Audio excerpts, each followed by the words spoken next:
No, it's funny. I was sitting there looking at these panels. Oh, by the way, sorry, I'm late. I was sitting there looking around and I saw all these books out because I have all these books out that I've been going through, and I was like, I got a lot of books out. Hold on, let me clean up. And then I started cleaning up, and then I reorganized the library and cleaned that whole thing up. And then I came to my desk, and then I was like, you know how it is when you start cleaning, you just start cleaning everything. And then I started prepping for everything that I'm getting ready to do, filling these panels. And I was like, what do I got next? And I was like, man, I don't even know half of this.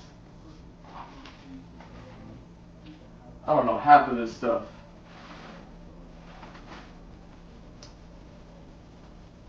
So here, let me.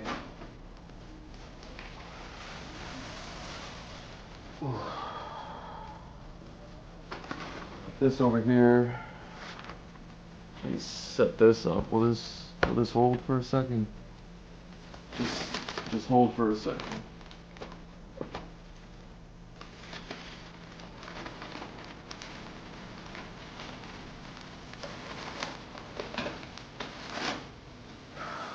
All right.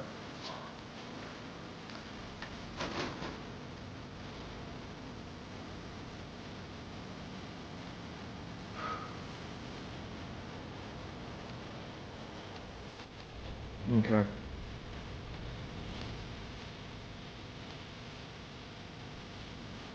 That's fine. I guess once this thing is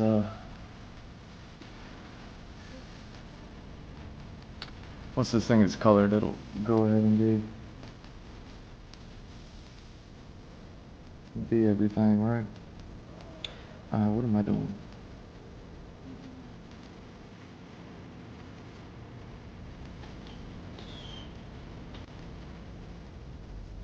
Right.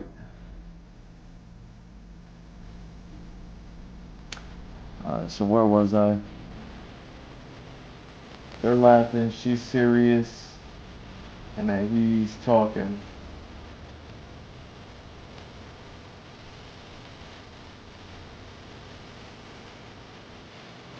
Okay, that's what I need to do. Okay.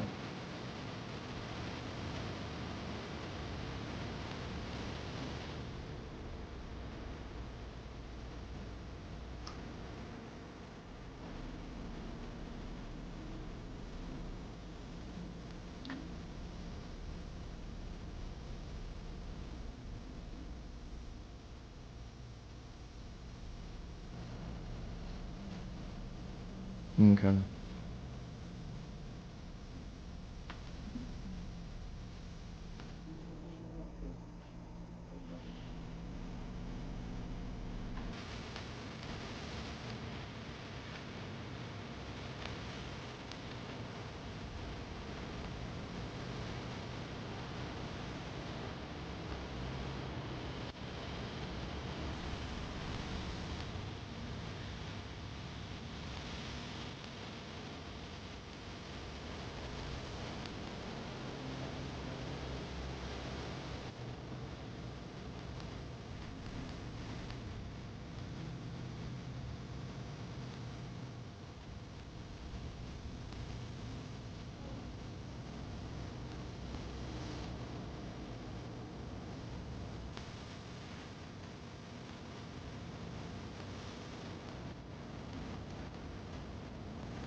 Hmm.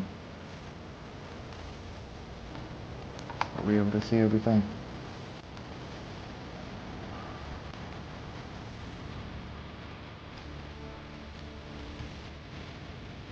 You know, it's crazy. I still haven't finished watching Adventure Time.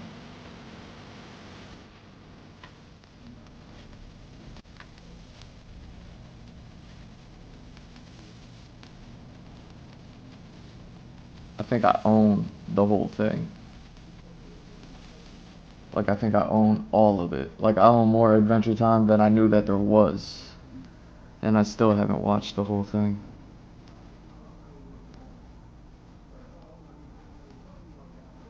You know what I'm saying?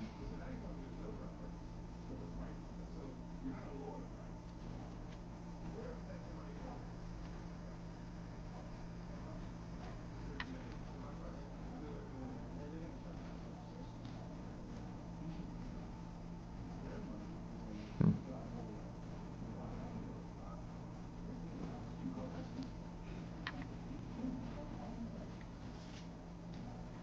Let's see where we at.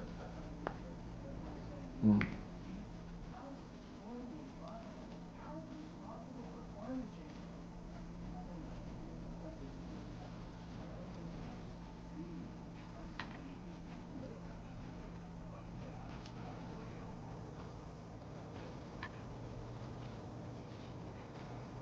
Oh, that's interesting.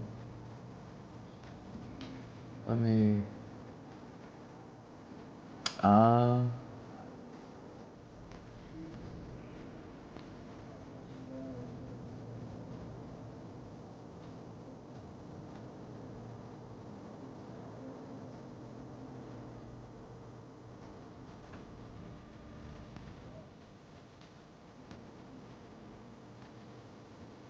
Where we go?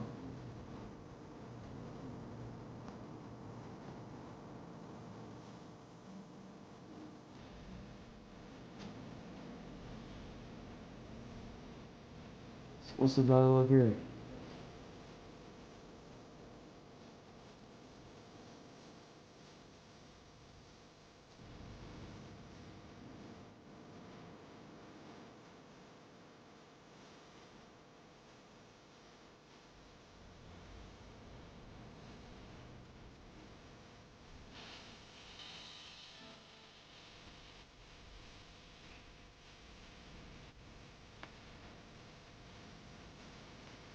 What's happening?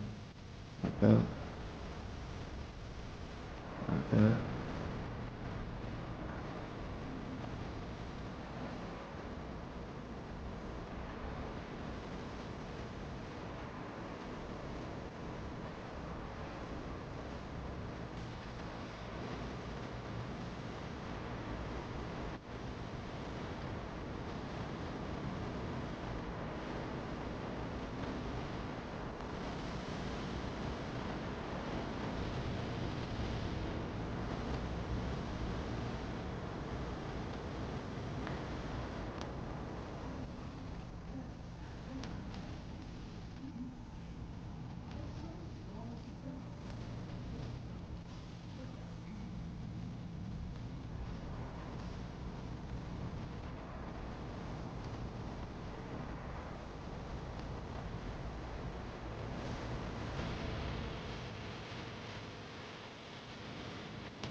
Hmm.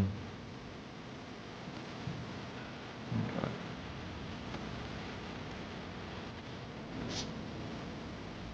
That's what it's at.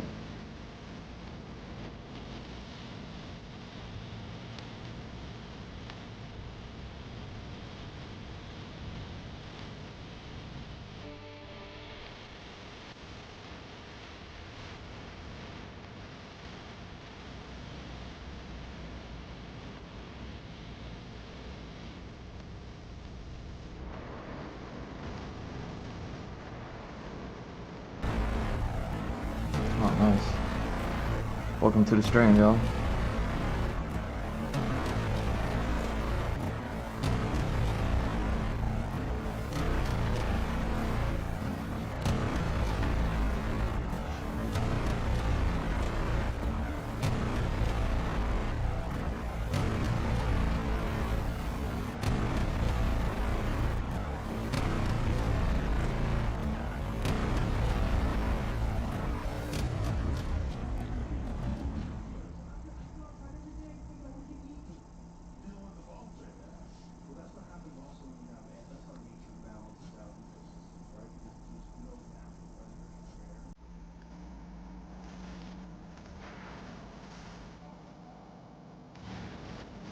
How'd that go again? Hmm. That's right.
Mm.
What I gotta do?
Alright.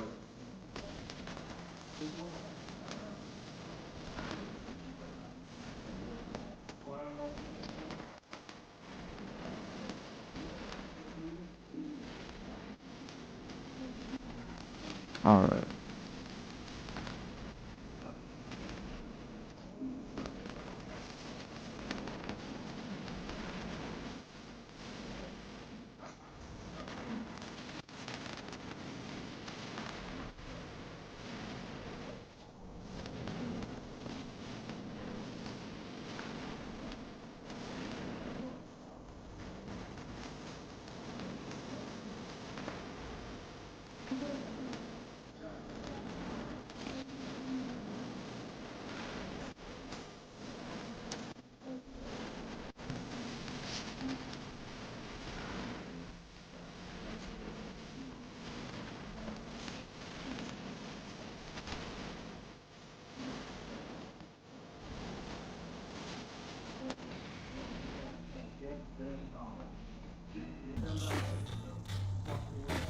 They don't need you.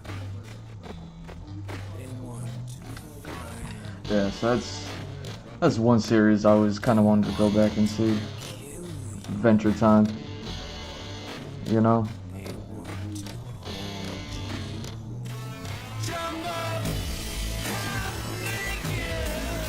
Like, I think I kind of made, I don't even know how far into it that I got.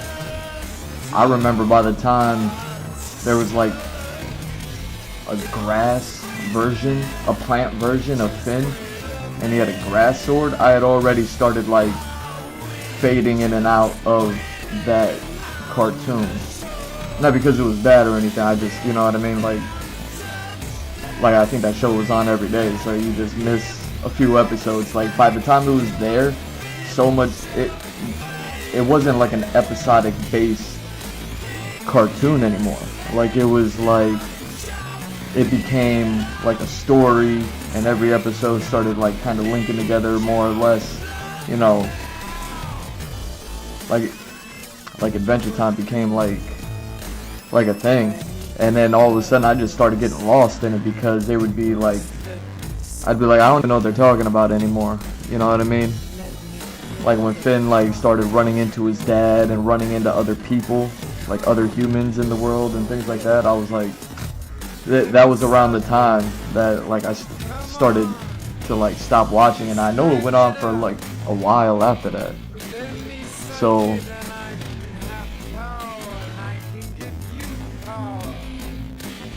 you know what I'm saying? Like I'm just like,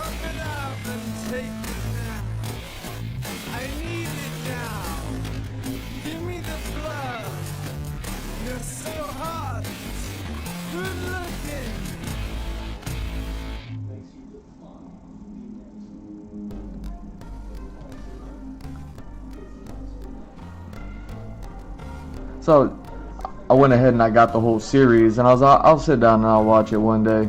And then I sat down and watched it, but because I started missing things, and I don't know where I was, like it was just a show that had been on for years, so I don't know like where I was season wise, like where am I at? Season 1, season 2, episode 20, episode 50, episode 100, like I don't know, you know what I mean? So I was just like,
Bubblegum and Marceline had like a whole thing.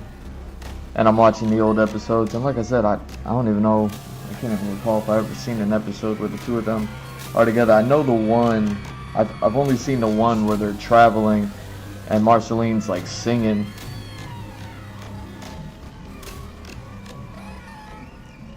And I think Bubblegum's like hating on her. And that's what I mean. I feel like I haven't gotten to the episode where they dive into the backstory between Bubblegum and Marceline.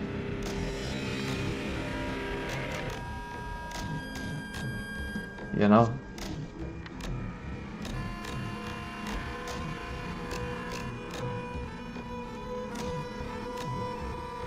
It's just one of those crazy shows that kind of evolved. It's really crazy.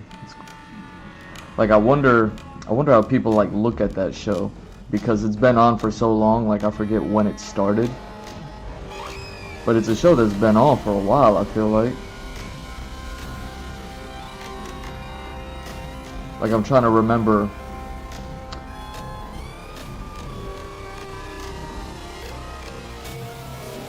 I mean, if I have like over 10 seasons and then there's even more stuff on top of that, it probably means that it's been like, it was out for over a decade.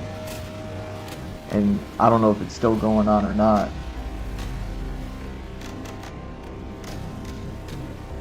But yeah, like if you were a kid watching that, because I was already like a grown adult, I believe, by the time that show started.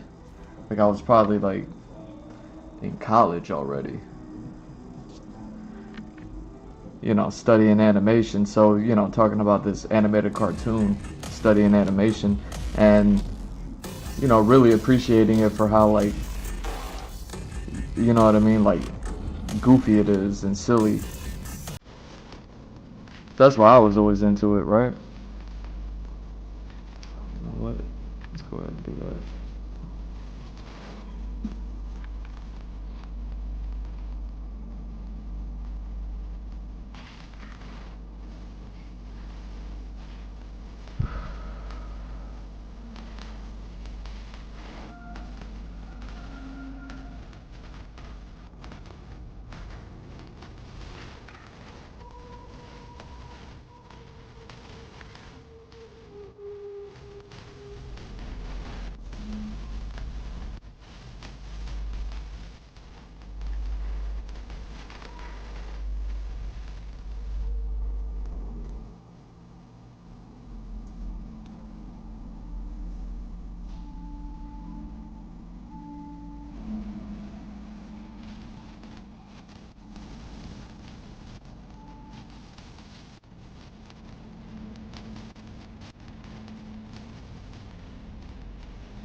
Hmm.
Like, I guess the point that I was getting at was like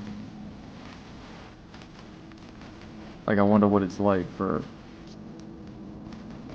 someone who's looking at it from like the kid's perspective. Like if you were 10 years old when that show came out and it went on for over a decade, and now you're in your 20s, whether you stopped watching the show or not, like the the introspective nature of what like kind of like what that show kind of became. I think, I don't know, I gotta go ahead and I gotta like kind of finish watching the whole thing, right? But like I wonder if that was done on purpose by the show creator Pemberton, whatever his name is, if he intentionally started telling like more mature stories because of like the audience grew up, instead of like sticking to telling like one-off episodes, monsters of the week, little drama story of the week, like actually begin to wrap up the story and bring closure to the series and all that other stuff by, you know what I mean, start giving all the characters like their due or whatever, you know what I mean?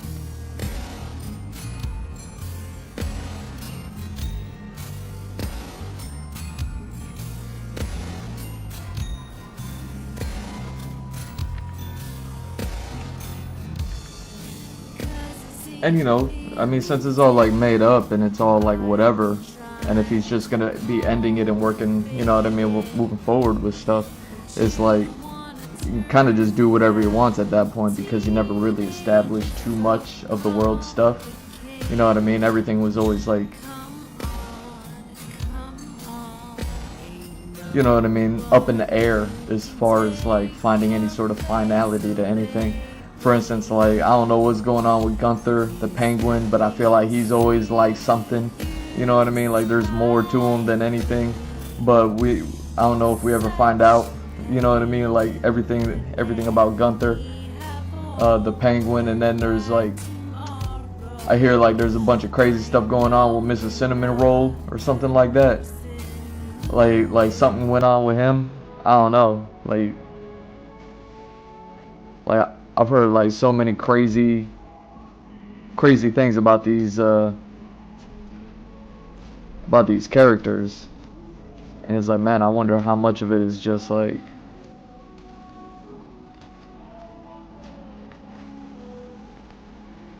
it was just a weird turn that the story took because everything just became so much more mature, and it was like it probably would have been perfect for me to watch that stuff too. You know what I mean? Considering like I was always watching that show, and then I just stopped watching it for whatever reason. Not because you know what I mean, like I intentionally stopped watching it. I ended up buying the whole thing. It's one of those shows that was good enough that I did that. I do that for a show every now and then. I think it's only like not worked out once where I bought a show, like bought the whole thing, and I was just like,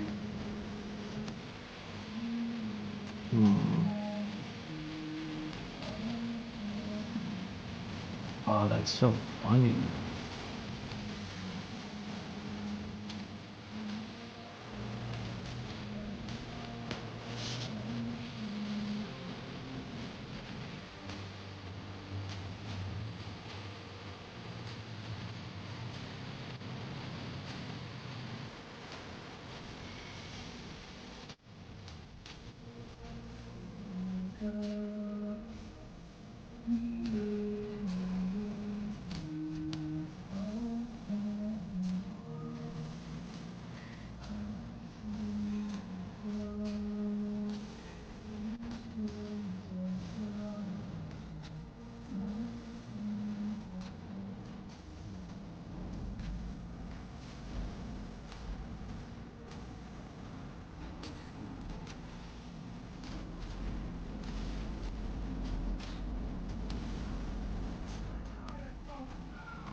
Like, I wonder if that's why, like, so many more,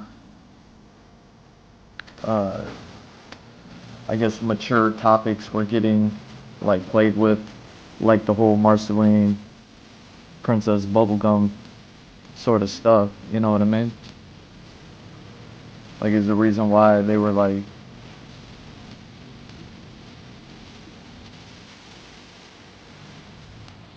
I said, I missed it. I missed it, so I didn't see any of that stuff. I just gotta sit there and wonder, be like, hmm.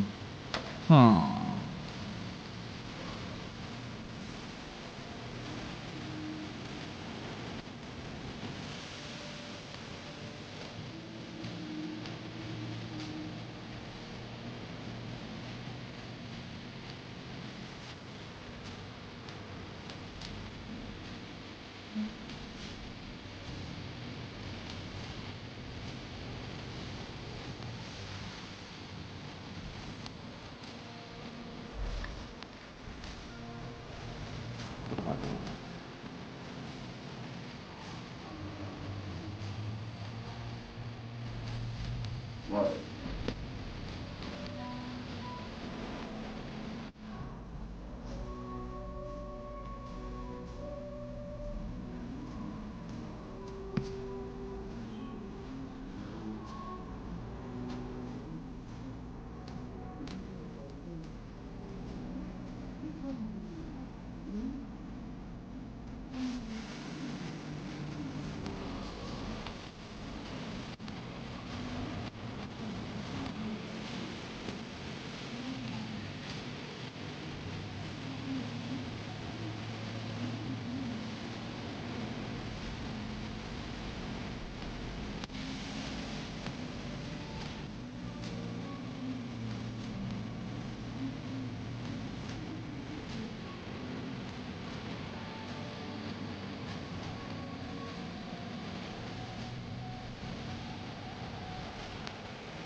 Hmm.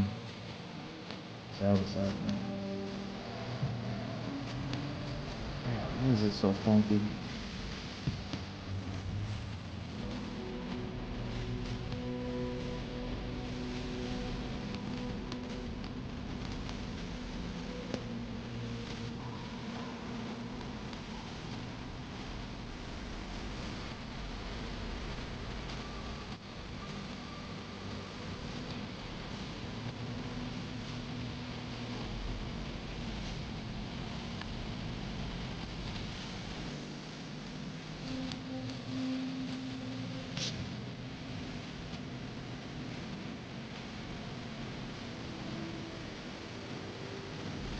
Yeah, to me, like, Adventure Time was always like fun with BMO, bacon pancake song. You know what I mean? Just the silliness of it all. It was just like a nice, a nice retreat from everything, you know, to watch that show. So, you know what I mean? Like, I don't even know if I would like the introspective stuff that the show became. Like I said, like, when I started watching things, I was always just lost. You know what I mean? Like, you just miss a few episodes, and all of a sudden you're like, wait, I need to know things now.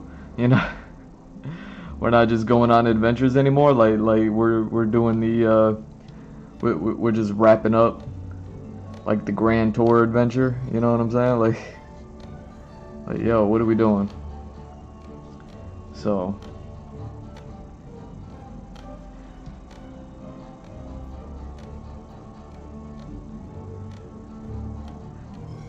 So yeah, I found that GIF and I was just like, all right, I'll use that one. And then I'll also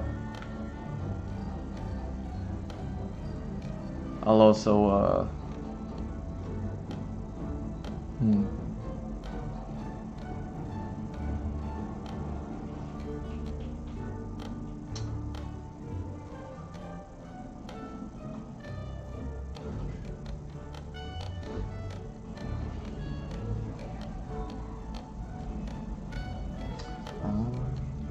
Wait, can I do this?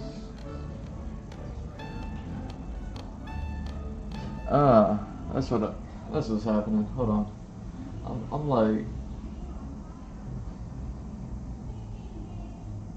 sorry about that, Chuck.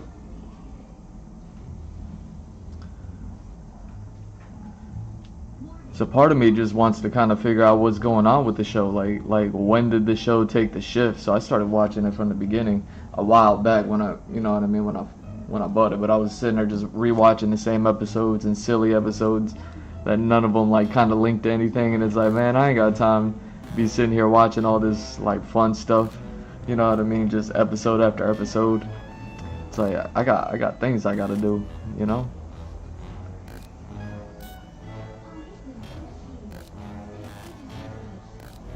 So it's like, I don't know what episodes I missed, but clearly I missed some episodes in the beginning. Because some of these like just little silly goose episodes, even those ones, every now and then I'm see one and I'm like, what?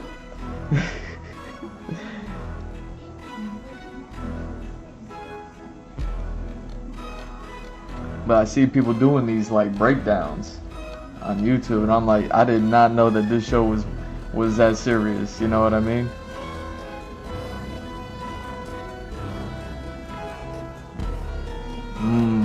Do I want to do that?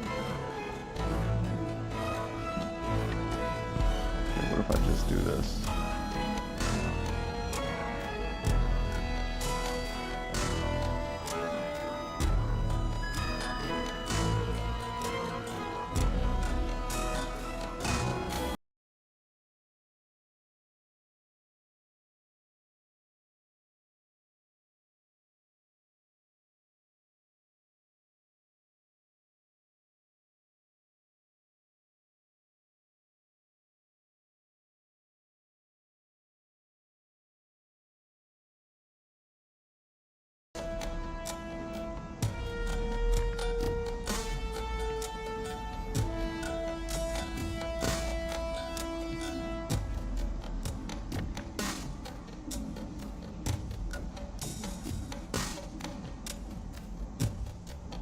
So yeah, I was just thinking about like what music to play.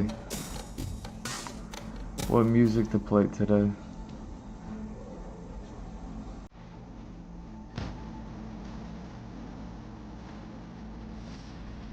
You know, that's relevant. I always try to keep the music selection relevant. That's why I always run into so many kind of like rough so many rough sounds, man. I don't vet any of this stuff, you know what I'm saying?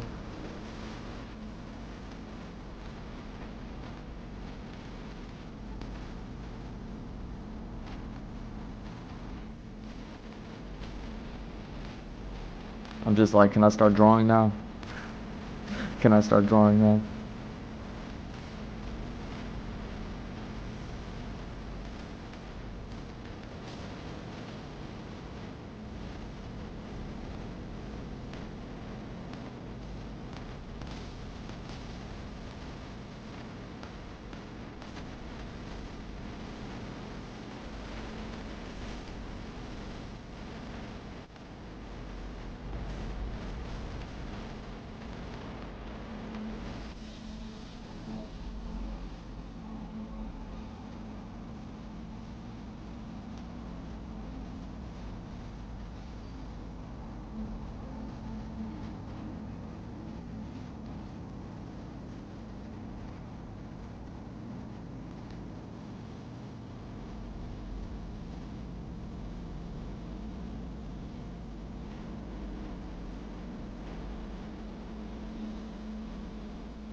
Hmm.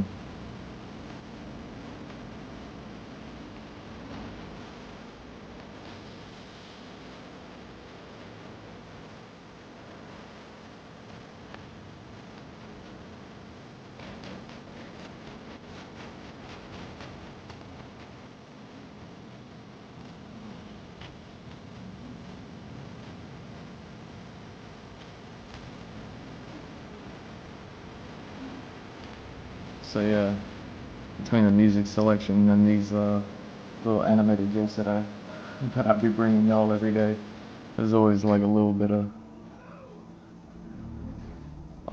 relevance, even if it's like just the littlest bits of relevance, just because of ah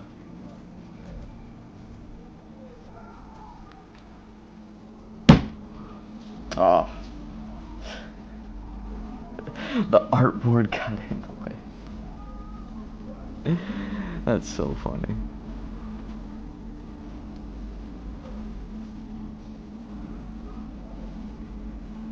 Mm.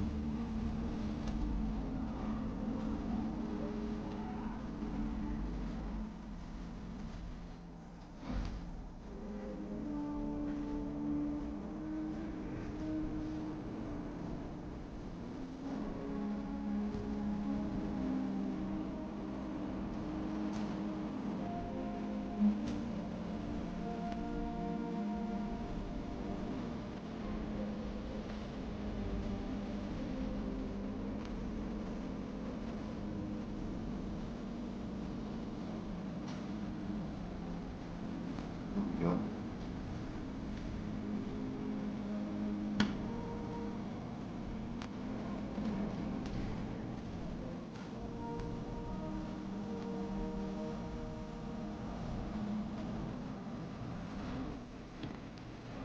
Hmm.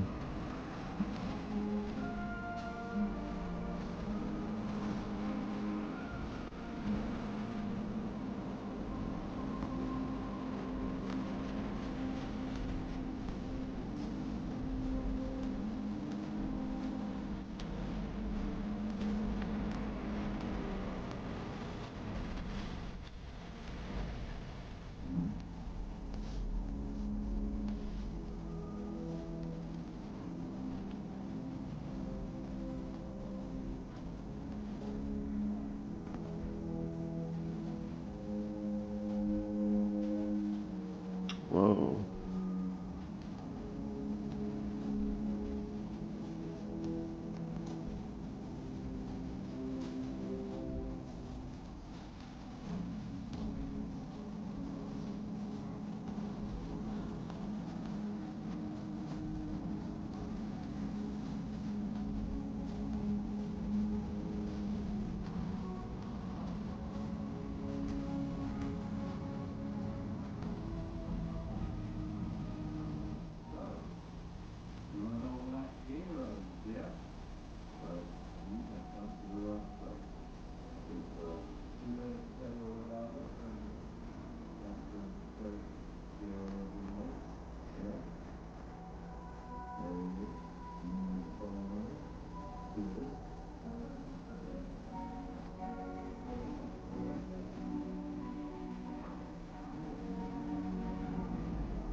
Yeah.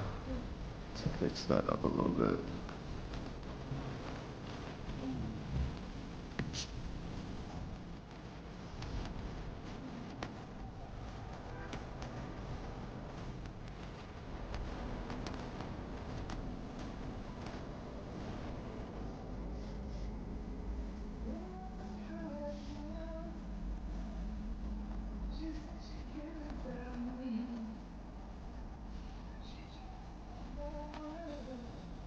Oh wow.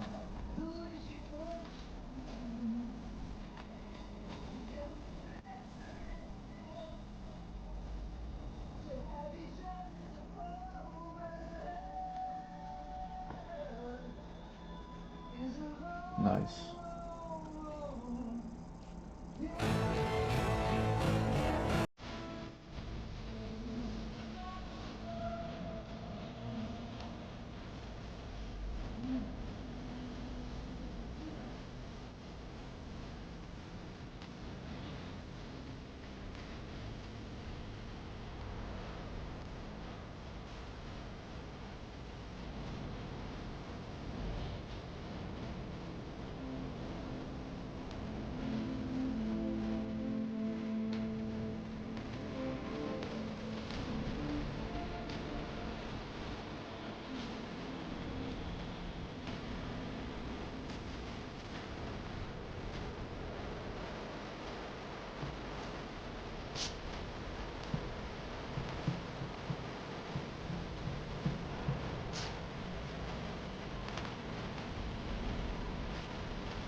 Do I have anything anywhere like that?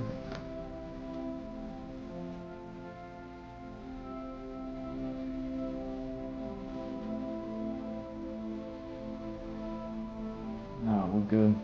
Alright. So, yeah, let me get you in there. There we go.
let that ride.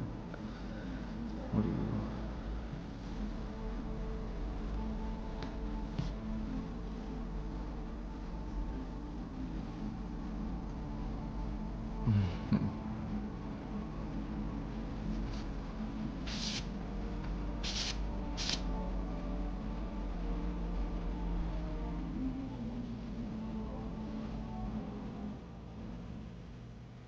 Yeah, it was funny. Damn. I'm looking like the void over here. Uh, it was funny. As I was cleaning up my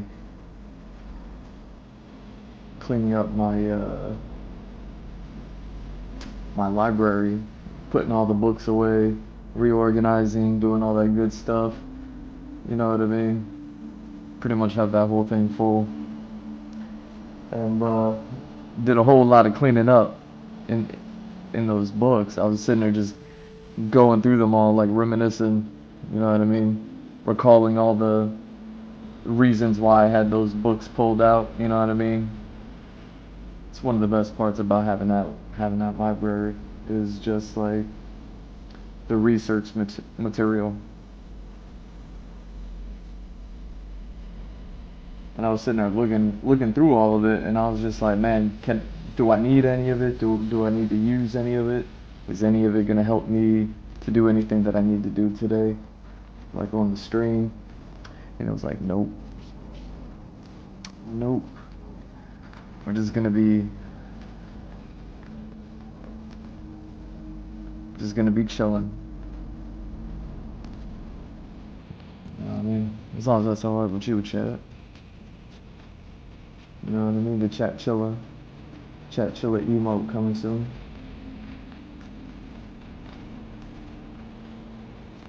Here we go.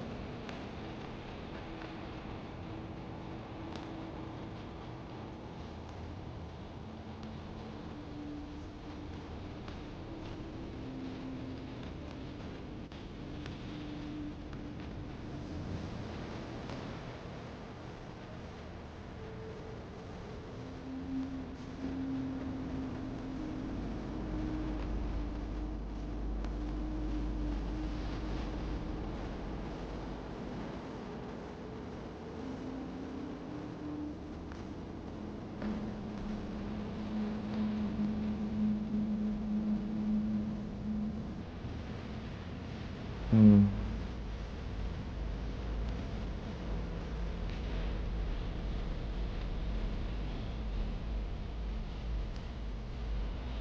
And now, surprisingly enough, I went through a whole lot of book stuff, and I was just like, I kind of want to look through that book. I'm already running late.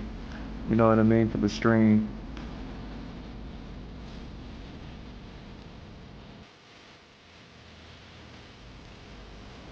And I was like, I'll be looking at that for no reason too, so I'll just be like, alright, let me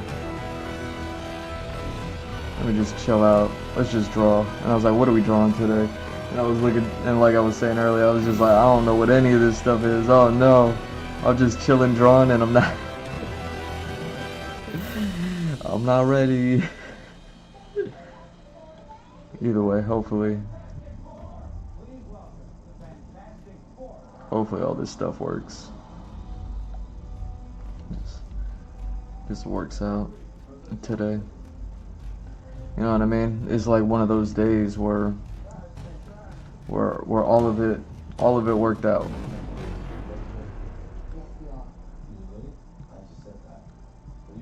As far as like all of the work ahead of time, the work of like all of it is to set up for the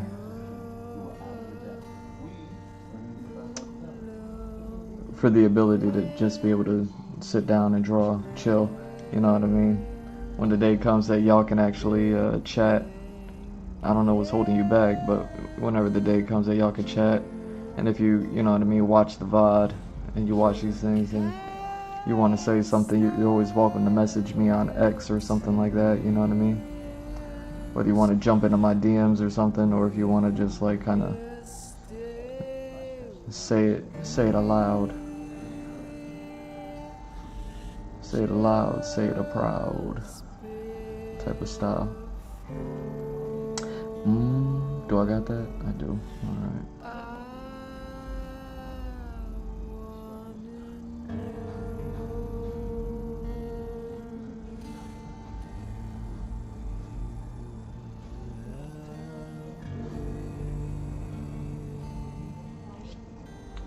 You know, I'm watching the Fantastic Four trailer in the background right now. I guess they just released a new one today. I didn't know it was like a today release. But like, I guess it's the reveal of the Silver Surfer. I'll be honest, I don't even pay attention to the Marvel stuff no more. You know what I mean? Like maybe that's where I'm at with it. Is like, I'm here, I'll wait. You know what I mean? Like I show up, and like we'll see if like Marvel brings me anything. But to be honest, I'm not. Like, I don't even know, and it's so disappointing because I'm like, I like Buddy, you know, like I was always a fan of the John Krasinski, the Quiet Place people. What are the names? Emily Blunt, John Krasinski, hello, and that whole like them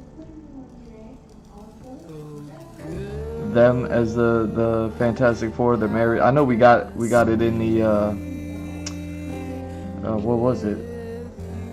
Was it the Doctor Strange movie, or was it the Avengers Endgame movie? I don't even remember these movies no more. But I know we got the John Krasinski, you know, Fantastic Four dude, whatever his name is. And I remember when that happened, it was like, ooh, this might be the only way that we get this guy. You know what I mean? Since they did him with the quickness, they just like kind of got rid of him. And I was like, all right, that might be all we get from him. But I was like, well, then they got to be lining something up that's better. And it's like, yeah, they got us Buddy. You know what I mean? Joel. They got Joel in here, right?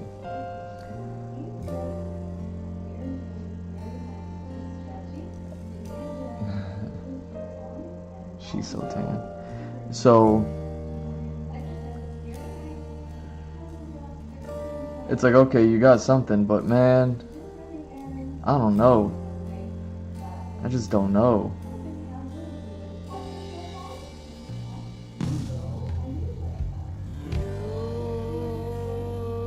Like, I don't even know what's going on with like movie entertainment anymore. My interest in it, and it's not even that I'm not interested in things. It's like I'm super interested in things. It's just what's happening. Like, I get it if I'm not the target audience. I haven't been the target audience for a lot of things. I still enjoy a whole lot of things. You know what I'm saying? So I know it's not even that either. I just don't know what it is. I don't know if, like, where the disenfranchisement comes from, because I've been saluting the whole Marvel narrative since Jump. You know, I was having a conversation with somebody recently, and we were talking about I was having a conversation with somebody who was like, yo, I never seen any of the Marvel movies. I didn't see not one of them. Like, it was just a person who's just like completely on the out. Like, they're just like, and part of me was just like, what a life. You know what I'm saying? I was like, what a life for that person. Like that one I like to sit back as somebody who sat here and watched all of the movies like 10 times. I'm like, yeah. You know what I mean? I got the Disney Plus so I can keep up with it. I got rid of the Disney Plus because I was like, why did I get this? And you know what I mean? Like,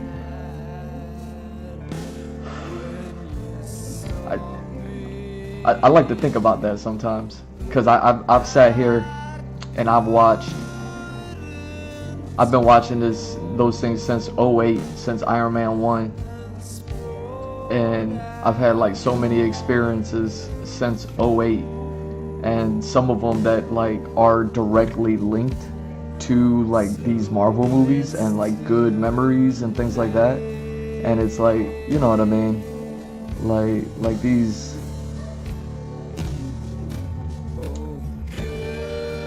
you know what I mean? Like these movies are special, and what Marvel was doing, and I do mean was doing, was special. And I don't know what happened. You know what I mean? Like the whole time Marvel was popping, and even though my top 3 favorite comic book characters are Marvel based, they're just based off of nothing. They're just like, they're my favorite. I can't explain it. 1 is Nightcrawler, 2 is like Venom, and 3 is Gambit. I don't know like how you would, you know what I mean? I don't know if it's in that order or not, but I can't not like Venom, even with the movies being out the way they are and everything like that. Like I was, you know what I mean? I remember like OG Venom, like all the iterations that they've had of him being like he's like a soldier now or something like that. Like whatever. He be running around with guns. He got a uniform. I'm like, come on, that's not Venom. Like there's so many things they did. The whole like, I didn't even see the 3rd movie, but I guess they included Buddy from the Other Planet, who's like the Venom like leader dude, whatever his name is.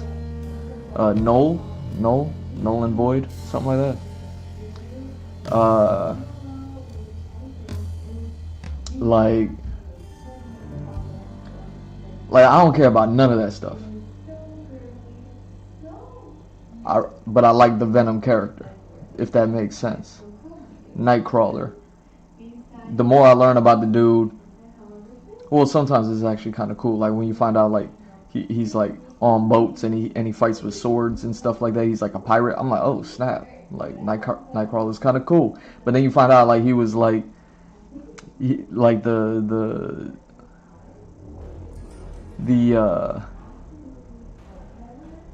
zoo was using him, or the circus was using him as like a thing to show off and make money off of. I was like, come on, man, that's not cool. You know what I mean? You see that bummy picture of him, the classic, when they're like, you call that a human being? And it was like a panel from the comic, and Nightcrawler just standing there looking like a crackhead. It's like, yo, like stand up, you know what I mean? Have some posture, Nightcrawler, in that picture. But it's like, what's going on, man? Like I don't like none of that stuff. But I like Nightcrawler, the character. You know, you find out he's like mega into religion and stuff like that. And it's like, you know what I mean? Like, yeah, I learn things every now and then about these characters, and I'm just like, you know what I mean? Like, I'm more disappointed than anything, but it doesn't stop me from liking the character. Like, I just don't like those parts that like other people are making of them, like what people are doing to them. I'm just like, you know what I mean? Like, no thanks.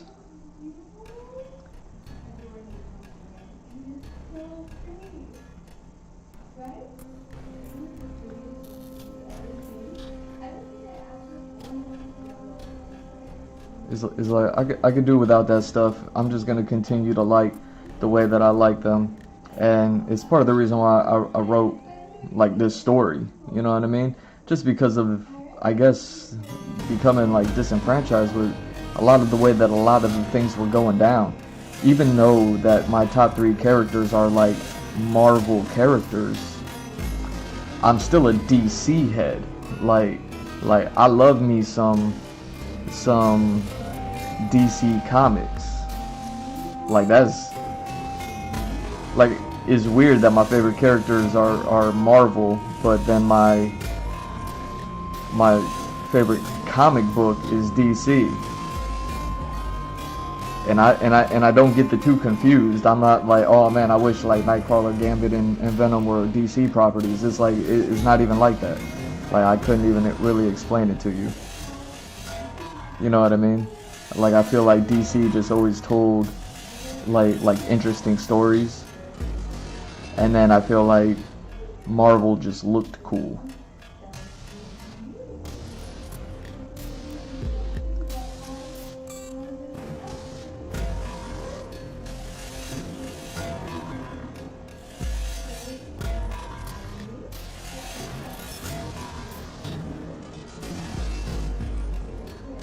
But yeah, the way everything kind of rolled out while Marvel was setting up its cinematic universe, becoming one of the greatest things that's ever happened. Well, I don't want to say one of the greatest things that's ever happened in cinema, but it definitely like broke the ground of cinema. You know what I mean? Like what Marvel was capable of doing with Acts 1, 2, and 3, or Phase 1, 2, and 3, whatever they're calling that. Like what they did was groundbreaking. It was earth shattering in the best way. And I don't know what happened, but me being a DC head and watching what Warner Brothers was doing with DC and just the constant failure as far as like, you know what I mean, the battle, the left versus the right, whatever all that crap is, you know what I'm saying? Like while all that was happening, and seeing DC just fail after fail after fail. To this day, I'm still seeing reports come up of how The Rock tried to take over DC with Black Adam. I'm just like, that. How does that even happen?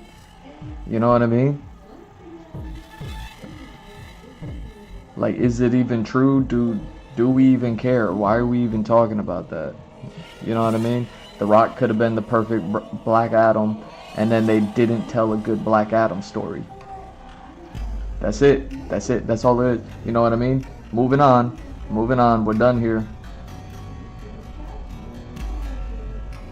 The Rock was the perfect Black Adam. You didn't even tell a good Black Adam story. I don't care, you know what I mean, about like how did anybody say oh, you know, The Rock had some input on the story. He's like, okay, cool. Yeah, some of the input that he had deviated from who the character is altogether. Tell me more. He's a good guy now.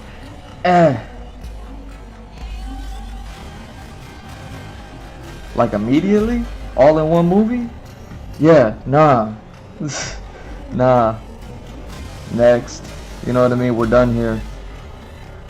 Hey, Rock, you would have been perfect, but we're sorry. Black Adam can't be a good guy. We already got Shazam. And Shazam, even though it wasn't the greatest movie, me personally, I really like that movie, Shazam. Shazam was a really good movie. It was like kind of kiddish, fun, whatever. You know what I mean? But there was like a little, it gave a little bit more, it was a little bit more surprise. I liked like the other siblings getting the powers and stuff. Like I wasn't like ready for that. I wasn't aware of that and all that other stuff. Maybe that was just a sequel. Spoiler alerts. But I think that was in the first movie too. But either way, like I have the animated movies of Superman versus Shazam, or Shazam versus Superman, whatever it is. And it's like it was Superman going up against Shazam, because even though Superman is Superman, Shazam is magic, and Superman isn't like super against magic. So Shazam is like a good like adversary for Superman, until like they kind of like, oh, they bro it out. They're like, oh, you bro, I'm bro, you bro, I'm bro, like, oh, we bro. And then there's like Black Adam, and then Black Adam show up. Black Adam's like, yo, I'm smashing all of this. Shazam, you know what I'm saying? Superman, oh, you can't handle magic? Judo chop to the neck. Like, I'm watching all of that. Rock, you would have been a perfect Black Adam. But, you know what I'm saying?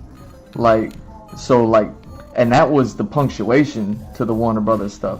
Well, I'm not even getting into all the drama and and the griminess of everything that happened cinematically before all that. You know what I mean? Like, I've been on here just thanking God for the Snyder cut of Justice League. You know what I'm saying? I've been on here,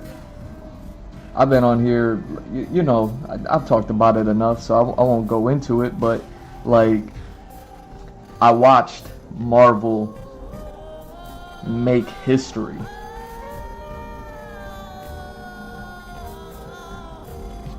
And I watched DC fumble the ball.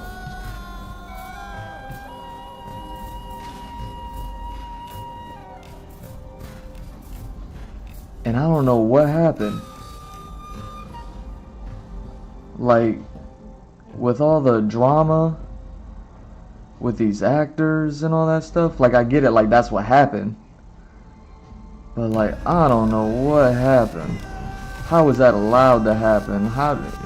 Who is doing what? Or, like Marvel just, like, DC hired Joss Whedon, which is like, to do Justice League, and then after that, like, everything just got tainted. Like, Marvel couldn't Marvel no more. DC, you know what I mean? Like, DC had to double back and get Zack Snyder back. Like, they had to, like,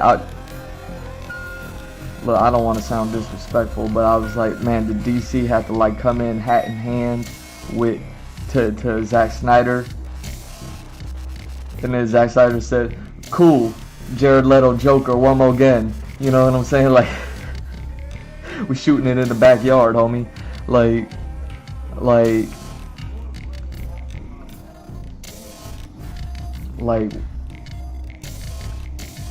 I watched all of it go down, and still, like, phases 1, 2, and 3 of Marvel is still, like,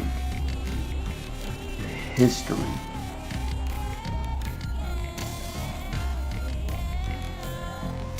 And to see, like, and to have, like seen phase 4, like, I don't know what happened. Was it all the legal trouble? Like, was it all the legal trouble? Like was legal trouble just like DC had the Flash, whatever his name is, and then Marvel had Kang, whatever his name is. Like, they got into a whole lot of trouble seemingly around the same time. Like, you know me, I'm gonna question everything. Yo, were just comic books under attack? California went up in flames, homie. Like we're just like was it just like, was it too successful? Like, what happened? Like, what happened? I didn't see not one person come out and say, hey, you see what happened was,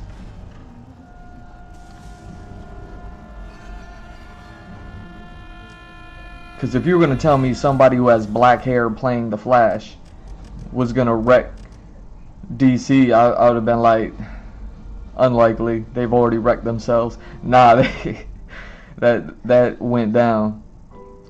If you're gonna sit there and tell me that, like what even happened in phase 4? The only thing I could think that happened was Whedon. I forget. Now, chat, if you chatted, this would be the perfect time for me to ask y'all a question. Like, what happened? Did Joss Whedon get into legal trouble? Did I just forget about that stuff? Like, I would stop and, like, look it up. But really, it's just, I don't need that type of energy in my life. You know what I'm saying? Like, I don't want to look that up. I'd rather just sit here and draw this picture real slowly for y'all. You know what I'm saying? But it's like, is that what happened? Did Joss Whedon just get into so much legal trouble? Just so much of it. What, like, what happened?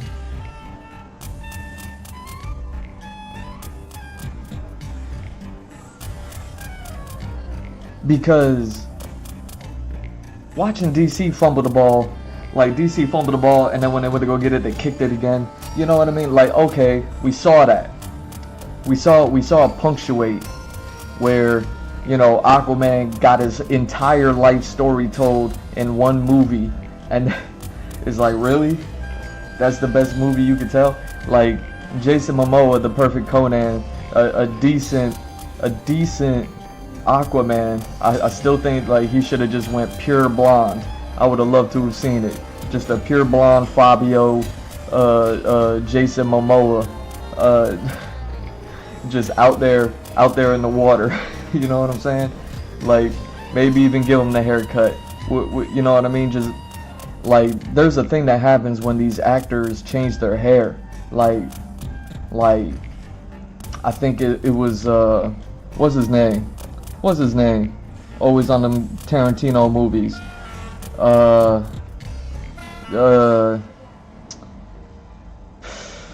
Samuel Jackson, Nick Fury. His whole thing was, give me hairstyles, and then the hairstyle, it doesn't define the character, but it helps him get into the character. If you look at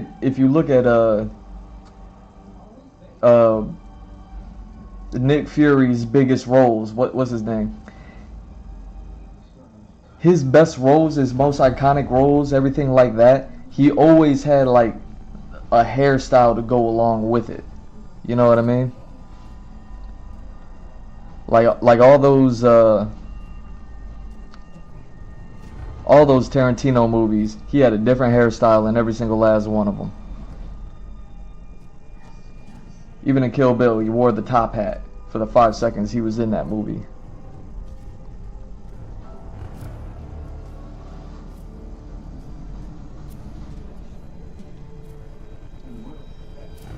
People are like, wait, Samuel Jackson was in Kill Bill? Yes, he was. You gotta go rewatch it. Like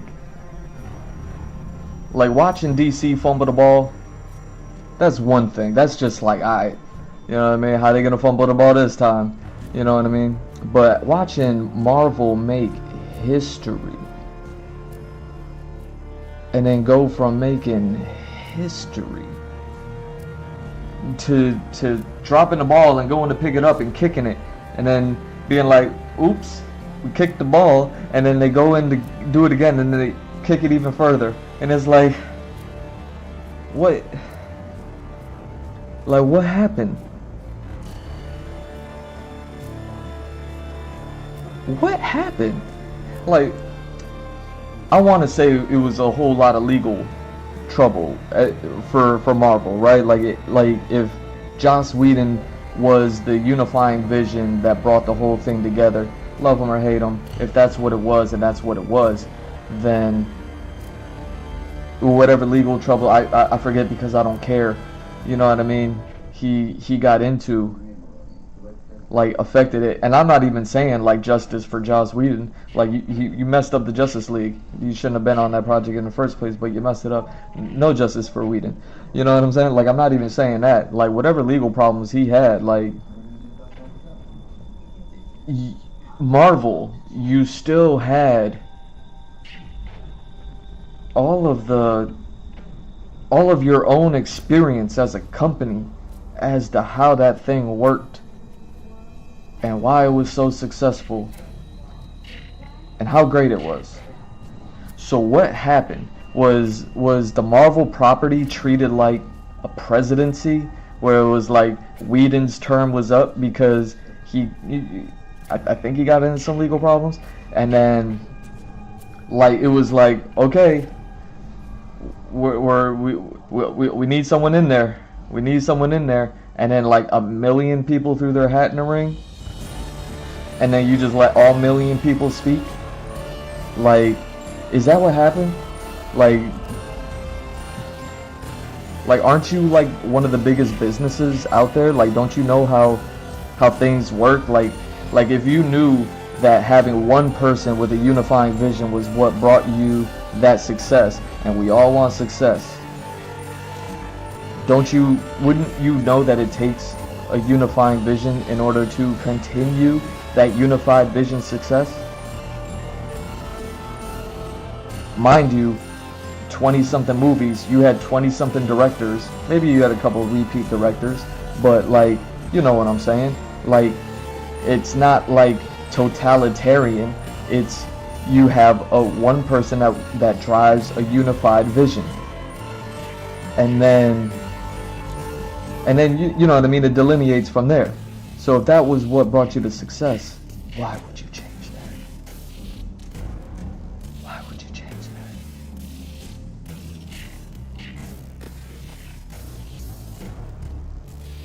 Why would you change that?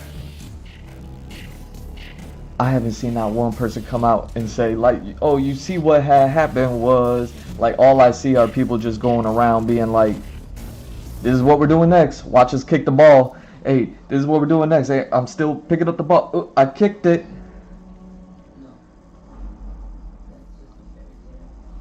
Hey, this is what we're doing next. Here's the trailer. I'm gonna go pick up the ball. I kicked the ball again. Here's a new trailer. It's like y'all are parroting what DC did on accident. Y'all are doing on purpose, seemingly. Like that's how checked out I am from Phase 4.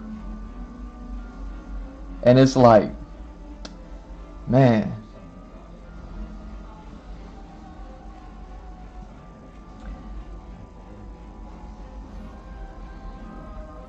what's her hand doing? She over there going there like this, so we gonna have this like that, and like that, and like that. There we go. So it's like, you know what I mean? Justice League, the Zack Snyder cut, was a bounce back. You know what I mean? What happened? Like Wonder Woman 1, okay, it passes. You had, you know what I mean? Like we're doing stuff. It passes. Wonder Woman 2, what happened? What happened? You know what I'm saying? Like what?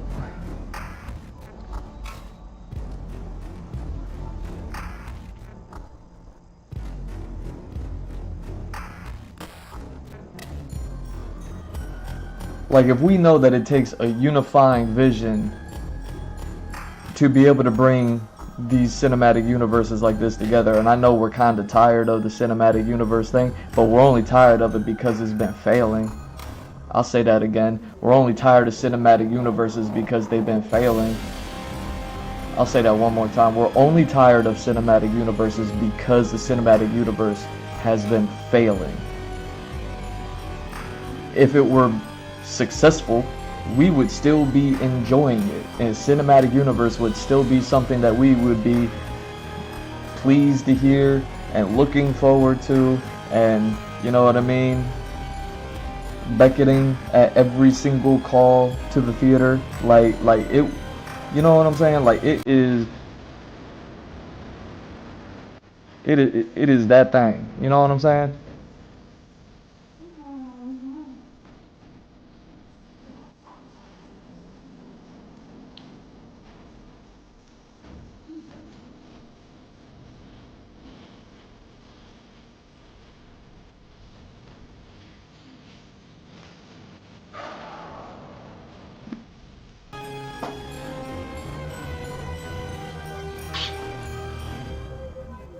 So what happened? Was it like Joss Whedon's out? Okay, he's out. Who cares? We need to continue this, right? Okay, so we're gonna continue this.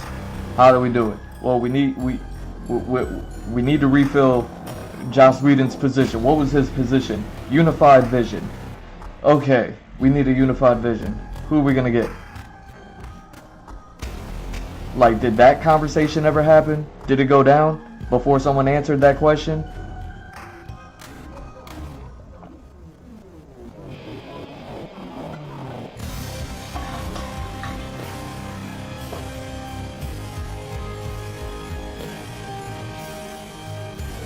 So, if that's like the top position, and you need someone to fill it, you know what it sounds like to me? It sounds like there's an election that needs to take place. This country is ran on elections. When you grown, we all grown. You know what an election is. You know what an election looks like.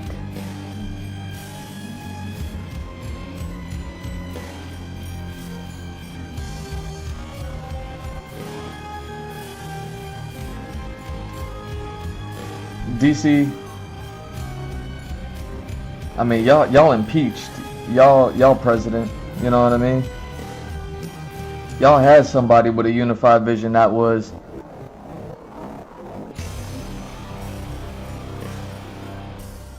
I don't know, great, you know what I'm saying? Like, I'm a big fan of Zack Snyder. I think giving him Justice League was giving him kind of reins to the DC property as far as like unified visions go. A visionary director with a vision to combat Joss Whedon's phase 1, 2, and 3.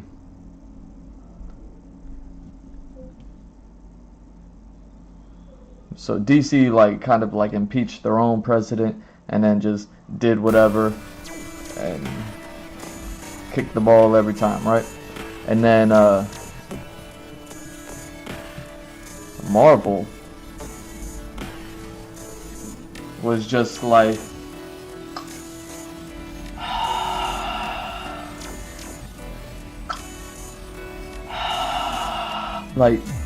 what? Why would you want to stop doing that? Why would you want to stop doing that? Why would if you're the person that's making all the money, why would you let anybody stop you from making that money?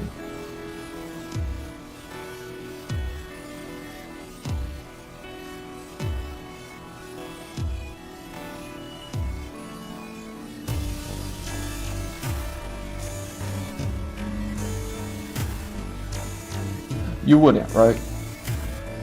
So what happened?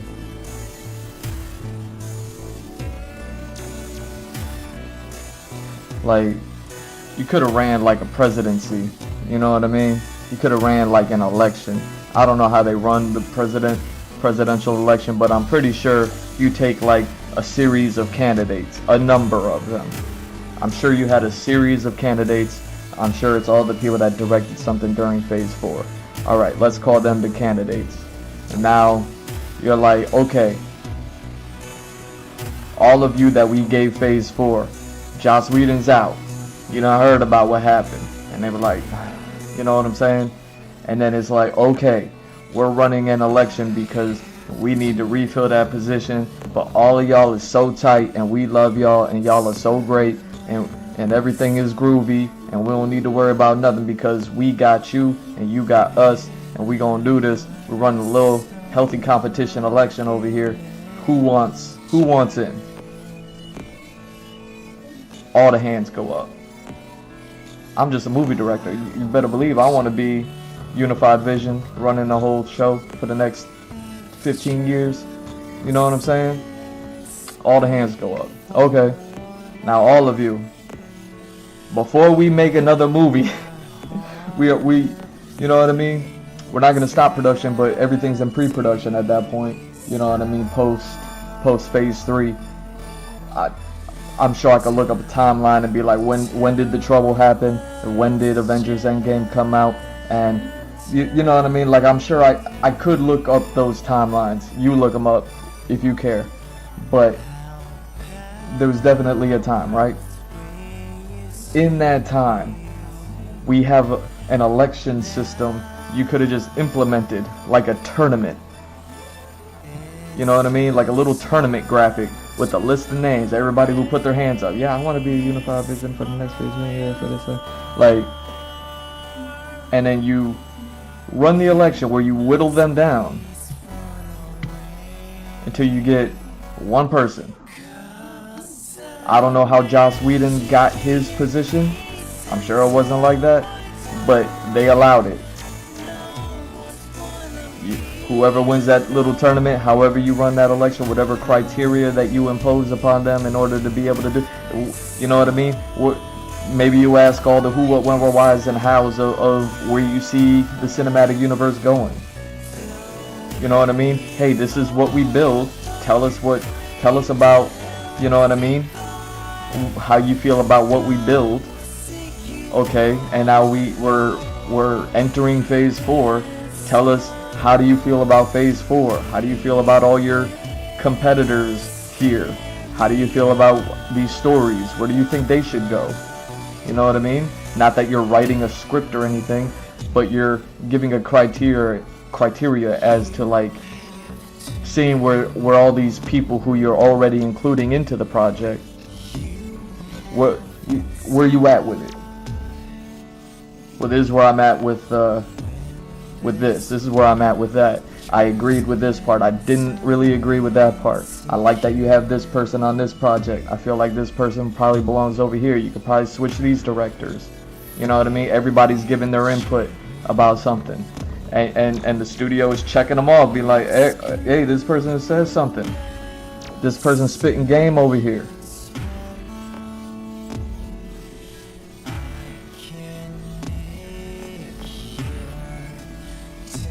Whittle it down,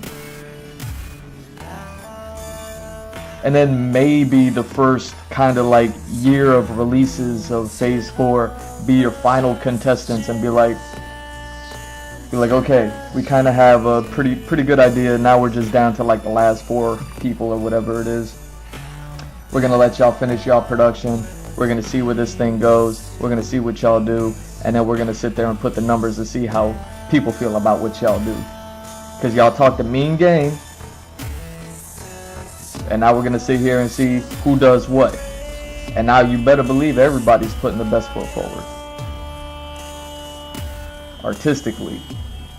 With phase 1, 2, and 3 in mind. Building upon what was in the past, what they're working on in the present, so that way they can go ahead and be the unifying vision force of the next future decade plus. You know what I mean?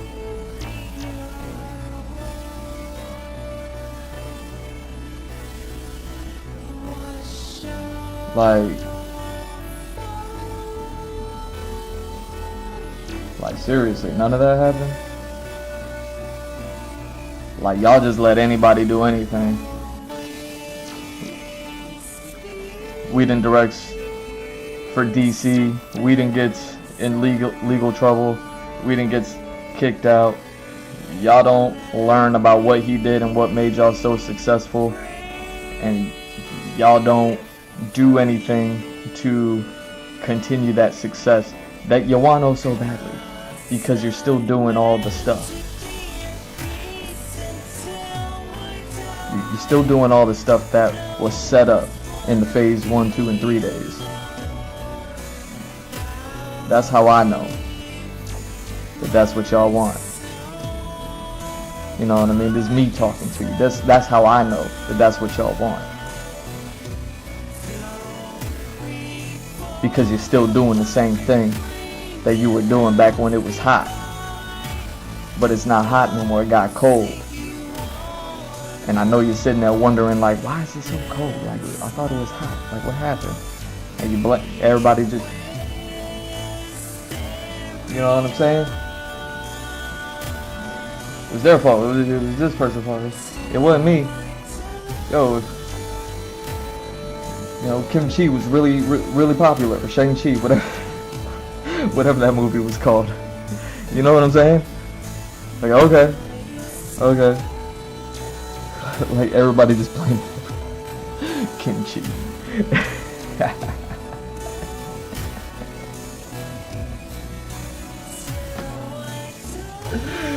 Yo, I'm calling it kimchi from now on. That's so funny. So politically incorrect. Anyway.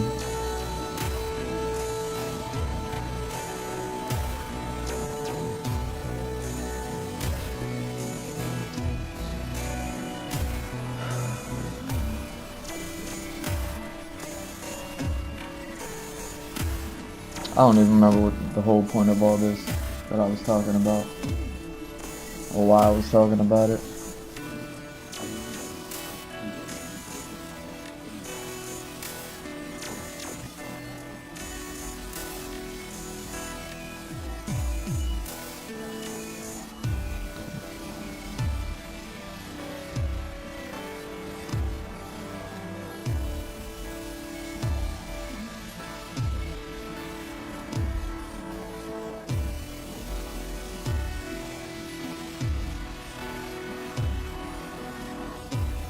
I'm talking about phase 4 or phase 5. Where are we at now? Talking about the Thunderbolts? What are we doing?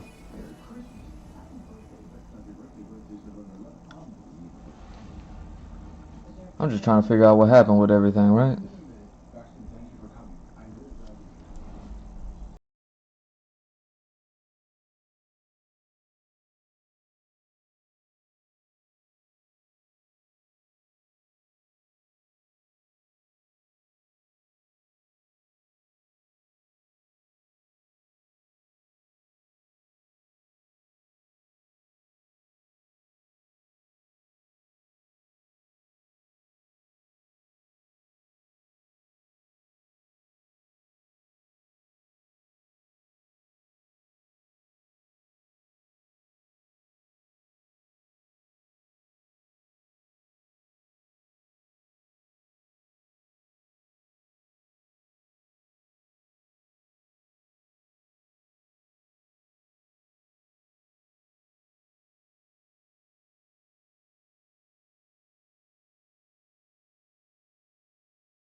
Okay, so you know what I mean, with all the property stuff being bought up.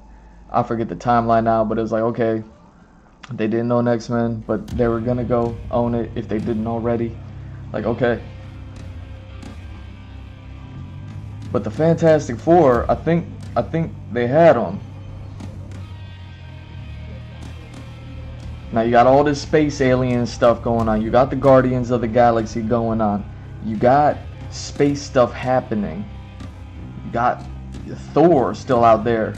You know what I mean? Thugging it out. You know what I mean? Captain America retired. Iron Man retired. Jeremy Renner, he coming back.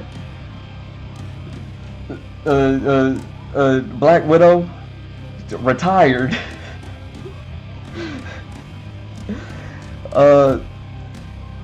You know, Hulk, he coming back. He's coming back. Don't worry. So we still got Thor. We still got Hulk. We putting them on ice for a little bit. You know what I mean? You know what I mean? We'll give them. You know what I'm saying? A little something something. If anything, do something with Hulk, because he still hasn't gotten his own movie since the Edward Norton joint. Come on, man. What a missed opportunity with the She-Hulk, man. But alright, where is this at?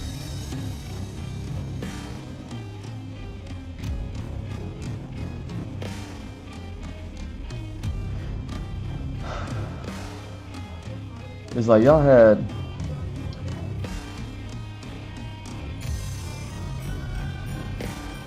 oh, that's right.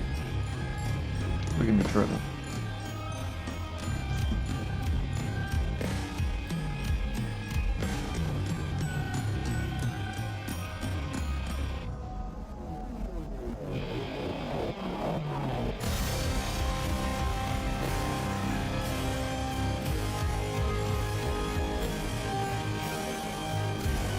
There we go. Look at me tripping. I'm tripping hard talking.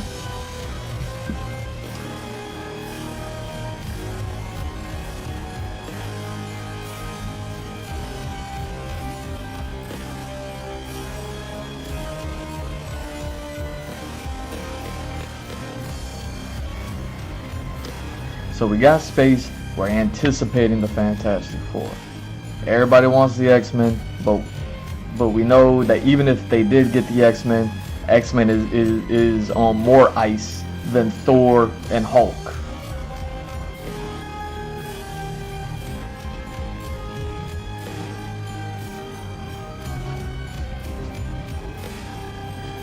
You know, Spider-Man is a thing. We got Doctor Strange as a thing. It's like, okay, we got some things. Like we still got some hotness with Doctor Strange and the Scarlet Witch. Like, that was well done with Doctor Strange and Spider-Man. That was well done. You know what I mean? Like, there was some hotness to be had.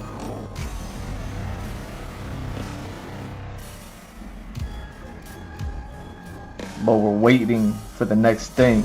Even if you're setting up the Young Avengers, you gotta set them up. You already got the plan. You already have phase 1. It's in the history book. By the time you're in phase 4, there's rinse and repeat, and then there's also like, how do we do this better? That's what you would have ran your little election for, is to find the person who's going to be like, this is how we do this better. You would have found them had you like kind of slowly run that electoral process to get somebody and hire them and bring them in and do all this stuff. You know what I mean?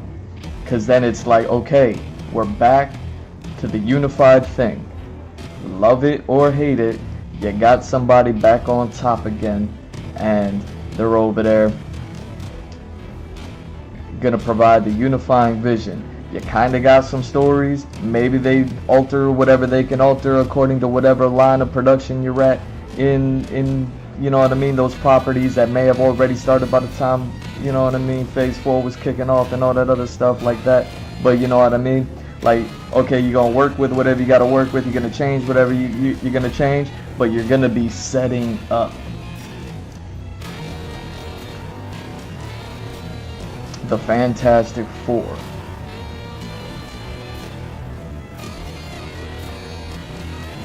Come on, y'all. Come on, y'all.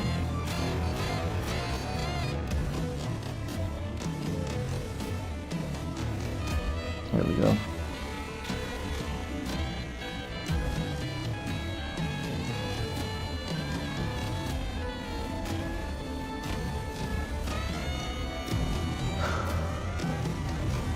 I don't know what my silent chat and my non-viewers know about Fantastic Four. I don't care.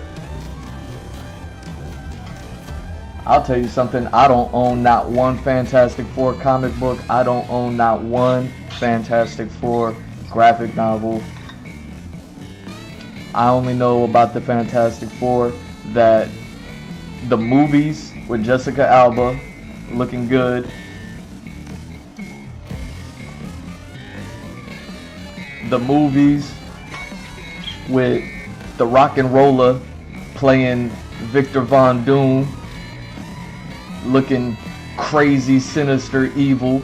That was a crazy looking Von Doom.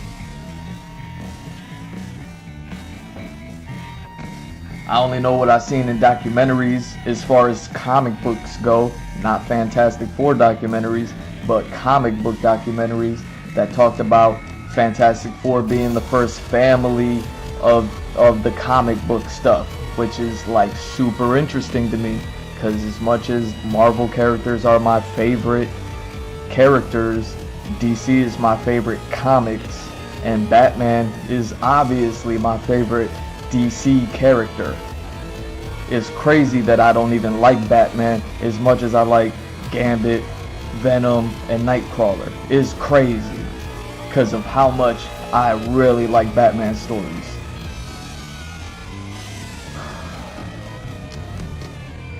So I only know about the Fantastic Four because the cartoons didn't exist when I was a kid.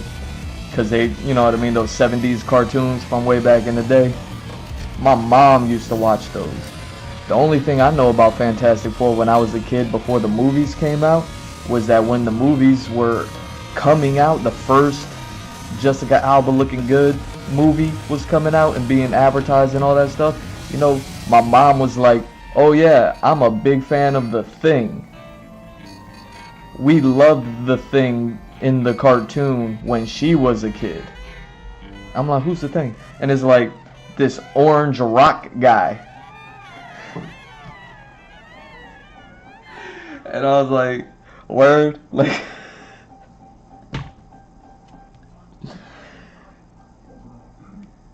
Jessica Alba looking good in the movie. My mom likes The Thing. We gon', you know what I mean? The only thing that I know from the Fantastic Four, probably after the movies, because, you know what I mean, I forget when the movies are coming out, but it was around the same time as X-Men, Spider-Man, like it was like those sort of days, you know what I mean? You know, they couldn't figure out the Hulk yet, like those kind of days. Thing was, they had Thing was Buddy from 24, wasn't he? Something like that, like Buddy in 24. I never watched that show. Ding, ding, ding, ding. Like, I ain't never watched that show, but I think that was Buddy that played the Thing. Like he was in the suit, you know what I mean? Thing looked great in prosthetic suits.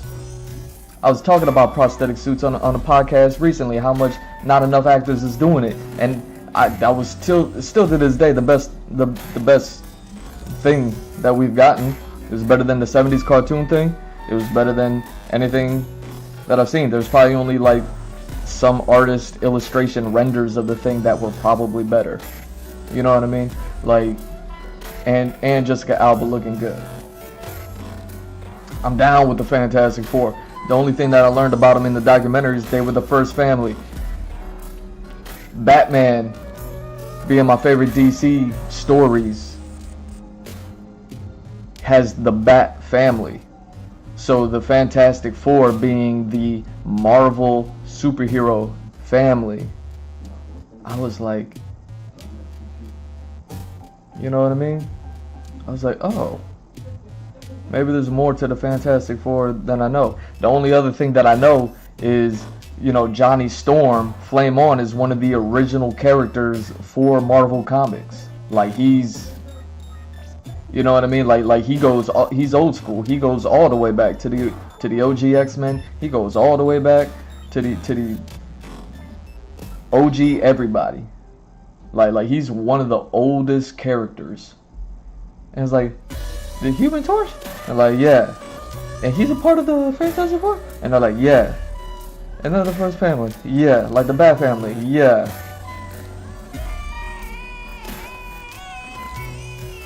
How they get their superpowers? They're astronauts. They went to space. We're in phase 4? Yeah. We got space and aliens and all that other stuff. Yeah, Guardians of the Galaxy and Thanos and Thor. You know what I'm saying? And Loki. Loki's still running around looking crazy. Like, we got all this happening. Oh, come on. See, my hands are always busy. Every time I try to go get it, my hands are cupped because I'm holding this I can't get it. That lucky son of a man.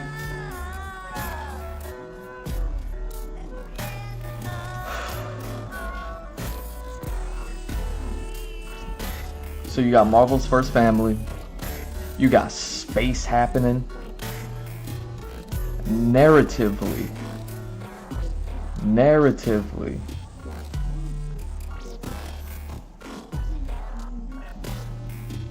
I'll even put it up there for any Phase 4 director to go ahead and disagree with me on this one, as long as they're willing to have a conversation with me.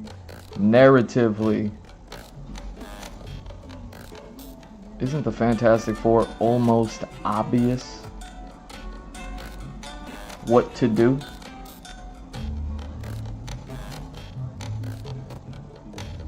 You got Nick Fury in his pajamas in a spaceship with Secret Wars about to go down. Thor's out there. Hulk been out there. Thanos just visited y'all. Guardians of the Galaxy. I don't know if the third movie came out yet, but Guardians of the Galaxy is out there. The Ravagers still exist. Rambo and Michelle Yeoh. Respect to Michelle Yeoh. Everything at all times, at all things. That movie, that was a great movie. With little Kick and Wing and what's his name? Not Kick and Wing. What's his name? Tech Nut. What's his name in the Goonies? Data. Data. There we go.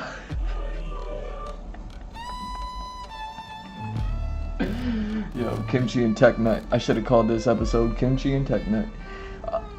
Man, the Ravagers are still out there. There's so much space. We want the X-Men.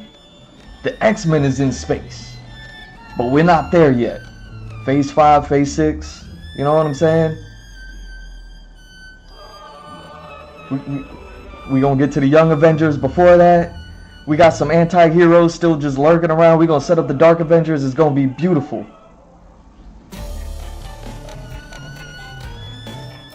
Fantastic Four, though, is your helm.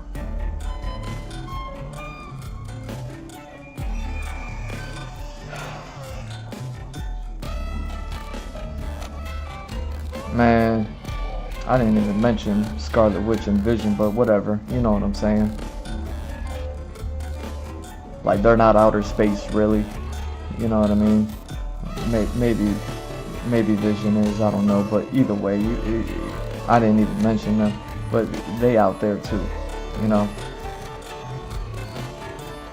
Man. Isn't...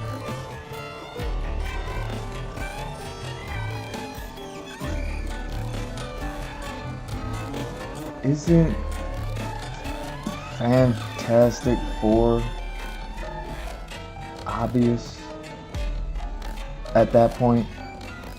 Any Phase 4 movie director, TV show director, please, you know what I mean? If I knew how to put up a poll, I would put up a poll and say answer the poll. You know what I mean? I'll put it up on my X account. Isn't Fantastic Four obvious for Phase 4 as the helm while you baby step your way to it in this transitionary period of having to get rid of Joss Whedon because of some legal stuff that happened?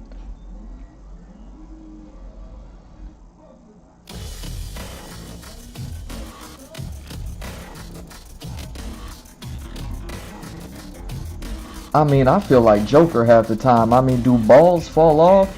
Like, what happened?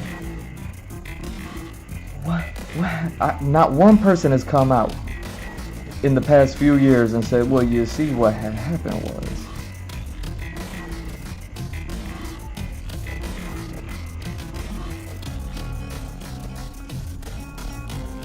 All the best movie properties go up in flames and California gets lit on fire. Did they ever find any of those people with the gas cans? Nah, they just kind of videotaped them and said, look at what they did, and then they did nothing.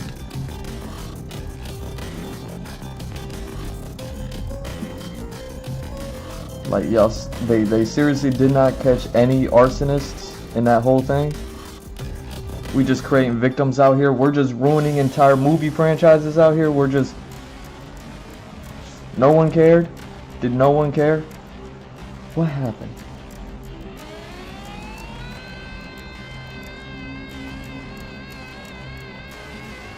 Because all you needed to do was get one unified vision back on there. You don't just hire someone outright. It's too much of a pivot. You run a little electoral process while you kind of baby step Phase 4. And then you finish the electoral process maybe a third of the way through Phase 4, and then that person's singular vision is set there to set Phase 4 up, so that way Fantastic Four shows up at the end like they're putting on the last piece of armor and it's the helmet, and they're like, Fantastic Four with the space helmet. You know what I'm saying? Wasn't Fantastic Four obvious? Like, you got all this space stuff going on, and then you got Marvel's first family post Thanos that get their powers from a space mission. You literally could have did anything. I don't even know the story. I think they just flew up in space and some hot fire hit them and then they came back. You know what I mean? But you literally could have did anything. You could have did Rambo with Michelle Yeoh and then the space mission. You could have did Nick Fury with the Secret Wars. You could have did Nick Fury with the Secret Wars with the Rambo and Michelle Yeoh. And Hulk down there trying to get smart. You know what I mean? And then that's where She-Hulk comes from, because they out there trying to figure out, you know what I mean? They gotta figure out some blood stuff. Who are these aliens that is hiding? We need to find, you know what I mean? They got alien blood in them. Oh man, blood accident. She-Hulk. Now you got Hulk involved. Thor's like, wait, what? Earth is under attack? Hold on. Nah, they good. But like, no, they're not good. The Ravagers. Who's the Ravagers? Well, you know the Guardians of the Galaxy. Not yet. Well, this is them. Oh, why is Gamora? Okay, that's Thanos' daughter. Oh, my bad. My bad, Thanos' daughter. Kind of chopped off his head. You know what I mean? But I gotta go to Earth and go protect New Asgard. Now you got Thor involved. You give them little, you know what I mean? Baby step, baby step, baby step. The Young Avengers, just give them little nothing stories. The Eternals? I've already been on here talking about Eternals. More space stuff. The Eternals. Giant rock monster comes out of the earth. I hear that the Fantastic... I hear they're finally starting to talk about that.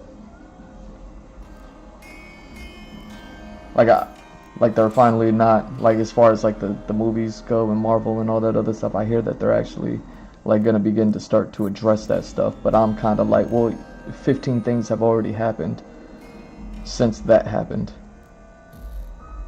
You're kind of late, Breeze.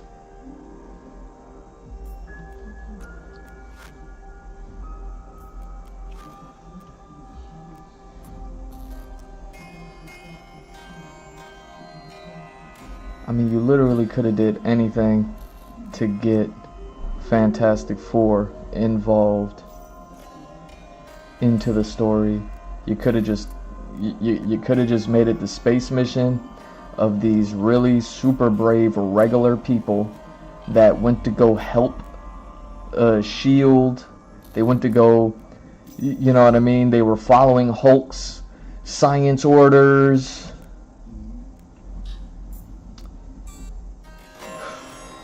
You know what I mean? They went to go maybe just be what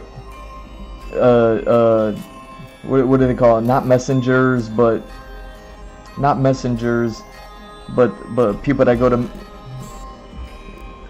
go from one place to another place to make peace. You know what I mean? Emissaries. They could, you know what I mean? They could have took a mission to space to be like, hey, aliens, Ravagers. You know, let's chill out. Maybe the Secret Wars is happening. They're out in space and some space stuff has happened. They got to go up there and, as like a peace mission. Something goes down. Now they got superpowers. You could have did anything.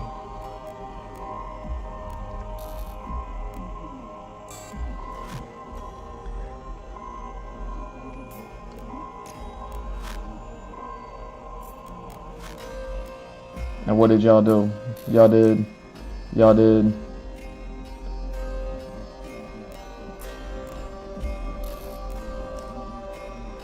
We're going back in time now.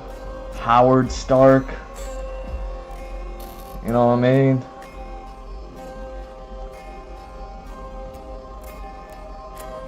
Like what are we doing? It's not John Krasinski, it's not Emily Blunt.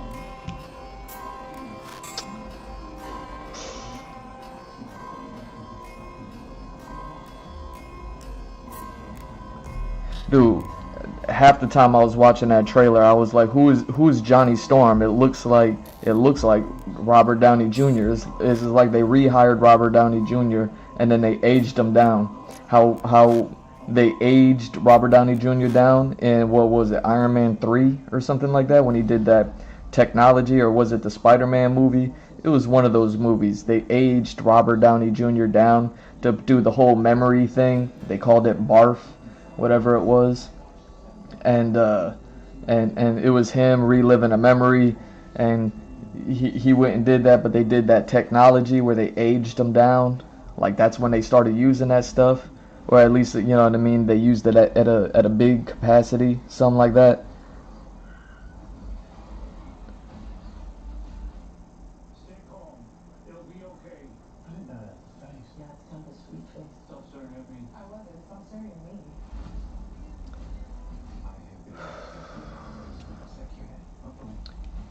Like, Human Torch looked like Robert Downey Jr. aged down. Like, the whole time I'm watching the trailer, I'm like, I didn't even see the Silver Surfer.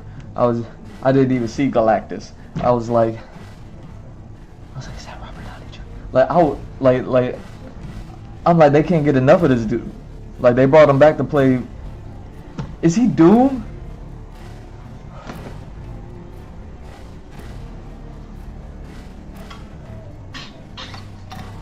Well, you know, in the man, get out of here.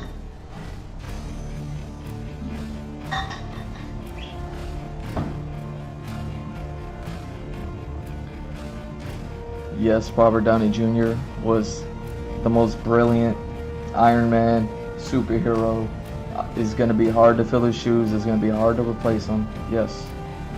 You know what I mean?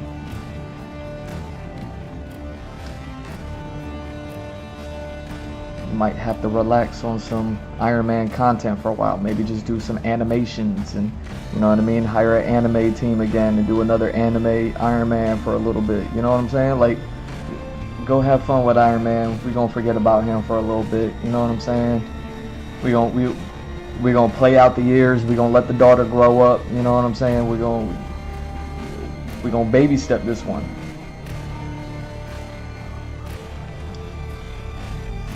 But there is no more Robert Downey. Nah, there's all the Robert Downey. He's back. Is Robert Downey Jr.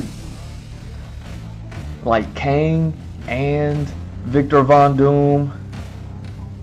And he's telling me to on a trailer. You were Iron Man. You snapped your finger. You were gone. You left a nice "I love you 3,000" message. You're gone. You tell me to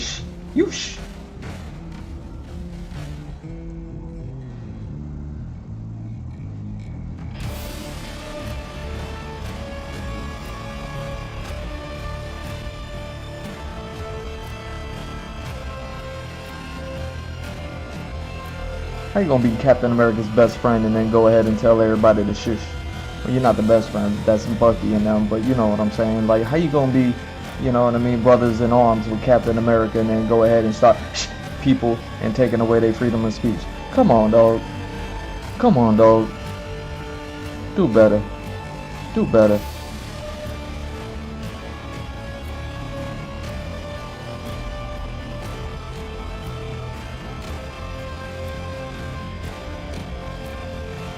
Yeesh.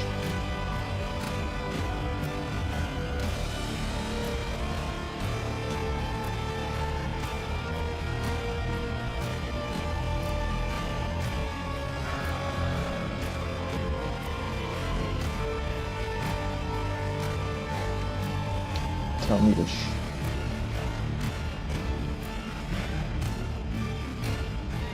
Haven't we gotten enough of him? Like, he was great. He's brilliant. I love him. I wish he was still around, but like for reals. You know what I mean? Not like on some hokey pokey. You know what I'm saying?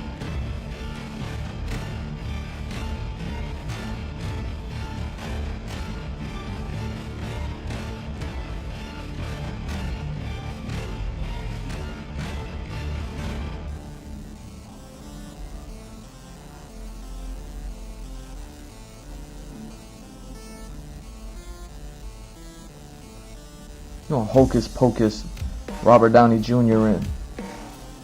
Like, he's going to be the saving grace. He's not going to be the saving grace. A unified vision is what would have been the saving grace. You missed that opportunity. That boat sailed. It's not even about starting over. It's not even about the multi-universe. It's not even about doing this and that. Like, someone somewhere along the line failed, and y'all just tripped over your feet when you was trying to go get the ball and you started kicking it like DC, and now you just tripping over your feet.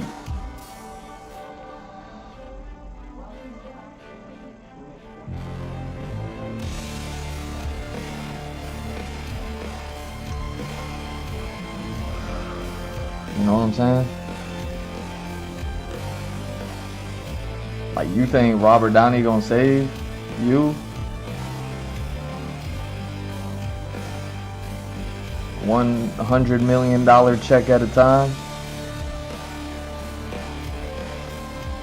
He was the best Iron Man we'll probably ever get. He still won't. He's not gonna save your franchise. I'm sorry. It's not gonna save your French fries. He's not gonna save your franchise. He's not gonna save nothing no more.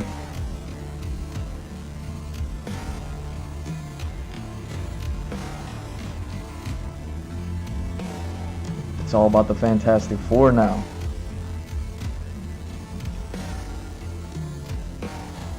supposed to replace Joss Whedon. You were supposed to get a new unified vision. You were supposed to set up the future. You were oh look, another Fantastic Four trailer. You were first steps. Okay. First steps to what? Recovery?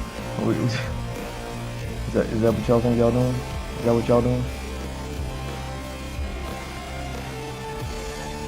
Yo.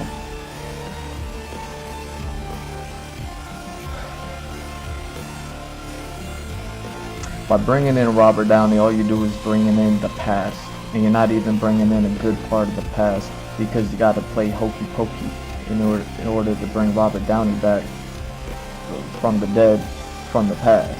Like, that's what Thor's position could have been. That's what Hulk's position could have been. That's what Vision's position could have been. That's what Wanda, Scarlet Witch's position could have been. Honestly, I would have held off on the Wanda and the Vision stuff. Well, sorry, nah, I wouldn't have held off on it, but I mean, I did hold off on it in my whole spiel, right? Like, because the whole thing was about setting up Fantastic Four, and I don't know if Wanda and Vision have anything really to do with Fantastic Four. But I do know, Wanda got a whole lot to do with the X-Men, which is what you're trying to set up next.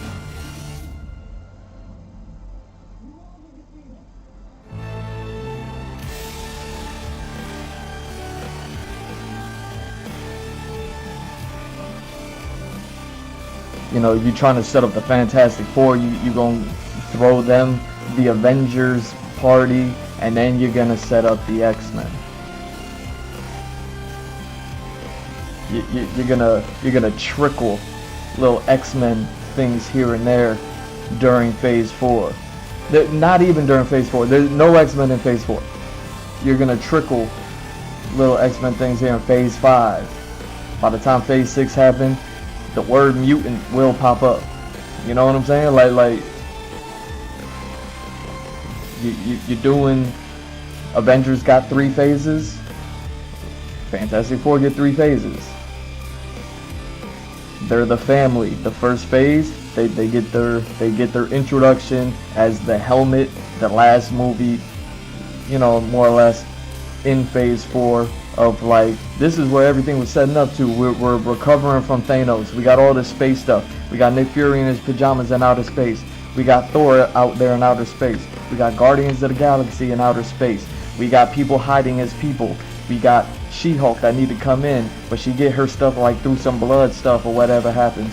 And then we got Hope, who's, you know what I mean? We got to figure out all these alien stuff. You got some blood stuff that needs to happen. Now we got She-Hulk. Like there's so much that could have happened. And in the meantime, Eternals happens, where a big giant rock monster just kind of disrupts everything. And then everything needs to pause and stop. You buy yourself some time. You know what I mean? Maybe that would have been the movie to really hit. With by the time you hit your election and you finally got the unified vision person who, you know what I mean, would have continued the Joss Whedon movement, the cinematic universe movement, then, you know what I mean, there would have been things that were already in production. You got to do those things, and then when you start to pick up production again, because Eternals would have been in production as well, it's like, all right, Eternals movie, big Celestial pops out of the ground. Buy yourself some time. You know what I mean? With all the space stuff happening. The Celestial is from outer space. It's called Celestial. Like it's called space. Isn't that what is the meaning of Celestial? I will look up that one. What is the definition? Celestial. Celestial definition. Celestial. Positioned in or relating to the sky or outer space as observed in astronomy.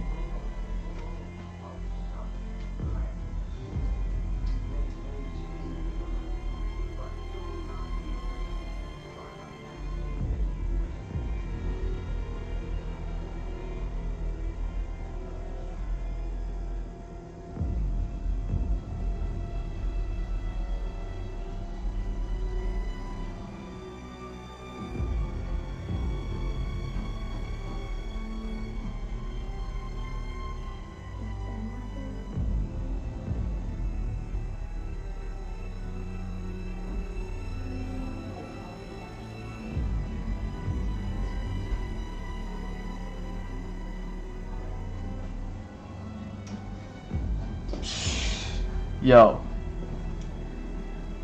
you got a space creature that pops from inside the planet out. You setting up the Fantastic Four for the first movie of a trilogy, because you're continuing the cinematic universe legacy. That's where the Ravagers come in. That's where all the space monsters come in. A Celestial popped out of the ground. That's where the Hulk comes in, and all the Secret Wars and everything else like that happens. That's when everything pop off. A Celestial popped out of the ground. How much gamma radiation does that produce? I don't know. A lot. Enough for the Fantastic Four. A brave group of individuals who were never meant to be superheroes go out on a space mission to help Nick Fury and with these aliens and broker a peace treaty with these space pirates. And Guardians of the Galaxy are there.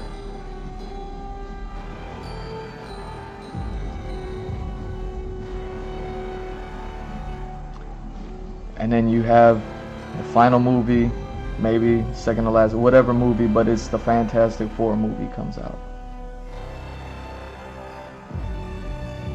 And it's a movie about these people who ain't even superheroes. They're not supposed to be superheroes.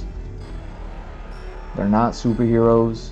You got all the other, you got other superheroes in the movie. You market the movie as with other superheroes.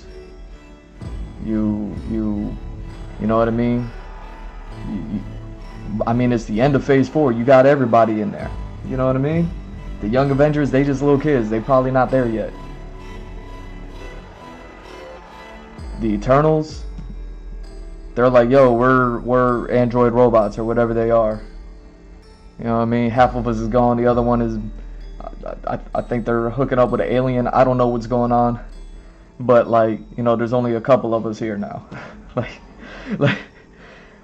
maybe one of them goes with them. You know what I mean?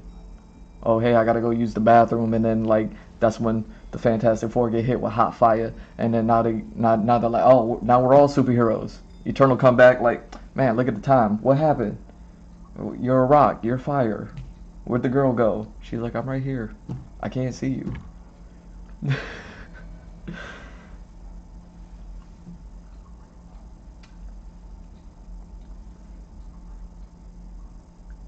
I don't know how you do it, but it's something like that. Like, I've been on here, I don't know how many times talking about the Celestial popping out of the ground. I know the first time I talked about it, I was excited. I was like, you know what I mean? Because I really feel a way about it.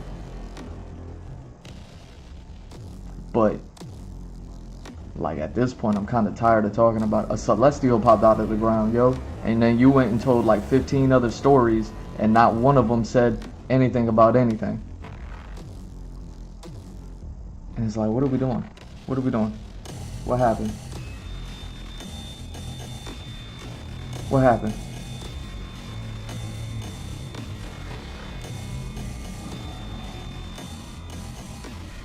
What happened?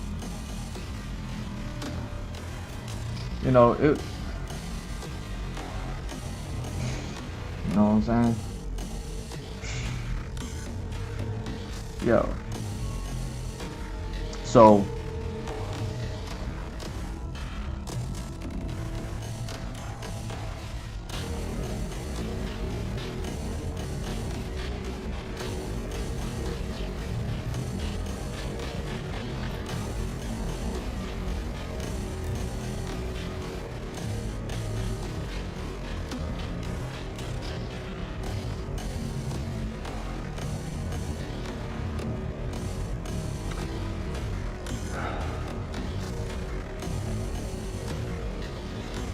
Fantastic Four dropped a new trailer today, yo.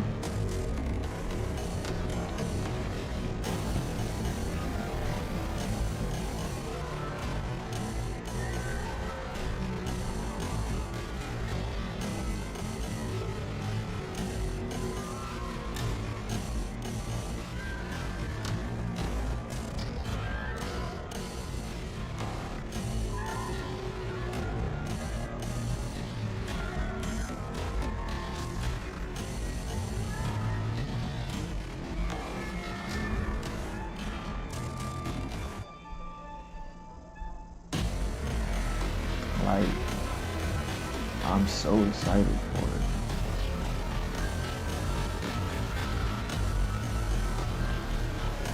I don't even know what's going on no more. Is Victor Von Doom even in it? I saw the Silver Surfer. I saw something that might be Galactus.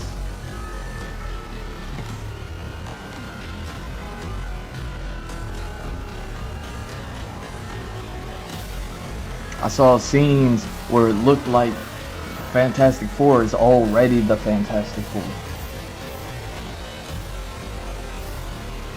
So it's not even an origin story. They just already out here. But Howard Stark still needs to introduce them to people. And for some reason the Mandalorian is telling people, we will protect you. Like, what? What are you protecting us from? What's happening? Why do you feel the need to protect us? Like, didn't you just have a space accident? You gonna protect us?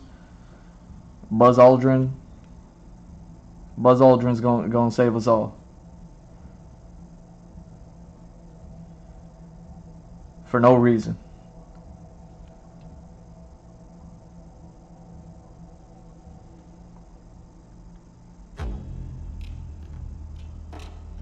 Buzz Aldrin's gonna be like, I'm here to protect you with my girlfriend and them. Yo.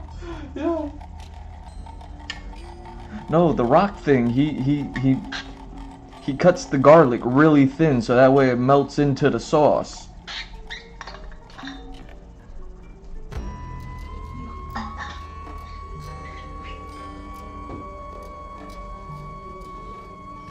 Not too much, I just want some panache.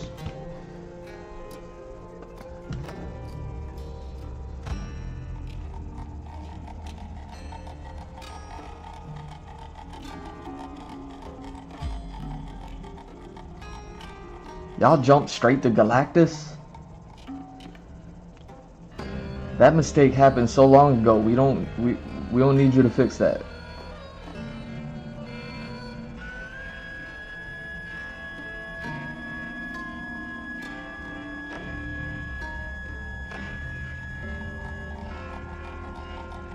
Like, we kind of already forgot about it. And all you did was remind me. You just reminded me that gas lactus existed. Gas lactus. Oh, lactose intolerant gassy Galactus. Oh.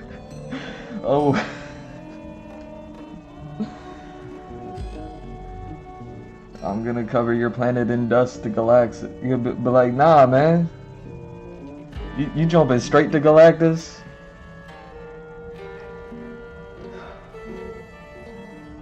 How beautiful dog, what if Marvel, what if, like, the whole reason why the mission exists in the first place, that all you know what I mean, Mars attacks and all that other stuff is happening, and the Hulk and the Blood and the She-Hulk and the, you know what I mean, Wanda and Vision is chilling, and you know what I'm saying, like WandaVision is happening on the side, and Young Avengers is just kind of like on the creeping on the come up, and the Celestials, and then, you know what I'm saying, the Guardians is doing their thing, and all the stuff starts to pop off, and then everybody kind of like, are we cool? Are we cool? Is everything cool? Yeah, we cool. And then, like, before the second to last movie, before the Fantastic Four, post-credit scene, Silver Surfer just pull up to Nick Fury's windshield out in outer space.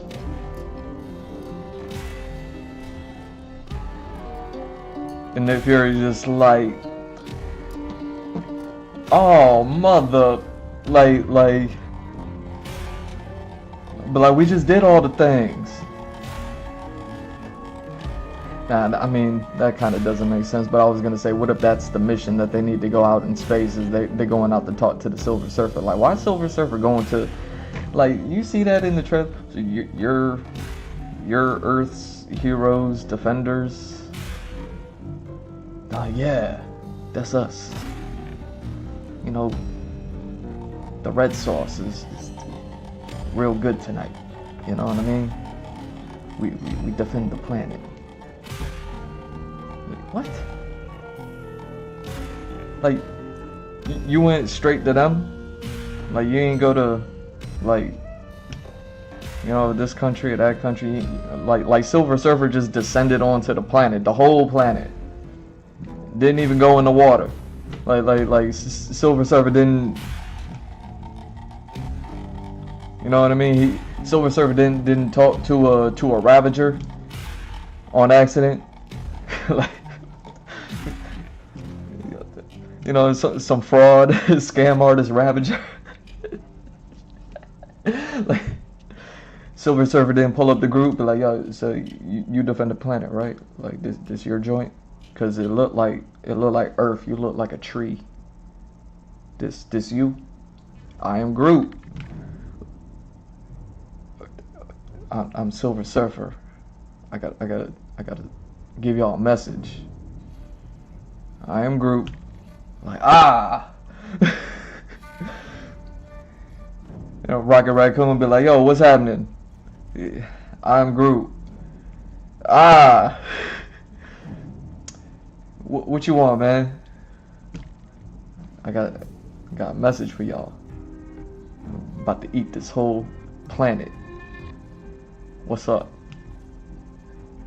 Oh, nah, man. That's not even me. That's you know what I mean? We just stopped by here. We just kind of, you know what I'm saying, with the scrolls in them. We about to head back that way.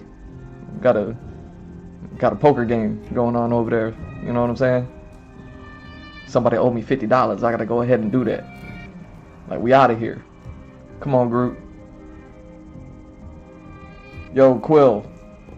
Somebody trying to eat the planet. I don't know. Hit him up. Yo, Nassau. I know. I don't know who this person is, but y'all need to send somebody up here to talk to them. Now you get some regular people that's not even superheroes, just on a nice peace mission. You know, Nassau pick up the phone and be like, yo, Reed, you up? End credit scene. Fantastic Four coming soon or something like that. I don't know how you do it. However you do it.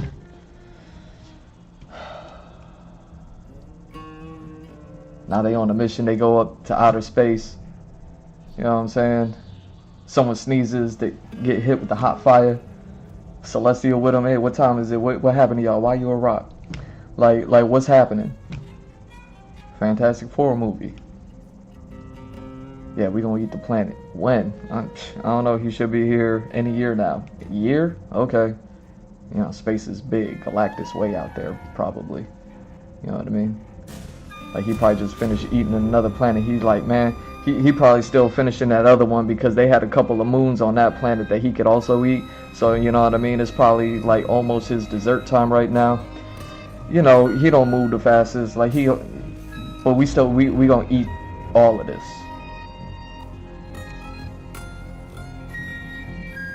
Okay.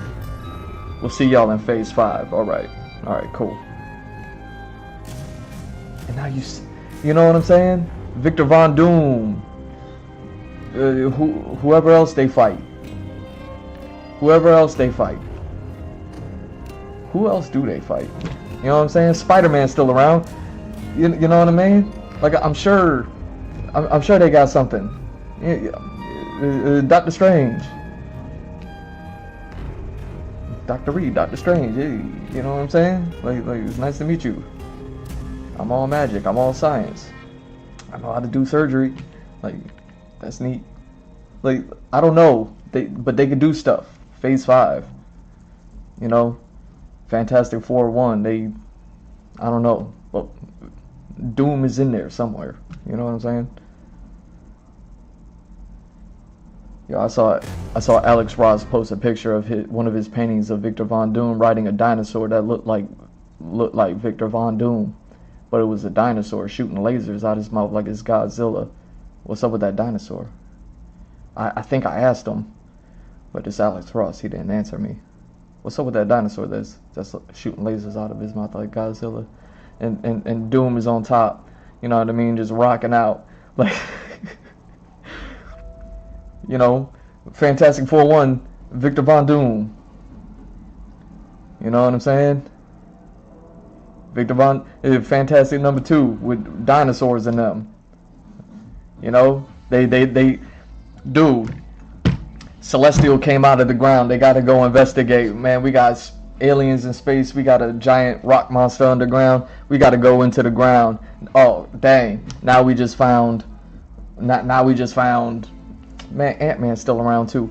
Yo, now we just found the Savage Lands. We're not even here.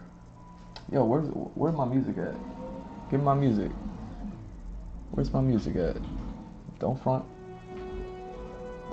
Oh, there you are. Why you so low? Why you so low?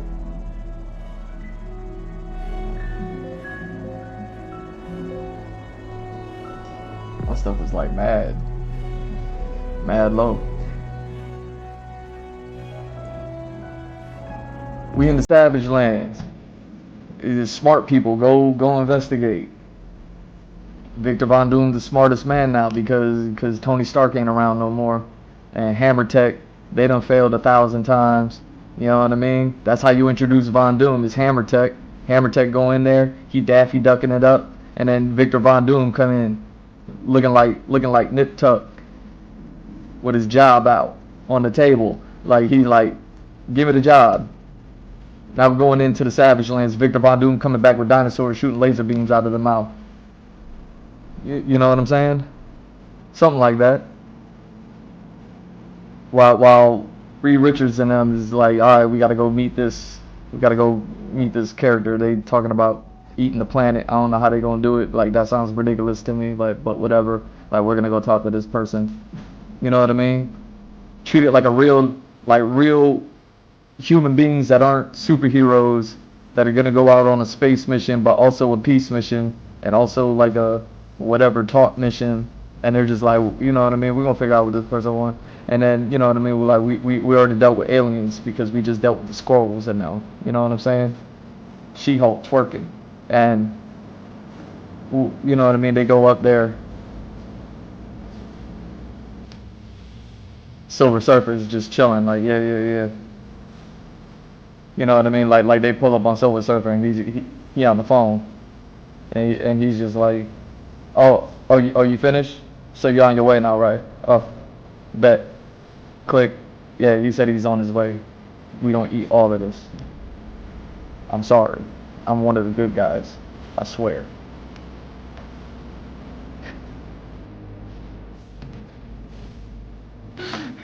You know what I'm saying?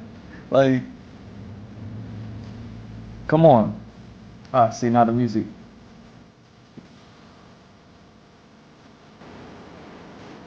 Music, you got the music better. So, like, what are we talking about? What are we doing?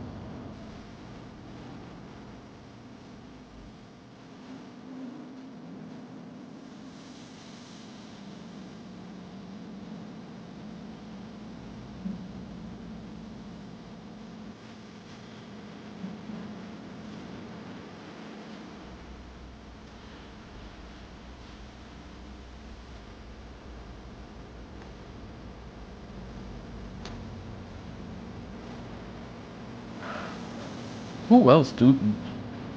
Who else does this? Fantastic Four or Five. Let's look up. You know what I'm saying? I'm on one. I'm on one. Fantastic Four. Rogues Gallery. You know what I'm saying? Because if I'm gonna liken the Fantastic Four, Marvel's first family of superheroes, to the Bat family of DC Comics, and we all know how much I love me to some of that Bat family. You know what I'm saying? Scrolls.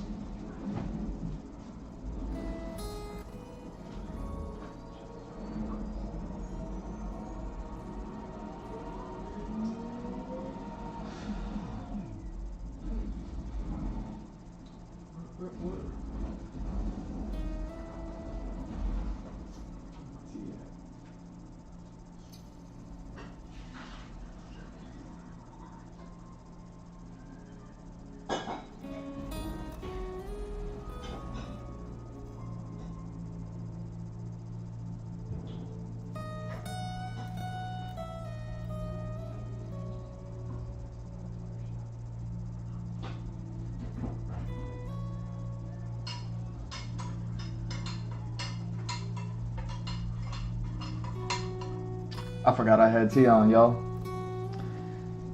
Look what time it is. Look what time it is. Where's it? Where's my joint? Not my joint, but my. You know what I mean? Before somebody takes my words out of context. Let me go ahead. You know what time it is.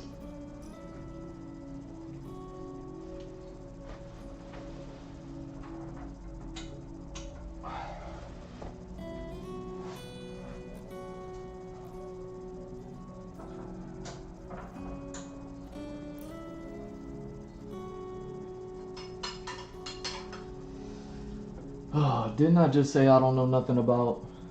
Didn't I just say that I don't know nothing about the Fantastic Four?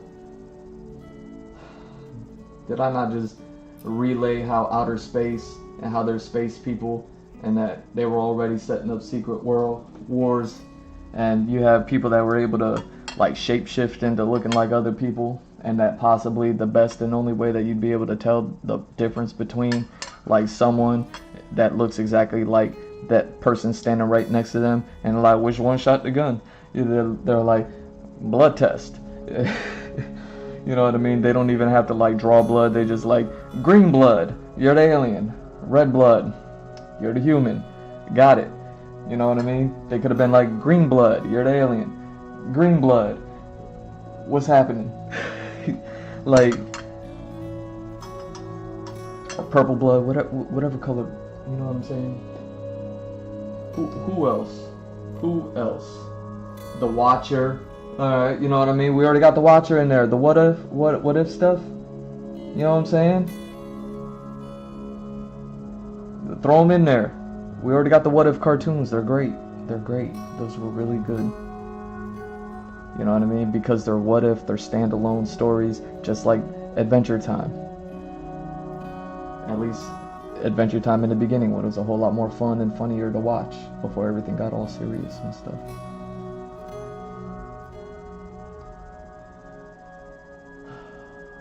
Who else?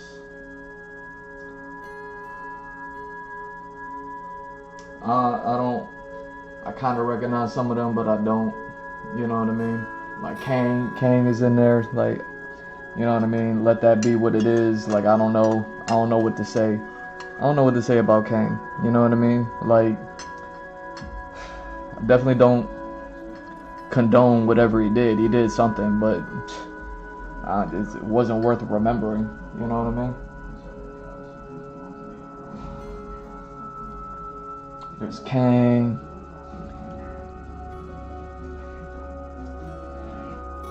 Namor.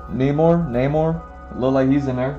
He's another one of the OGs. Like, I think Namor is one of the OGs, just like Human Torch is one of the OGs. You know what I mean? Like they kind of like you know what I mean? They're in there with Spider-Man a little bit. You know what I mean? Like y'all had like the Wakanda thing going on, and Namor was with the Wakandans. You know what I mean? Like what I think that's Namor, at least. It looked like him. So y'all brought Namor in, you know, man, look good. Put him in 2 movies. Come on, what are we doing? What are we doing? You could have had one movie where he made peace with the Wakandans, and then another movie where he made war with the Fantastic Four. And you'd be like, yo, this character is crazy. We like him here, but we don't like him there. And now we're back at war with Wakanda, except they've already established all these little help centers in all of the world and all this stuff.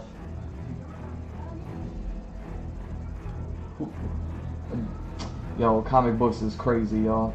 I don't know I don't know any of these rogues. I kind of recognize some of them from like things that I just see online. I'm trying to find one that actually like has their names written on them.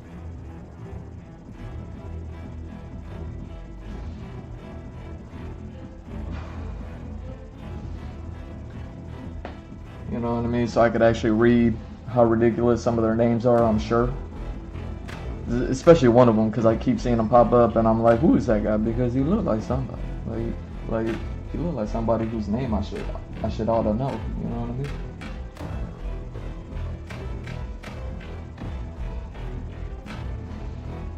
Okay, Rogues Gallery, the Fantastic Four top 10 villains. Alright, see, now I'm clicking on stuff. Yeah, I'm gonna get a virus.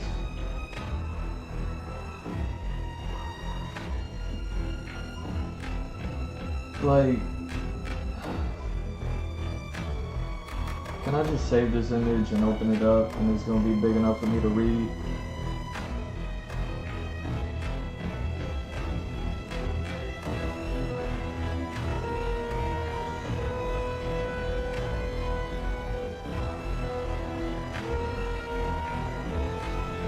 Oh, no, not you. There we go. You know what? I'll pull you up right here so we can look at it together. Hopefully this picture is a good picture.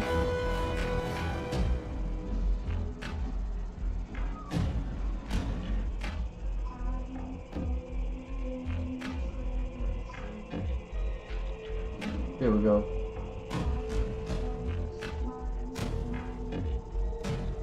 So let's go through it. Red Ghost. Don't know. Red Ghost, but he's wearing green. Alright. Super Skrull. I know him. I know him from Marvel 3. Yo. Super Skrull in Marvel 3. Yo. Come on, man. That would have been a great one. Like movie 1 is Victor Von Doom, of course, right? Or maybe movie 1 is the Skrulls. I don't know. But Super Skrull, you know what I mean? At least I know him from Marvel 3. He's like a little bit of all of their powers or something like that. So he kind of like isn't just a whited up Skrull like he was in the Secret Invasion, but he actually has like the Fantastic Four power. Like, how dope would it have been? You know what I mean? To like kind of with the She-Hulk and the blood and all that other stuff going on, with the people with the doing this stuff and the things like that. Like, you know, maybe like the way that they start finding out who the Skrulls are is through this blood thing, and then She-Hulk happens, but then the Skrulls kind of fight back and they kind of combat it, and then now they're doing the blood thing, and with doing the blood thing they get the Fantastic Four. I don't know how this stuff goes, man. I don't know. Diablo. I mean, that's a Scarlet Witch tie-in probably. Ramatut. That's a Wakanda tie-in probably. Invincible Man. You know what I mean? He sound like one of them throwaway, the little throwaway hater in the beginning of the movie. You know what I mean? In the sequel, when they first open it up and they gotta beat somebody up. You know what I mean? Invincible Man. All right, he out of here. Hate monger. Come on, man. Like when Namor making peace with Wakanda and Namor making war with the Fantastic Four, like someone like Hate Monger. Let's see who Hate Monger is. Man. Yeah, let's see this. They got little dossiers on these characters, so let me read it. Hate Monger first appeared in issue 21. Wow. Boy, did we get letters about this character. It's too bad we had to kill him off at the end. Judging by your... Sorry, it's a little blurry, like, you know what I mean? The letters is small. Not blurry because I can't see, blurry because it's a bad JPEG. Judging by your mail, he might have become one of our most popular villains. Or should we say, unpopular villains. Anyway, as we see it, the world is better off without him. There's enough nutty hatred rampant today without anyone else trying to make a career of it. What a really good character to present today. Just that synopsis alone. We got the hate monger. Who's the hate monger? He's a hater. Ooh, why do we want to put a hater in there? Ain't we got enough hate in the world? Let's just tell a story real quick. The first opening 15 minutes of the thing. You know what I mean? We boom, and then you know what I mean? Peace and justice in the American way, and he's out of here. And the hate monger is gone. And then we get the cheer, and then we get the doom. And like, oh, got you. I got you. You know what I mean? He going around hating Namor. He's hating Wakanda making all these moves. He hates all the aliens. He's the hate monger. He hates everybody. Like, hate monger, you're out of here. Atuma, he's under the water. That's Namor right there. Come on. You know what I mean? You got Atuma, you got Namor, you got Wakanda in there. Come on, man. The puppet master. That is what it is. I don't know. Dragon Man, Dragon Man. Come on. He almost wearing the same color as me today. Look at me. You know what I'm saying? I'm gonna read up on Dragon Man. Who is this? They got a lot to say about him. Let me see if I could even read these letters. First appeared in issue number 35. Originally, this is really hard to read. Originally, the something creation of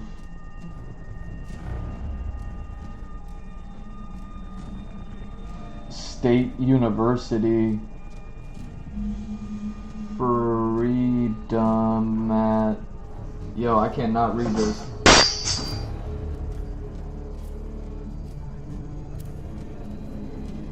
Signs of Diablo. I think he was one of the other bad guys. Two state name. Yeah, it's really hard to read this. I can't read who this guy is. I'm trying to see what they're trying to say, but they're not really saying nothing. Like, we're looking for rogues gallery. We're not looking for just like anybody. Okay, Submariner. There we go. Prince Namor, the sensational. Like, come on, yo. He's straight up one of the bad guys for the Fantastic Four. That's a Wakanda, you know what I mean? Namor. You got the good-looking guy. You got the Fantastic Four coming in. Super Skrulls with the blood, and you know what I mean? Hulk is on Earth, and dude, and Thor's in outer space and they figuring stuff out. You know what I'm saying?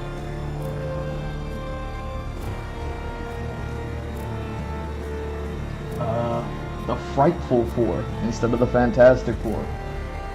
You know what I mean? I don't know about all that.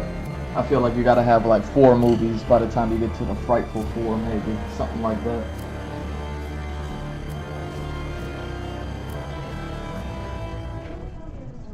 You know what I mean? Some of them look like they Spider-Man's bad guys anyways. The Miracle Man, I've heard about that character. Impossible Man, I've heard about that character. Scrolls, you know what I mean, naturally. Gideon.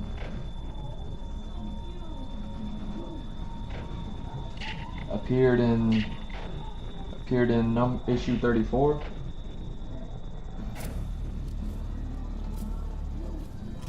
You know, mind you, notice all of these bad guys are in their early days. You know what I mean? Notice they're not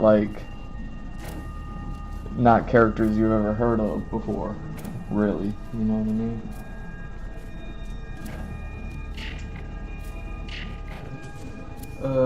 Gideon is one of the weakest men, wealthiest men alive. When in a due for ultimate power,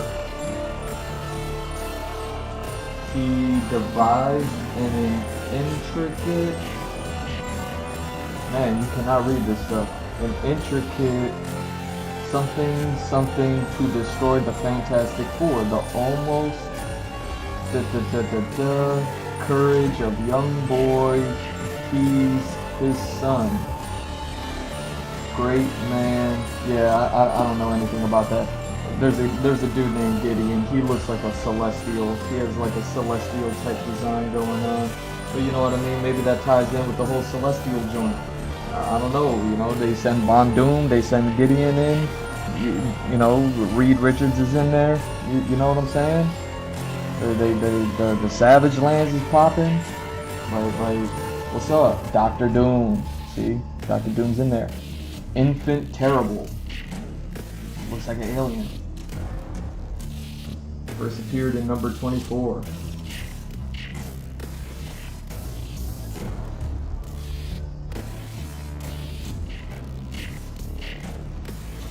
We went out on the usual king-size limb with this bozo, and as usual, we got the usual king-size reaction from you fans.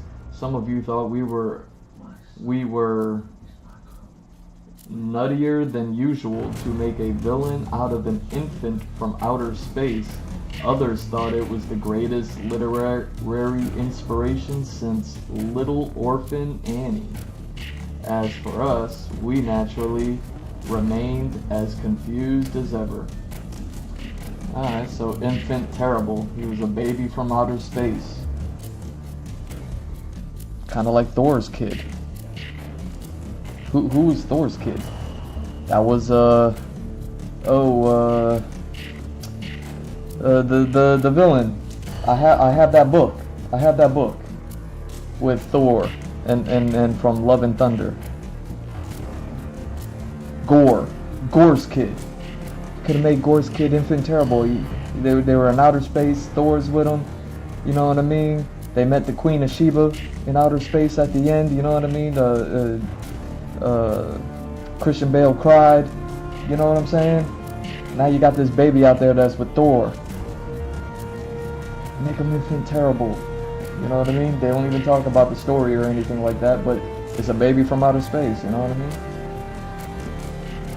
Yeah, I mean, Fantastic Four already slugging it out with Wakanda and Namor at this point. Like, you know what I mean? Dr. Doom over there hiring dinosaurs to shoot lasers. Like, yo, you know what I mean? Like, Phase 5 could be the nuttiest stuff ever. The Mole Man, I think I heard about him. You know what I mean? He just digs underground or something like that. Quasimodo, you know what I mean? Just taken from old literature. The Molecule Man, now I've heard of that dude. The Molecule Man, like he probably got something to do with like Ant-Man or something like that. You know what I'm saying? With all the molecules and stuff. If ever our frolicsome foursome faced a seemingly unbeatable foe, this is the one. Imagine being able to rearrange the actual molecules of matter and reform them into whatever shapes he desired. Yet there were two things he couldn't overcome: the courage of the Fantastic Four and the brilliant brain of Mr. Fantastic. The Molecule Man, Ant-Man. You know what I mean? The Pym particles, the Ghost Girl from the second Ant-Man movie. You know what I mean? The Thunderbolts. Like there's stuff happening. There's stuff happening. I don't know. Kurgo, the master of Planet X. Yo, if you had someone called from Planet X, and you're using the Fantastic Four trilogy to set up the X-Men trilogy, and you got a character that you can bring in from a planet called Planet X, after all this space stuff happens. Let's read about who Kurgo is from Fantastic Four number 7. Oh, he's early Kurgo.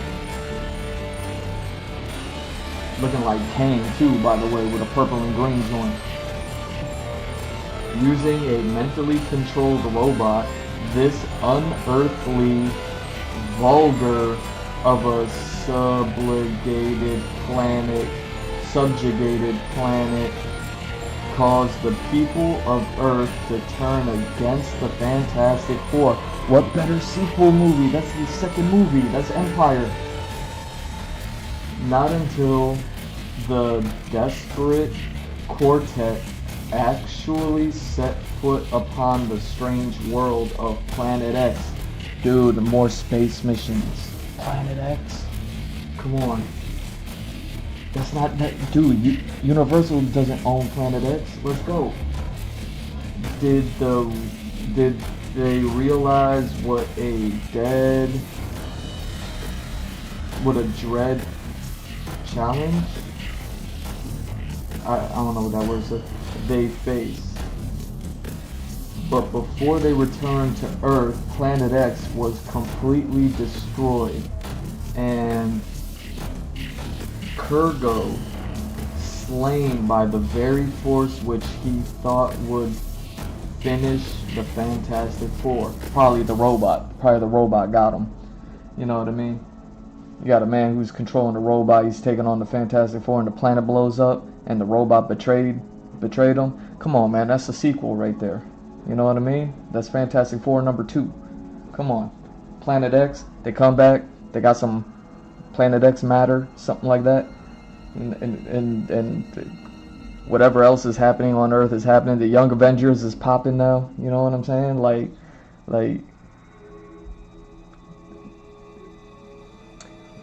who are the Wanda's still out here? She turning into Mephisto or something like that. Doctor Strange is still trying to repair the multiverse. You know what I mean? Like, I don't know what's happening, but dude, all of this stuff, you know what I'm saying? The Incredible Hulk is one of the bad guys. Look, after Kurgo is the Incredible Hulk.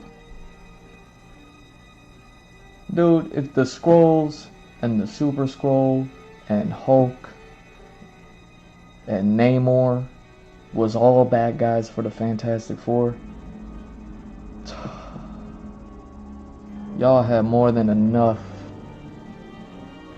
to have held an election, got somebody with a unified vision,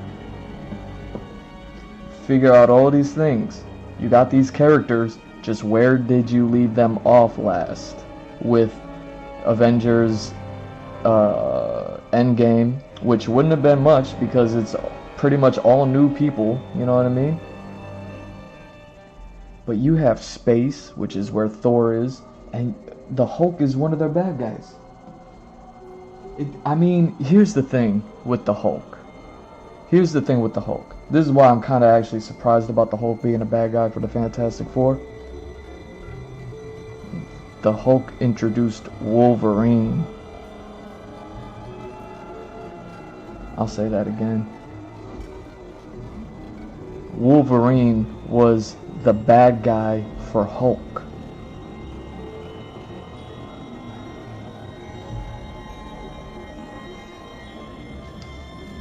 Could you imagine, like, Skrulls has invaded Earth, we gotta run blood tests. We're running blood tests to figure out who's the alien, who's not the alien. And it's covering it's covering the whole planet. This is where all of the young Avengers start coming into play, because the Skrulls is everywhere. Before the Celestial pops out of the Earth and everything needs to shut down for a second. You know what I'm saying? Could you imagine? They're running all these blood tests. Hulk cousin get involved. She turned into the She-Hulk, and they're having problems with what the Hulk is doing. So they bring in the Fantastic Four. Reed Richards, just a regular dude who's not a superhero, and with the Hulk and with the Skrulls stuff going on, the space mission, they get hit with the fire, and then they become the Fantastic Four. You know what I mean? They beefing with Namor. Wakanda is like, yo, we won't mess with you no more. And now we got Fantastic Four, the first family. You know, they're in America, and then you got Wakanda that's still over there. And it's like, alright, now Wakanda's back being not enemies, but Wakanda is back on the you know what I mean? We kind of gotta look at Wakanda and be like, hey, you know what I'm saying?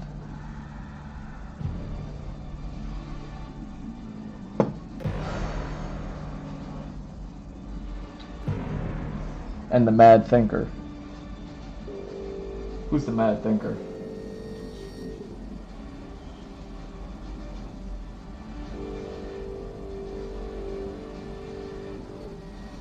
Yeah, I'm not even interested.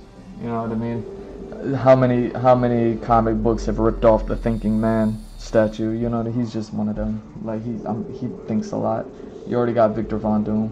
You know what I mean? Set him in as part of the team for the Savage Lands and all that other stuff with Von Doom and everybody else that I was talking about that goes in there and does all that stuff. You know what I mean? Mole Man digs underground. Dude, you could have made a team of scientists and it'd be like, yo, we got Mole Man. He be digging holes and stuff. He found the Savage Lands. You know what I mean? You go out in outer space. You find Planet X. You know what I mean? You bring back some debris from Planet X after you finish fighting off all these aliens with all this blood stuff going on. You get a little blood accident with the Planet X matter, and now, you know what I mean? Kaboom! You get Wanda tripping, and now mutants. Now Wolverine's fighting the Hulk. You know what I mean? The Hulk is over here like who's this guy? You know what I mean? Scratching me. Like come on, man. What are we doing? What are we doing? We got Howard Stark back in time. We're making sauce.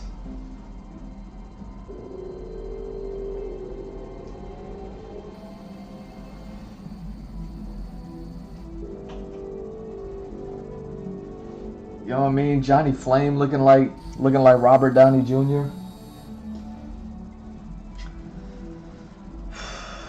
Robert Downey Jr. is Victor Von Doom. Like, what are we doing? What are we doing?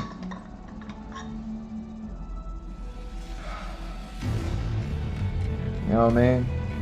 I think it's a little too late to fix it. I don't think if they tried to fix it, they could fix it. And I don't think if they didn't try to fix it, that they could actually do something with it. Like to start over. Hey, we're not doing the universe stuff anymore. We're trying to get away from it, actually. It's like, yeah, but I don't think you could do that either. You know what I mean? Like, you just spent a gajillion dollars on all these properties, and now you need to set them down for a while. You need to let this generation of children grow up with something else, and then the next generation of children. You know what I mean? I'll see y'all in 15 years. Y'all figure it out from there. You know what I mean? Let's just say, like, all right, phase 1, 2, and 3 was good. Phase 4 is gonna rest in history as like the thing that did it. You know what I mean?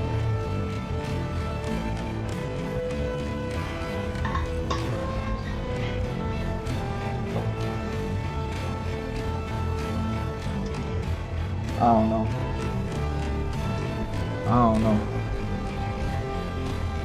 You know what I mean? Yo, Marvel, hire your boy. You know what I'm saying?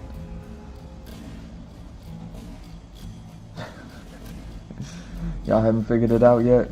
Y'all haven't figured it out yet. Come on. You gotta talk to me.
Okay.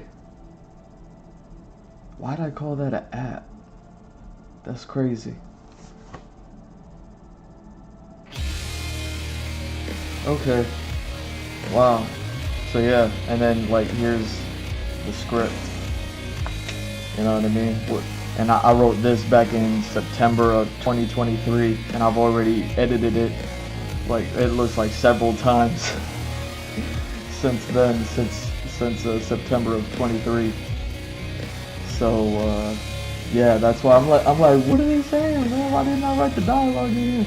It's like I gotta go back and find this stuff. Okay, so this is that shot.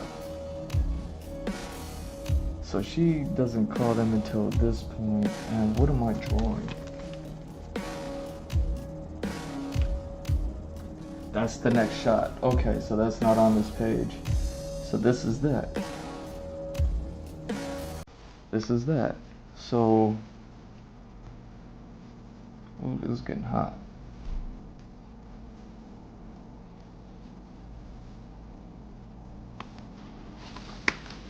Yeah, I wrote this stuff a year ago, so y'all gotta forgive me if I'm like, what are you saying? You know what I'm saying? Okay, okay.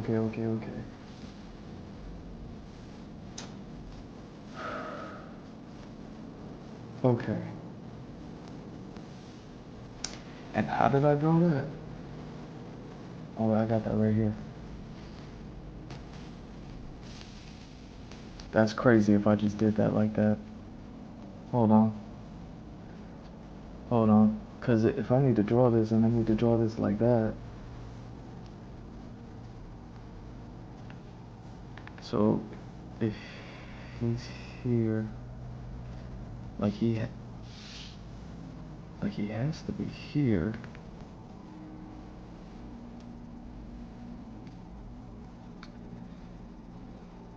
And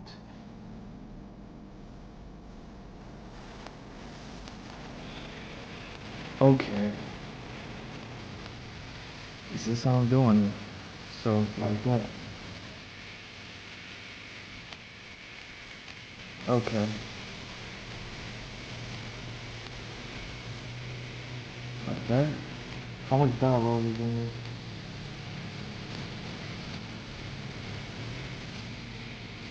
Okay, perfect. So dialogue, whisper. Perfect. Perfect. Probably even raise this up a little bit. Like that. Like that. Well, this.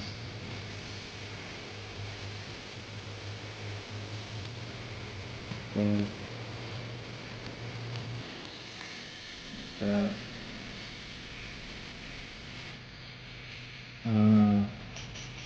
What's he doing? You know what I mean? I got him like Will Ferrell. I don't know what to do with my hands, yeah. What, what is he doing?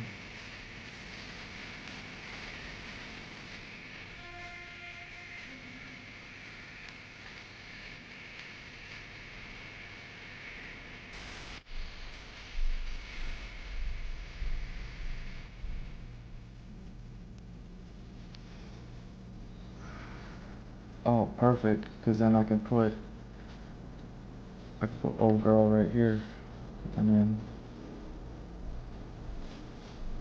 other one, other two. And then you there.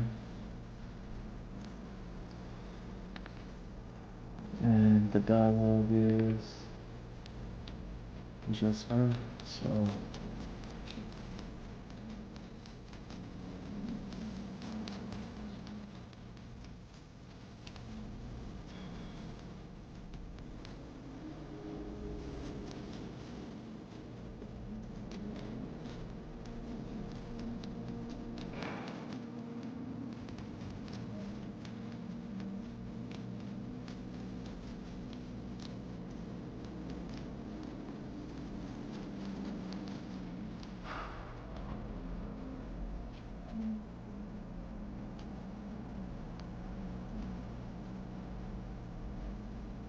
Hmm. Okay.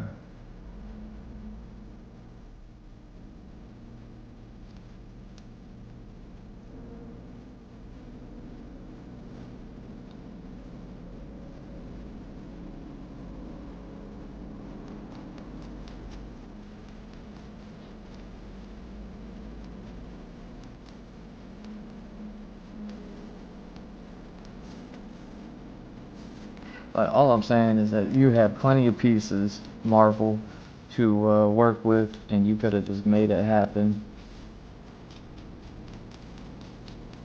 And y'all fumbled the ball, man. It's really exposing when you see like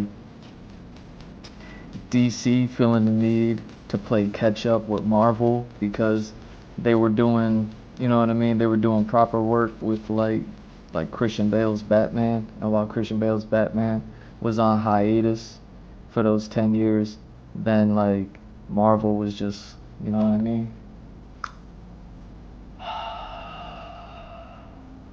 You know what I mean? So, it's crazy when you watch like DC fumble the ball trying to keep up with Marvel, which they shouldn't have did, you know what I mean? Shouldn't have been the goal ever at all. Shouldn't have been a thing. Like they had the opportunity to be able to do, you know what I mean, the cinematic universe being a new thing, but also it ain't nothing but a pre-written trilogy, you know what I mean? Like look at Lord of the Rings. Like Buddy shot all 3 films in one go. And then it took 10 years to release them all, stuff like that. But what I'm saying is, like, there's so many different ways to do trilogies. Like, usually the way they go is like, oh, we don't know if this is gonna work. So, you know what I mean? Like, we're only gonna aim for one, and if it's good enough, then we green light the second one. But if you're in the middle of a Bat trilogy, you know what I mean? And Marvel Universe is going on, and you trying to keep up with them.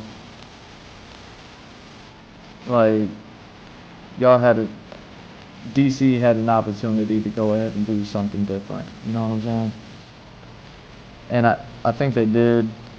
And then, what happened, and it like really affected them. And it was because they allowed it to affect them. But they fixed that.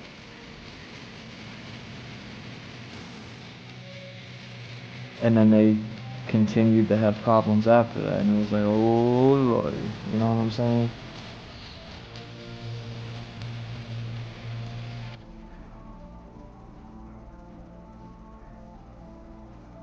And then, Shazam came in with the Shazam, and then they dropped the ball. Like there was an opportunity to do some great stuff, and now I'm looking at this new Superman, and I'm just like, man, I don't know.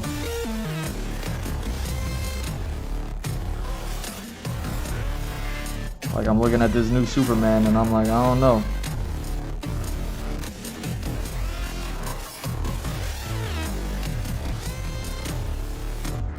Like, Superman's not a nerd. He's a farm boy in the big city. And I feel like the Superman that they got now is more nerd and less farm boy.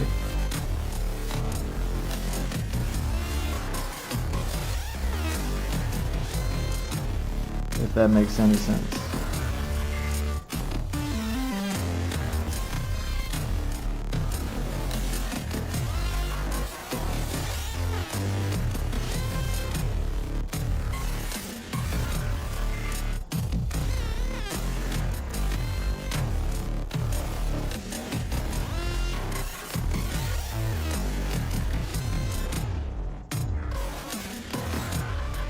Like, it looks interesting though, because they got that good director who does some really cool stuff.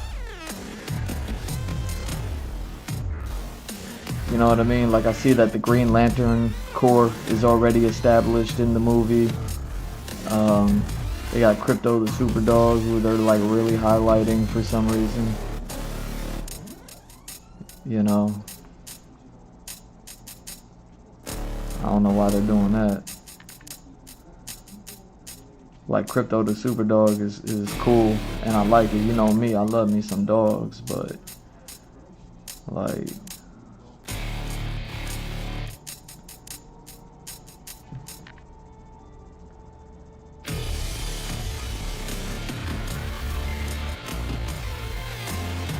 oh, what am I doing? Look at me tripping.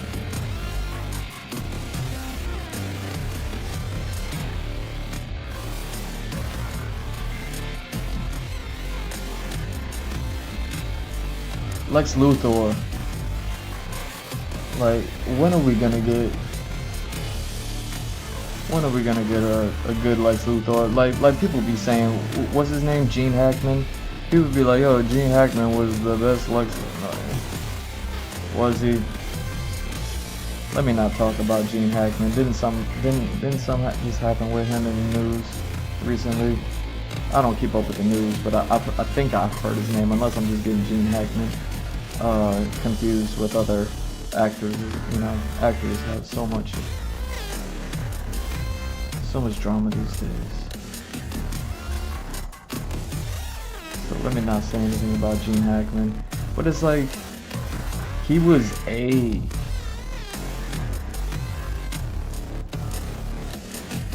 Lex Luthor. Like he played him in a movie. Gene Hackman played Lex Luthor in a movie, like how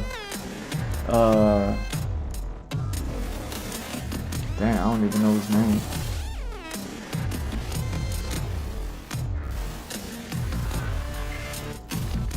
Birdman, Batman.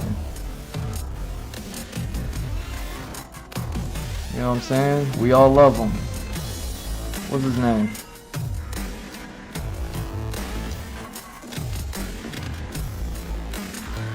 Did he play Beetlejuice too?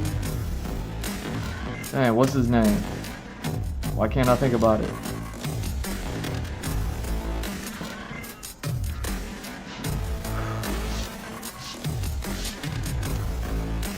Tim Burton's Batman. What's his name? Dang. Either way, that dude. You know, Gene Hackman played Lex Luthor like that dude. Like Beetlejuice played Batman. You know what I'm saying? Like he was there. Just like Batman the animated series is like one of the best Batmans we got. And then I would put, you know what I mean, Ben Affleck up there. And then probably Christian Bale. You know what I'm saying?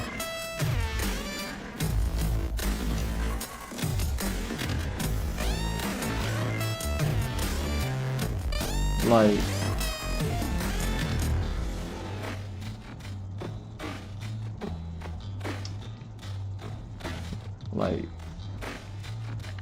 Superman animated series Lex Luthor was still the best Lex Luthor we've gotten.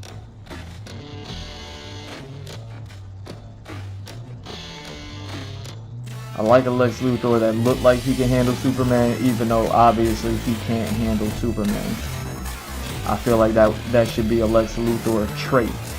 Whether it's a before or after Superman thing, if you got yourself a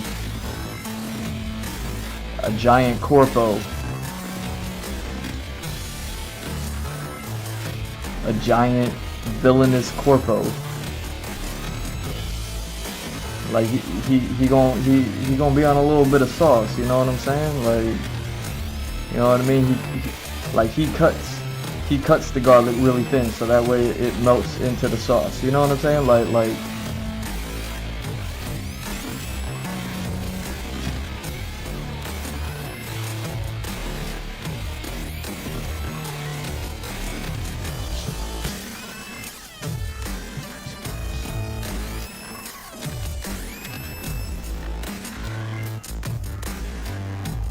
know what I mean?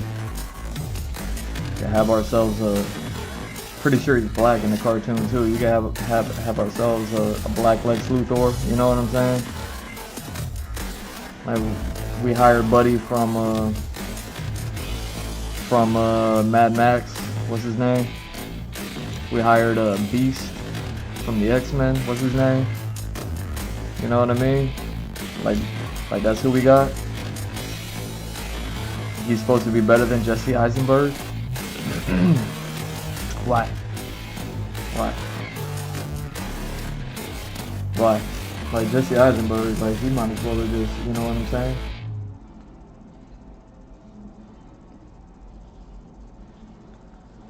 I don't know. I don't hate comics, man. I'm still here. I'm talking about it like this because I care, because I like it. You know what I'm saying?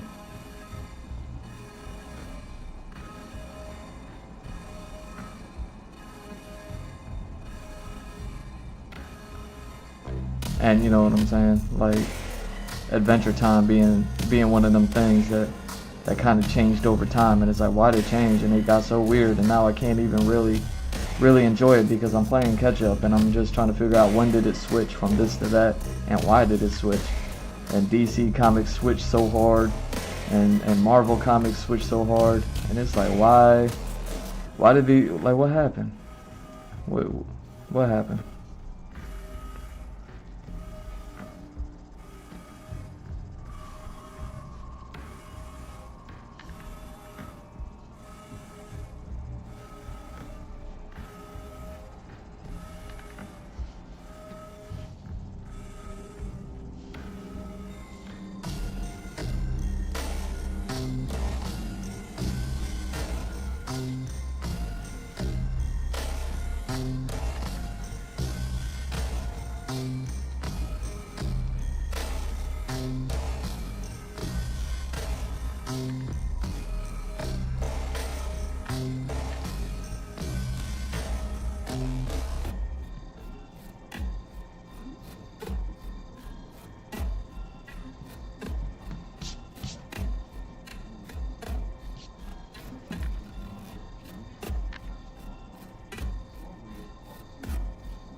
You know, as far as like these cinematic universes go, I'm wondering how much do I care about like the actual properties, and how much do I care about like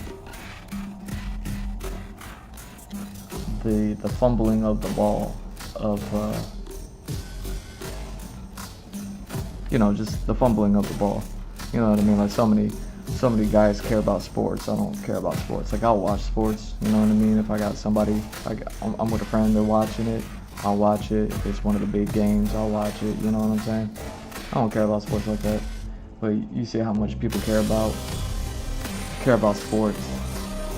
And just like when somebody fumble the ball in a game, you're like, they fumbled the ball. Oh man, yeah, they playing basketball, they kick the ball out of bounds. Oh, you know what I'm saying? Like like You know, like that's what it's like. I'm over here just watching people make so much money and fumble the ball. And I'm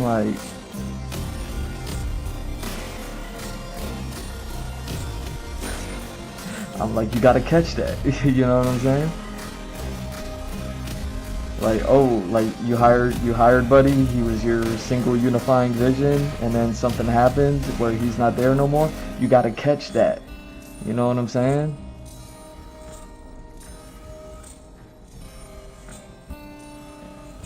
And now you telling me this?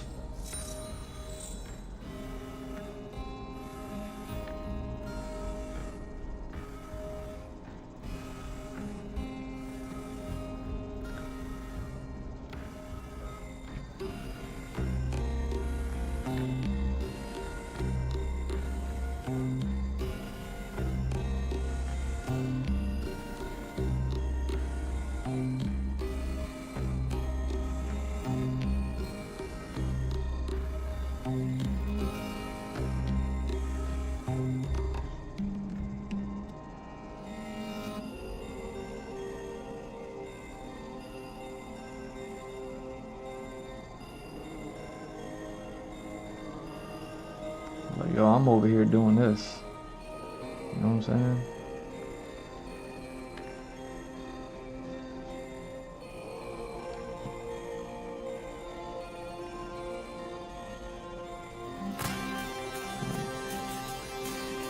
Y'all drop the ball, hey, I'll pick that ball up, you know what I'm saying?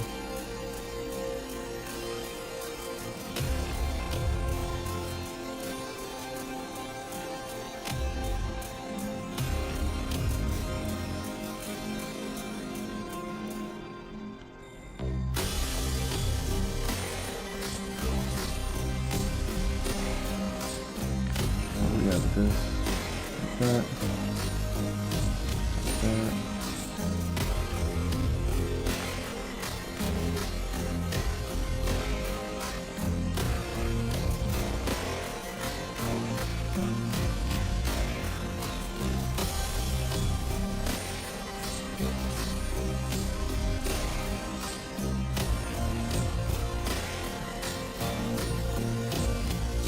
How are y'all even making an Avengers movie? Like, with who?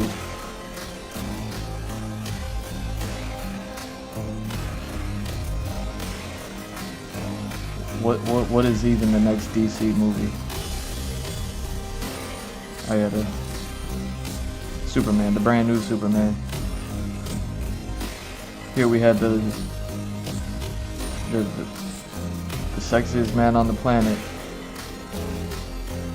playing Superman, and they're like, nah, we got a new one. He don't even look like a farm boy.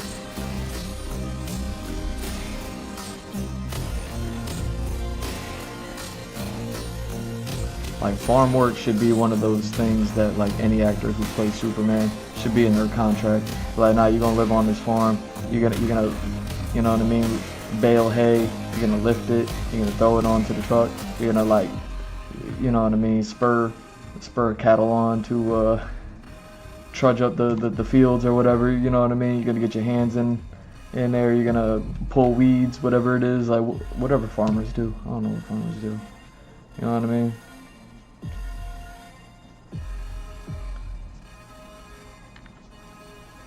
You know, drive a tractor, fix the tractor, like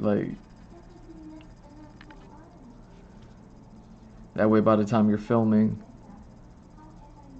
you look like.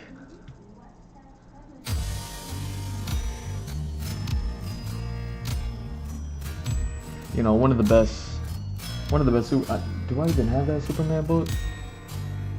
Because this is what I'm talking about. Let me see if I even got this Superman book.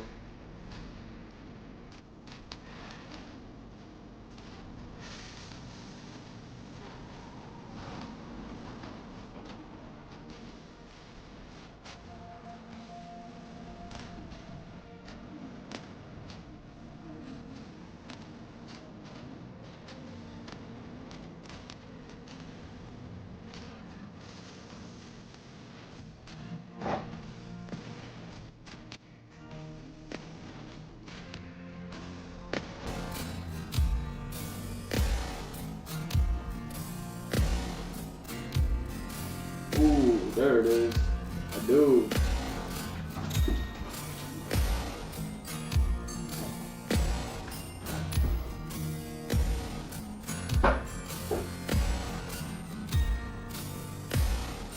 Alright.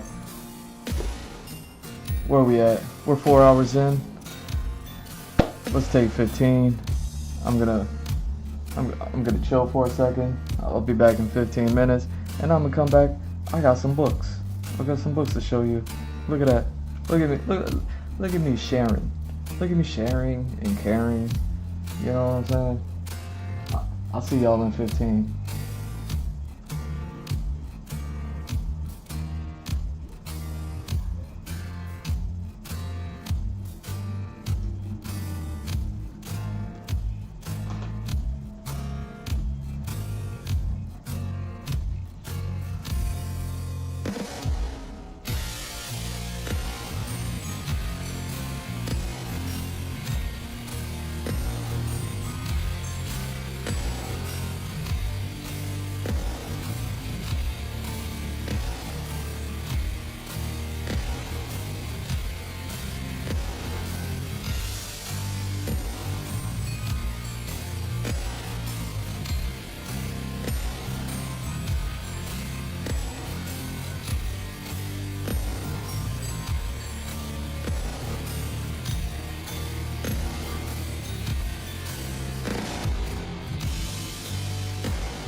let's just do this. Let's just do it, right?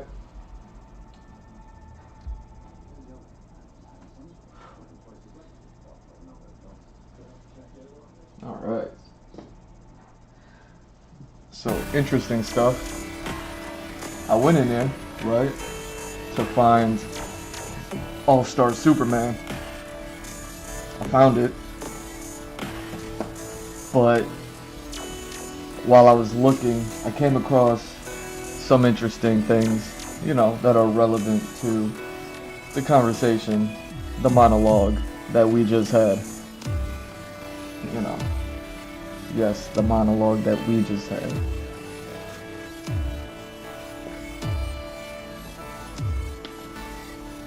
So, I was looking for All-Star Superman.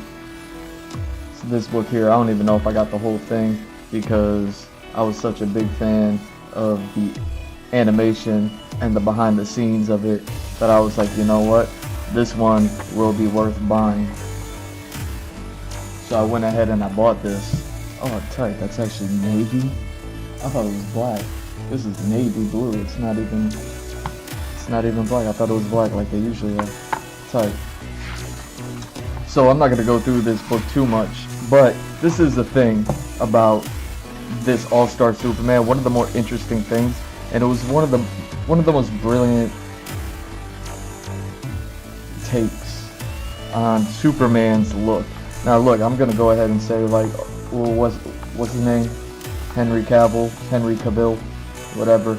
Like, good looking guy, best looking Superman we'll probably ever have, and never gonna be a better looking Superman than that guy for a long time, probably, right? Like, we can all agree to that.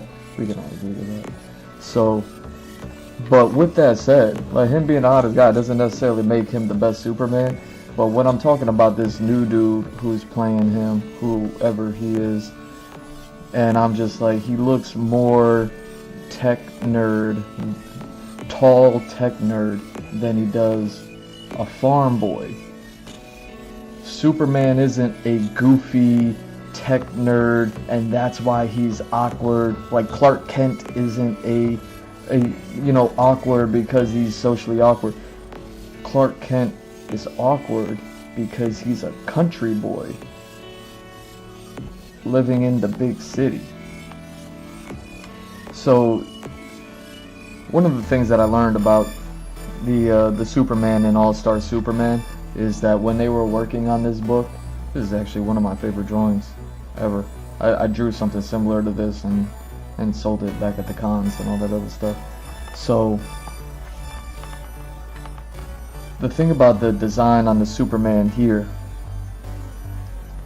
is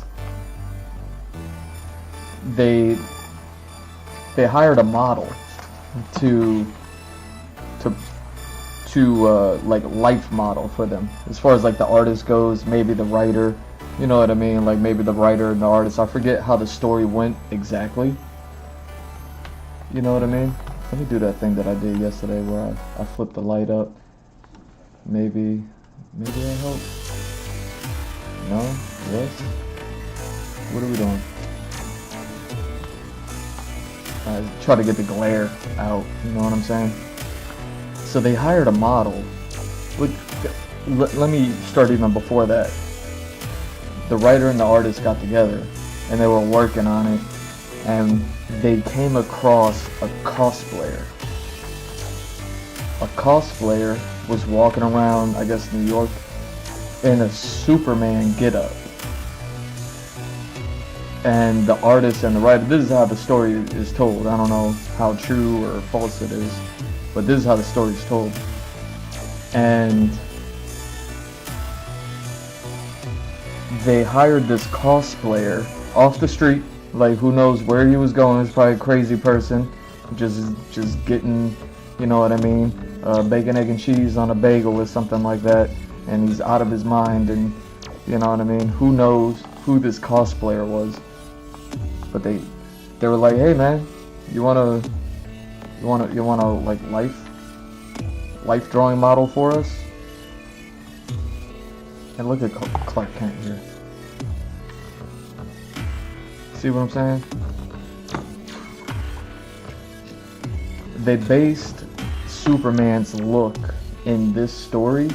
And if you watch the animation is very interesting looking. Like whatever it is, like if you like the story, you don't like the story, if it, you know what I mean, it's the best thing, if it's the worst thing, like who cares? Look at that animation and look at all the other animations. You're gonna see just a slight difference. All of the DC cartoon animations, they all have a Bruce Timm effect, and then when they deviate from the Bruce Timm effect, they kind of lean in towards other animation styles that you've seen in other cartoons that were probably popular at the time that movie came out, sort of stuff. All-Star Superman animation had a very interesting look that was just its own animated look, and it was because the animation was designed around the actual graphic novel here. And here's another thing, like this is Clark Kent. Like Clark Kent is like just a regular guy. He's a big guy because he's a farm boy, but he's still just goofy and out of touch with the big city. You see what I'm saying? So when Clark Kent is being Clark Kent, like there's little things that are happening here that are very interesting in this story. Superman's hunched over, he has bad posture, he's a big guy still, he's not like some skinny nerd, but he's clumsy, because he's like a big clumsy dog that is like the big clumsy dog that jumps on your lap and jumps on the couch and sits on top of you even though the dog is bigger than you are, type of dog. Like that's who he is. Look at how he's standing here in this panel. If you can see it, like he's standing pigeon-toed.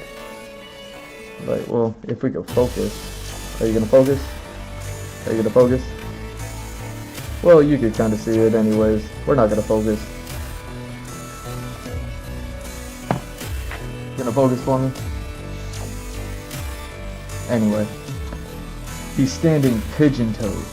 He's a bit of a clumsy, loserish kind of guy, but he's not like a tech nerd. Like he doesn't wear glasses because he stares at a computer all day long. Like he wears glasses to hide his face. Now immediately, look at what happens. His posture straightens up, he takes the glasses off, and now he's ready to turn into Superman. Like this guy and the guy standing pigeon-toed in the last frame, two completely different guys, same guy. It was just the way he carried himself. He didn't act goofy, he didn't act clumsy, he just was. You know what I mean? And that's what I mean when I say, like, I don't know about this new Superman. He just seems to be, I don't know, you know what I'm saying? Like, I'm not convinced. But this take on Superman, hiring a cosplayer off the street and kind of have him doing some life modeling for you and basing the look and the artwork and the build and everything like that off of them. And I'm sure they kind of like comic book superhero anatomied it up some, but look at Superman in here. He's not ripped, he's not like swole. The only time you really caught his bicep was when they were lifting the super megaton test pressure thing at the beginning of the story. You know what I mean? He's got like the shape, but he doesn't have the he's not a Henry Cavill is all I'm saying. And I'm not even saying that that's a bad thing. You know what I mean? But he does look like the animated Superman, but also he looks pretty plain. He looks like a swole farm boy, you know what I mean, type of guy. And even the way that that's Bizarro, but even the way that his cape kind of doesn't reach all the way to the floor. It doesn't even reach his ankles. It reaches to his knees, and it's a little rounded and everything like that. Even the way that the cape is draped onto this, the drip on this Superman is like, has like cosplayer feels to it. You know what I mean? Take it from somebody who cosplayed Doctor Strange for funsies one time. Like having that red cape was like it was probably the only cosplay I ever did that had a cape. So, you know what I mean? Capes are like mad flimsy. And I don't know if you've never cosplayed, if you've never worn a cape before, like, then you don't know. You know what I'm saying? So you gotta stay out of that conversation. But look at the way that Superman's cape is in this book. You know what I mean? So I always I like the animated Superman, like that's my favorite Superman, but it's even more so my favorite Lex Luthor. Like I think Lex Luthor in the animated series is 100 times better than any other Luthor we ever seen anywhere else ever. And yeah, so this watch the movie, like I said, has a very interesting look and style to it, but the animated movie doesn't cover the entire story. And one of the problems that I got this book, and I guess this is why it was for sale, because I bought it for, you know what I mean, like it was used and I got it cheap, because that's how I do it, is this book even doesn't have the full story, but it has like more of the story in it than like some of the other, than the animated movie did, you know what I mean? But what this book is kind of like a series of one-offs. A series of one-shots. They kind of connect, but they kind of don't. You know what I mean? It was very early Adventure Time seasons, not the later seasons that are all connected, and you got to kind of watch everything in order to understand anything at all. You know what I mean? Like these are all a bunch of like one-off stories that kind of lead to a climax that is relevant. But this is a like a Superman that's like, I don't know, the 12, like the narrative in this is kind of like the 12 tasks of Hercules, you know what I mean? I forget what it was, but like Hercules, I have a Greek mythology book, and I kind of forget the tale, but it was more like Hercules was being punished and he had to go and do these tasks in order to like have a little bit of salvation, and he went and did it, and I think it was because he did something really bad, but you know what I mean, like really bad in those Greek mythos type of ways. And same thing with like Superman here, not that he did anything bad, but it's just like Superman had to like come to terms with everything, his life's work, and they gave him the cosplayer look, you know what I'm saying? Like it's so funny to me, and it's a really good story. But this is what I mean when I say, like, I don't know about this new Superman. Like I'm looking at him, he don't look super, but just because he don't look super don't mean that he gotta sit there and look goofy. Like you got this Superman here who still looks like Superman, but he's chilling. You know what I'm saying? Like look at him. Look at him with the girl. See what I'm saying? Is this not a great picture? Look at that. So yeah. Like this is what I mean when it comes to, if we're not gonna get Henry Cavill, then I'm sorry, but like we need to do like Farm Boy Big. And I don't know about this new guy. Like I see him, he stands like 3 heads taller than everybody, but then also he, you know what I mean, he look about as skinny as I do, you know what I'm saying? I wouldn't put my physique in the realm of like Superman. Like if I was gonna cosplay Superman, I would probably cosplay like Superman, like Superman Prime or something like that. Like, you know what I mean? Like when he's like mad young and mad skinny. You know what I mean? He's not Clark Kent. You know what I'm saying? So this was always like anytime I began to think about Superman, and the Superman that was kind of cool was this one to me, but it's more so about the story than it was the look. But the look definitely, this softer, rounder Superman later on in his super career, you know what I mean, coming to terms with his life's work and going through and doing all these Herculean tasks, you know, and no spoilers. And look at Lex Luthor. Look at Lex Luthor looking like the animated series Lex Luthor too. I'm pretty sure that's him. Yeah, Lex Luthor. So, oh dang, they just took Attila the Hun, Genghis Khan, Al Capone, Adolf Hitler, Lex Luthor.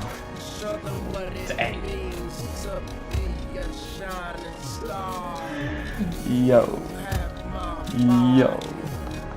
But that's what I mean. Like, this Lex Luthor looks like the type of guy who knows how to handle himself. He doesn't look like even though Lex Luthor is like some sort of like scumbag who does like all the devious stuff and is lurking in the shadows. He's also like front and center because he's the owner of a corporation. You know what I mean? Like he runs things. You know what I'm saying?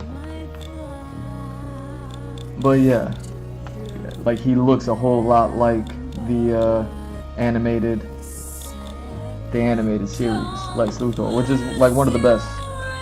And yeah, this story, you know what I mean, not to spoil too much, but as you can see right here, like Lex Luthor and Clark Kent share space together. You know what I mean? They share a scene together. They share dialogue. It's a very, very interesting book, story, whatever we're calling this stuff. You know what I mean? Not only is it interesting for Superman, but it's everything. It's everything that Superman is. This is, I mean, I don't know about any other really big Superman stories out there. Like, I'm not educated on the whole comic book thing. So, you know what I mean? The only ones I got are like the Alex Ross books, but I got those because of the art. I got the Batman, is it All-Star Batman and Superman, or is it just the New 52 Batman Superman? But I think it's the New 52 Batman Superman, but again, I only got those because of the artists. Those are Jay Lee, you know? Jay Lee is one of my favorite artists. He's the one that did like the first few graphic novels of The Dark Tower, the Stephen King book.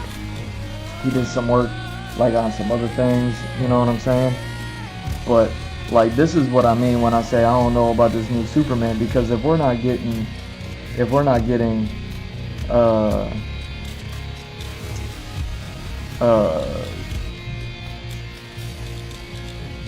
Henry Cavill, you know what I mean, then I don't even know. I don't even know what we're getting anymore. Like, maybe we just need to stick to animations for a while.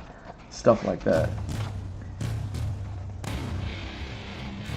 You know what I mean? And here he is drawing like other Supermen, other versions of him, other things that are going on. But like, look at this. Like, this dude don't look like Clark Kent.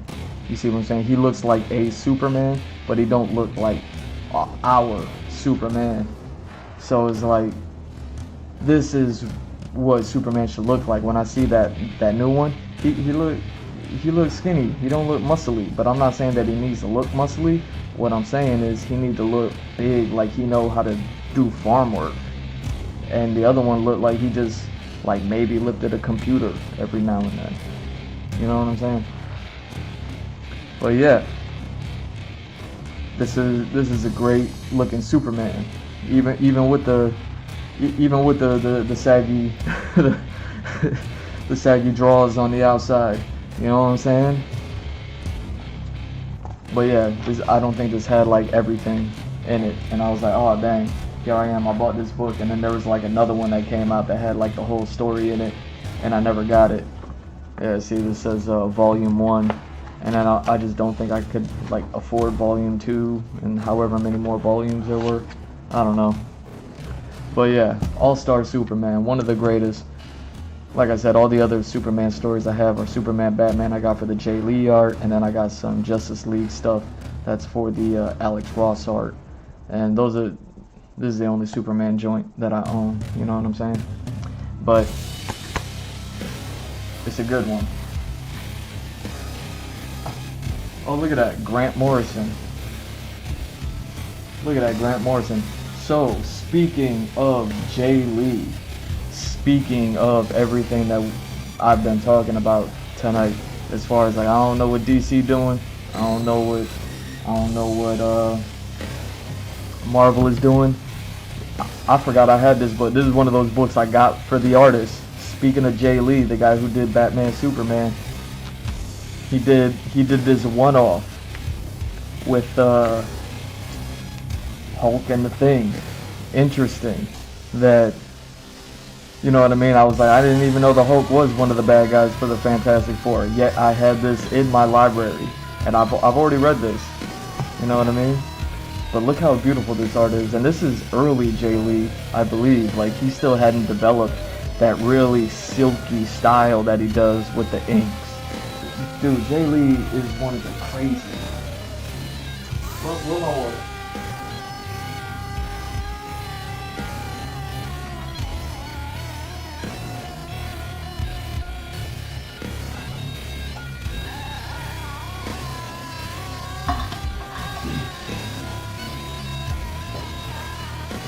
Oh look, John Krasinski couldn't do Fantastic Four because he's doing a Guy Ritchie film with Natalie Portman.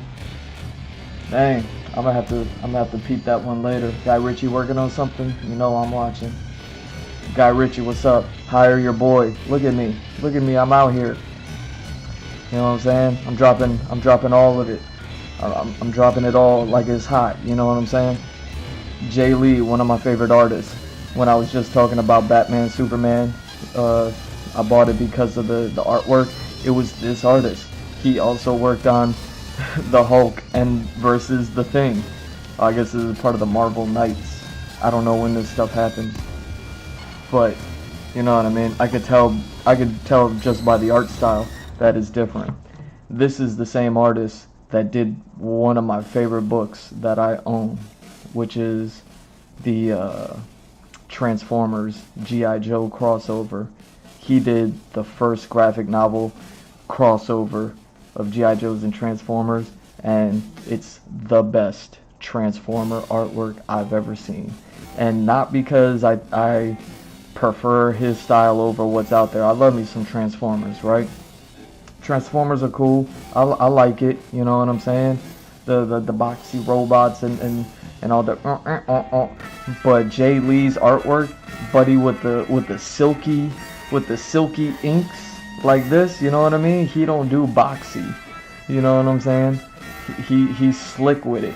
So you got like this man's art style. I'm gonna open this book, don't worry. And it's with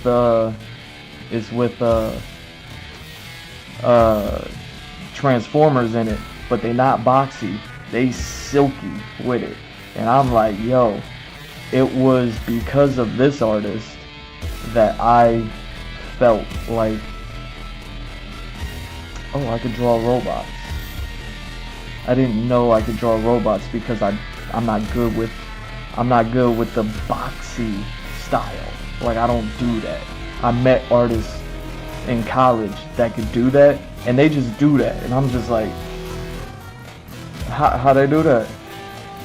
Like, you start with a blank page and then you fill the page out and you got boxy robots in it. Like, how you do that?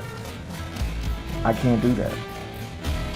I saw this guy work on the Transformer stuff. I've shown that book before. I'll show it again, but not tonight because it's all DC and it's all Marvel tonight. You know what I mean? I'm just with my two baddies tonight. I don't need to bring in, what is that, IDW Publishing or whatever it is. Like, I don't want to bring in a third girl into the bed with me tonight. So, but check this out. Hulk and the Thing. Fantastic Four dropped a new trailer today, y'all. Fantastic Four dropped a new trailer. And I could tell that this is some of his more earlier work. So I can imagine that Marvel Knights kind of isn't like recent, you know? But still, it's really good artwork, and it's a really interesting take on these characters. Again, just like that All-Star Superman was an interesting art style take for the character. This is why I love certain artists like Jay Lee. The fact that they can just constantly deliver an interesting take while maintaining their artistry. That's all I want to do. That's all I want to do. Give me that job. Give me that job. Why are you fronting? Why you from? Why you holding down on me? Give me that job. This is all I want to do. Give y'all an interesting take on interesting characters that you've seen a million times and they will all look the same most of the time. But look at the Thing, yo. Like, he looked like a Thing. Like, if your buddy at the bar over here, who I swear is in Bruce Banner, wink, like, it's like, you know what I'm saying? What's funny about this story is they talk like they have history. So now me seeing the Hulk as the bad guy, for one of the bad guys for the Thing, I'm like, or for the Fantastic Four, I'm like, oh right, I have this book, I have this story. Like, I don't even really remember this story other than the fact that these two dudes is in here, but like, they talk to each other like they had history. And I was just like, this is so interesting. You know what I mean? I don't read the stories because I'm interested in the story. I read these stories because I'm interested in the artist that worked on it. But look at this. You know what I mean? Look at the Thing. Like this is the Thing to me. This man ain't cutting garlic. He don't care about the panache and the sauce. You know what I'm saying? Like, this man just rolled up on the Hulk. He don't even care. He just rolled up on the Hulk. You know what I mean? Look at him. Look at him pouring a teapot. He just backhanded Bruce Banner off the bar stool. And he's handling the teapot. You know what I mean? This Thing is tactful. This is my mama's favorite character, y'all. When she found out that the Fantastic Four was making movies back in the early days, you know what I mean? Jessica Alba looking all good. Like this is my mom's favorite character, y'all. Look at the Hulk. Dog, look at Dr. Doom. You see what I'm saying? Like, look at this. You got Doom, you got Stretch Man, you got Thing back here. Now you can kind of see a little bit of his style coming through on all the cloth and the fabrics and stuff like that. Like, he got a look, you know what I mean? Like his little silky style kind of coming in a little bit there. So, but this is what I mean. This is why I love Jay Lee. Like, look at this Doom, yo. Like look at his Doom. Like, this is what I mean. Like, his take on Doom right here explains everything about what I'm talking about with the Transformers. Like, he draw them and they look different. Like, it's tight. Good luck finding the Jay Lee Transformers joint. Like, you can find some of the covers and stuff like that online, but the whole book, come on, man. I had to like arm wrestle your grandmother to get that one, you know. But look at Doom, and look at how you gonna pull out the P90 on the Thing, yo? Doom, you crazy, dog. You crazy, dog. You gotta go get that dinosaur with the laser breath. You know what I'm saying? But look at this artwork. See, this is why I buy this stuff. This is what I'm into. You could draw all the pictures all day long. You could draw whatever, right? But, like, isn't this all interesting? Even the framing, it's all very cinematic. You know? I forget what this story's about. Like I said, they already talk like they have history and stuff like that. So clearly, like, if Hulk was a bad guy for the Fantastic Four, and the Fantastic Four wasn't never bad people, and the Hulk is often, like, half the time a bad guy. It's like, alright, I'm sure, you know what I mean, whatever they're doing, they sent the Thing in because they're like, hey, Thing, you handled the Hulk before. We need him. Go get him. You know what I mean? Could you imagine another scene like Avengers 1 when Black Widow went to go get the Hulk? And she had to be all dainty with him, and he had to snap on her and be like, "We're lying to me." Like, he did that whole joint, banged on the table, and she had to be like, why is he angry? It's Because he's always angry. That's his secret. So, could you imagine, like, not even Avengers 4, but maybe Fantastic 1, Fantastic 2, something like that? Like, the Thing has to, like, go talk to the Hulk about the scrolls or something? Yeah, I don't know. But books like this kind of give you the scenario or give you what these scenes look like when you have these two Goliath monsters. I mean, they're essentially kaiju meeting at a bar. Two kaijus walk into a bar.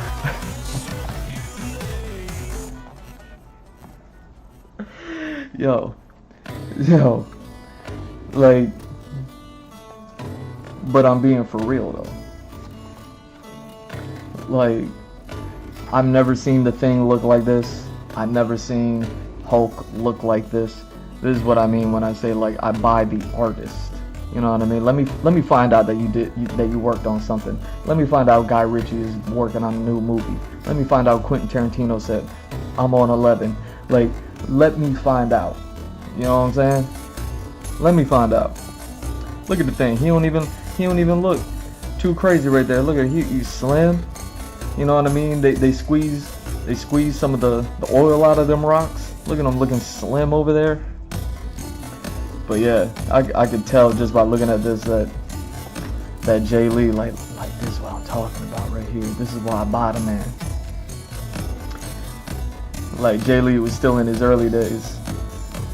If you see the later Jay Lee, New 52 Batman Superman Jay Lee, I'll break that book out one day. I probably already did it once or twice, but you know what I mean. Like, I'll never get enough of some of these artists.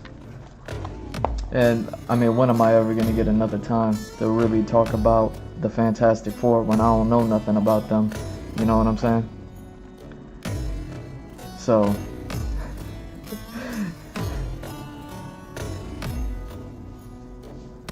that's funny. Backhands him again. Backhands him again. And see, this is the thing about his style. When I said that he took the Transformers and he made me feel like I could draw them because they didn't look so boxy. Same thing going on with Ben Grimm.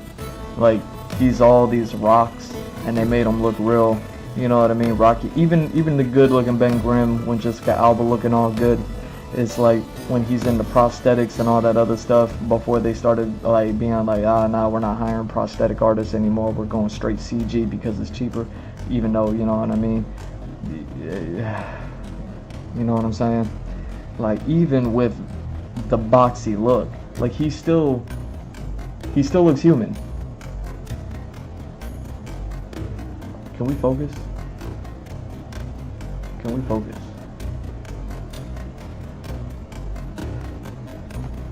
What's going on here? There we go. Backhands him again. But look, he still looks human. Like, you could still see the human that went into outer space, that wasn't a superhero, that got hit with the fire, and then he came back. And he came back looking like this. Like, you still see the humanity in him. You still see the anatomy. You still see it. But he's like a rock person now. You know what I mean? Like, he looks like, what's his name? Rock Chomp from Pokemon. Is that what his name is? The rock type muscle type Pokemon. Rock Chomp, something like that. Like, if you had Jay Lee draw Rock Chomp, he would probably draw something like this and just color him gray. You know what I mean? With like an orange crust on his head or whatever he looked like. Pokemon looked crazy. But dude, Jay Lee doing a series on Pokemon, that would be an interesting go. But this is what I'm saying though. He's still Ben Grimm, still has, like, you know what I'm saying, all that going on.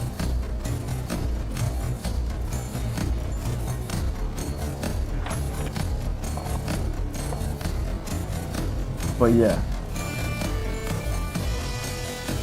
See, that's the other thing, like when he just does like regular people, he makes them look so cool. Like I could see some of it creeping in here. You know what I mean? That's the thing about the Dark Tower is that it's kind of like a Western, but it's a science fiction, fantasy Western with all sorts of myths and magic, and a whole lot is going on. It's a bit post-apocalyptic, but it's somehow still like very Western. Not current day Western, but Western enough that we can recognize it.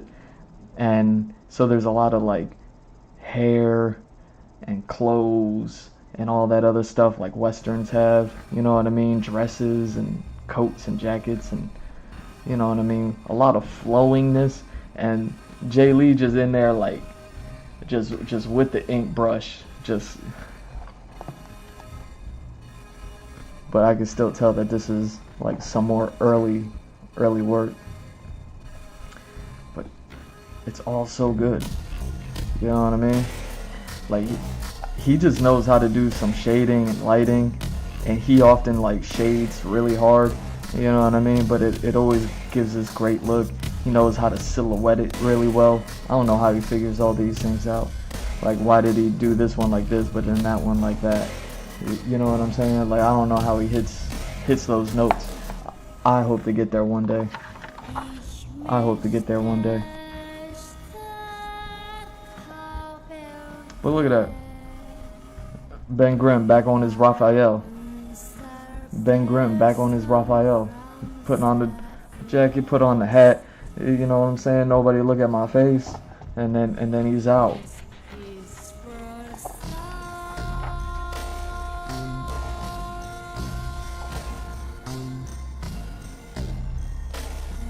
Wow. See, come on. The Hulk going is clobbering time. That's something that you could only do. Oh, that's interesting. I've been seeing that one with the Fantastic Four stuff going around. I've been seeing that Alex Ross joint of Mr. Fantastic with all the vampires biting on his skin. I think what happened in that story is that his skin is so rubbery that the vampires that were taken over, like, they were turning everybody into vampires, but they would go in on Reed Richards and they couldn't like pierce his rubber skin with the vampire fangs. So Reed Richards like stayed like human in that one, probably synthesized a solution, you know what I mean? But yeah, that's funny. It looked a lot like this one, but it's grim, biting down on the Hulk's face. That's crazy. That's crazy.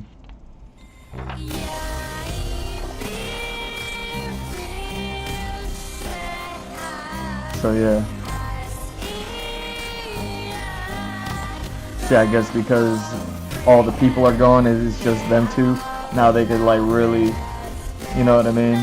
You have somebody that the Hulk can go full force on, and in the Hulk, Ben Grimm has somebody he can go full force on that isn't Victor Von Doom zapping him with lightning and magic and all that stuff.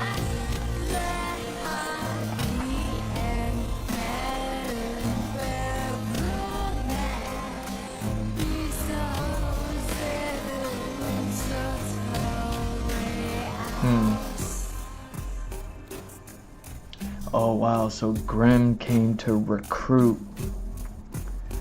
I just read a couple lines of dialogue because I'm like, what is happening? But I guess Victor Von Doom has some of the Fantastic Four, if not just Sue Storm, locked up in a castle. Oh yeah, he got the Fantastic Four in there. So Grimm came to recruit the Hulk to help him out with that. Maybe? I don't know.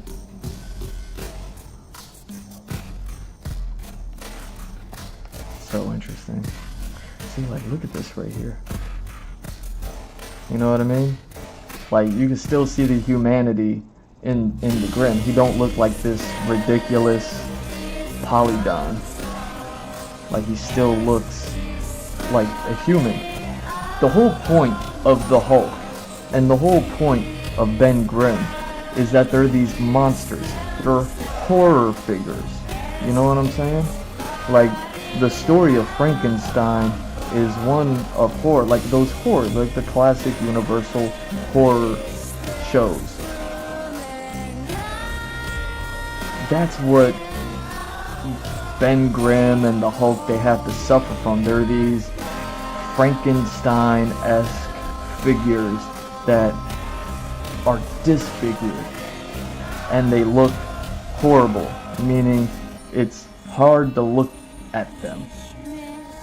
And they're still people, you know, especially when Hulk is able to talk like this. Like, clearly this is Smart Hulk, which is fitting with Mark Ruffalo having been turned into like Smart Hulk, like he could speak sentences and stuff like that now. And now we got the Fantastic Four, like Phase 4 happening and all this stuff. New trailer of the Fantastic Four dropped out today, y'all. Like, yo, these characters, like, you could still see how they can vibe with one another. How Ben Grimm has to sit there and deal with Johnny Storm, joking on him all day. How, you know what I mean, maybe he gets a girlfriend, like he often gets a girlfriend in the story or something like that, because it's like, oh, she looks past the ugliness of the Rock body, or she's just blind. You know what I mean? She can't see him at all. She just sees his personality. Like, either way, like, before all that, like, these dudes suffer hard because of the horror. They're horrible to look at, and they feel it and they know it.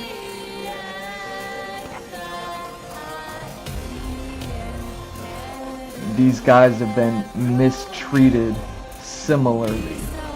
They can vibe with one another even though they were enemies once. You know what I mean? Like, and that's what I like about Jay Lee's art. He's, just like I was saying, like Alex Ross, he humanizes the superheroes, and he does it somehow. Like with the Spawn one, he has Spawn carrying the kid, and you're like, wow, he's straight up from the HE double hockey sticks. Like, he's straight up from there blasting you with green fire, and you know what I mean, and he's chaining you up and he's throwing you over his shoulder and all that stuff. He'll say cuss words, like he don't care. He's rated R. But Alex Ross can make Spawn look like a human, even with the scorched face and the Spawn outfit.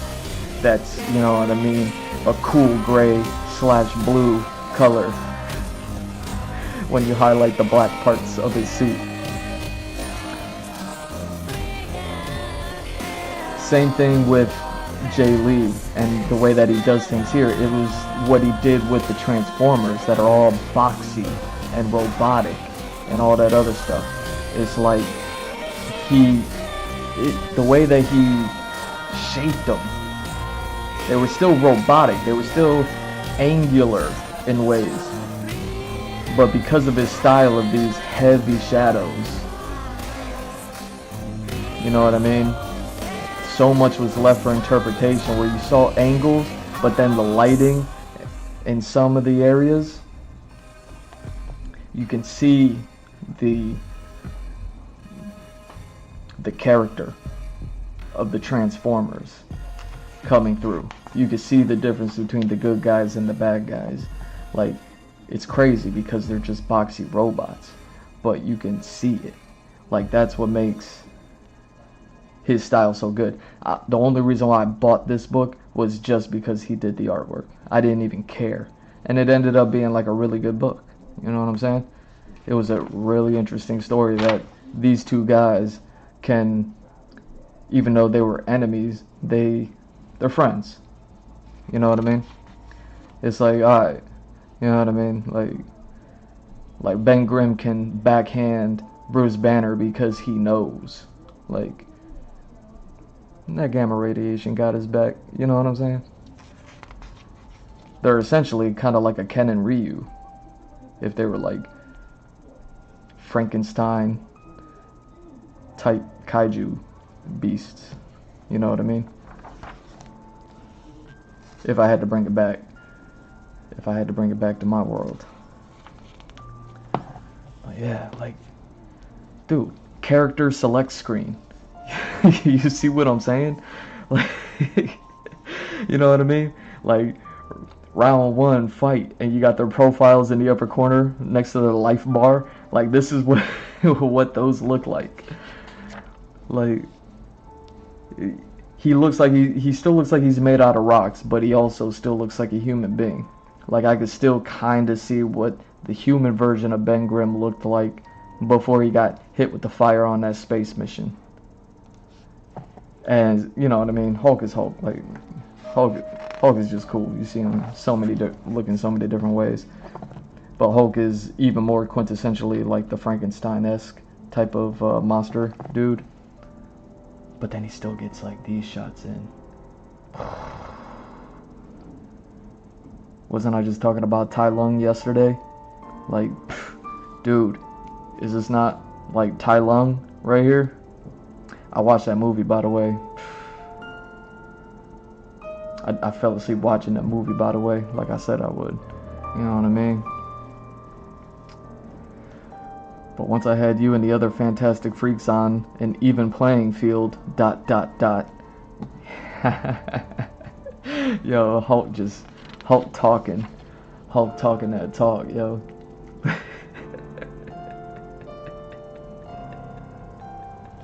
He called them Fantastic Freaks. The Hulk don't like the Fantastic Four, that's funny.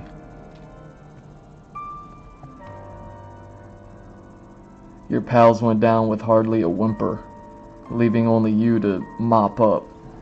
Dang. Dang. He said, I tossed your homies. What are you talking about?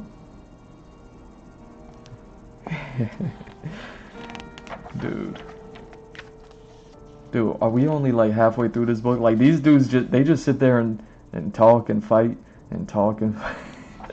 Like, this is a really good book. You see what I'm saying? Avengers Doomsday now in production. Hooray. Like how good is this stuff, man? And this is what I mean. Now that we're getting a little more like pulled back, full body shots, everything like that. Like, these are starting to lean more into the Jay Lee that I know. What's even interesting is, like, once you start getting the digital work in on his art, how like the atmosphere kicks in on these heavy shadows and things like that. Like, this is super interesting. You know what I mean? Eat dirt, Flame Man. Is it just me, or is that kid a little light on the asbestos loafers? Dang.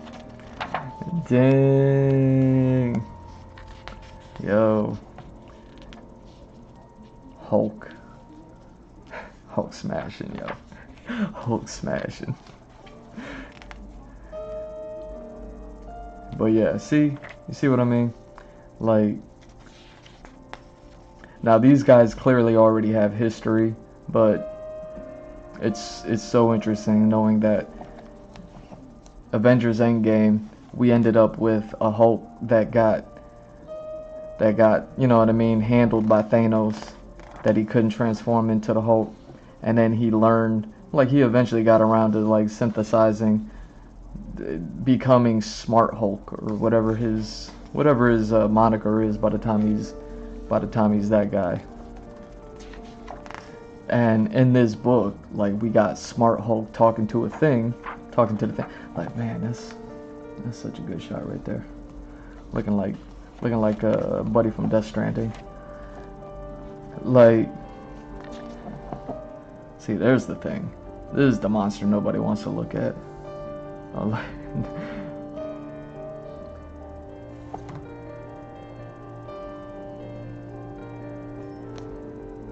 I'm not a monster. Ben? Hey, what gives?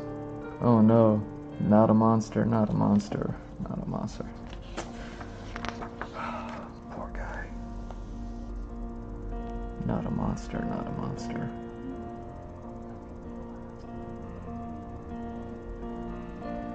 bad, kill something, anything. You're the monster. See, and now you got, look at this. Like, we just got Hulk, you know what I mean? Looking crazy, talking all of it. And now you got Ben Grimm. Like, this is such an interesting thing that you have the Hulk that was in the Avengers Part 1, 2, and 3. Hulk is still around. We still got plenty that we could do with him and stuff like that. And you could still hold off on the Hulk and kind of utilize him to bring in the Fantastic Four. Slowly but surely. Not like directly like, hey, the first Hulk movie and it's the Fantastic Four. Not like that. But like just with the same building blocks that they did with the Avengers stuff. They could have did the same thing. They had enough. All you needed was a Hulk. Exactly what I'm saying with the X-Men. Like Phase 7 in 2045 and whatever is going to happen. You could still have Old Man Hulk versus a brand new Wolverine. You know what I mean? Whoever going to be the actors in those days. Stuff like that. But it's like, Jay Lee's art is so good. It's so crazy to see him be like working on these like monster characters because this is so out of his realm. Like I said, when I found him, it was like G.I. Joe stuff with the Transformer stuff, and you know what I mean. Like he drew G.I. Joe, so it was like people in clothes and shading, and it was just an interesting illustration style. And then his take on the Transformers was like, what? Like made me feel like I could draw robots. So it was like, okay, now we got all that going. But these are two just like guys who almost wear no clothes. So you could have had a Fantastic Four trilogy. You could have had the Fantastic Four carry a story much like the Avengers. And here's what's even interesting about the Fantastic Four, because the Avengers, one thing is they're separate, even though they're a group, clearly they're the Avengers, but each Avenger got their own movie. The Fantastic Four is the first family. You don't necessarily give like Reed Richards a movie, Susan Storm a movie, Johnny Storm a movie, Ben Grimm a movie, and then get them all together. Like Fantastic Four is interesting because you get them all together first. And then after that, you could go ahead and not even give them their individual movies, but these characters, the Fantastic Four, amongst each other, they have their own relationships. Like you have the obvious one of Reed Richards and Susan Storm, but then you also have Reed Richards and Victor Von Doom. Well, I guess, let's leave Doom out of it just because he's such a bad guy. But you have Susan Storm and her brother Johnny Storm. I guess that's his name. And just call him Flame Guy, whatever his name is. And then you have Reed Richards' relationship with Ben Grimm.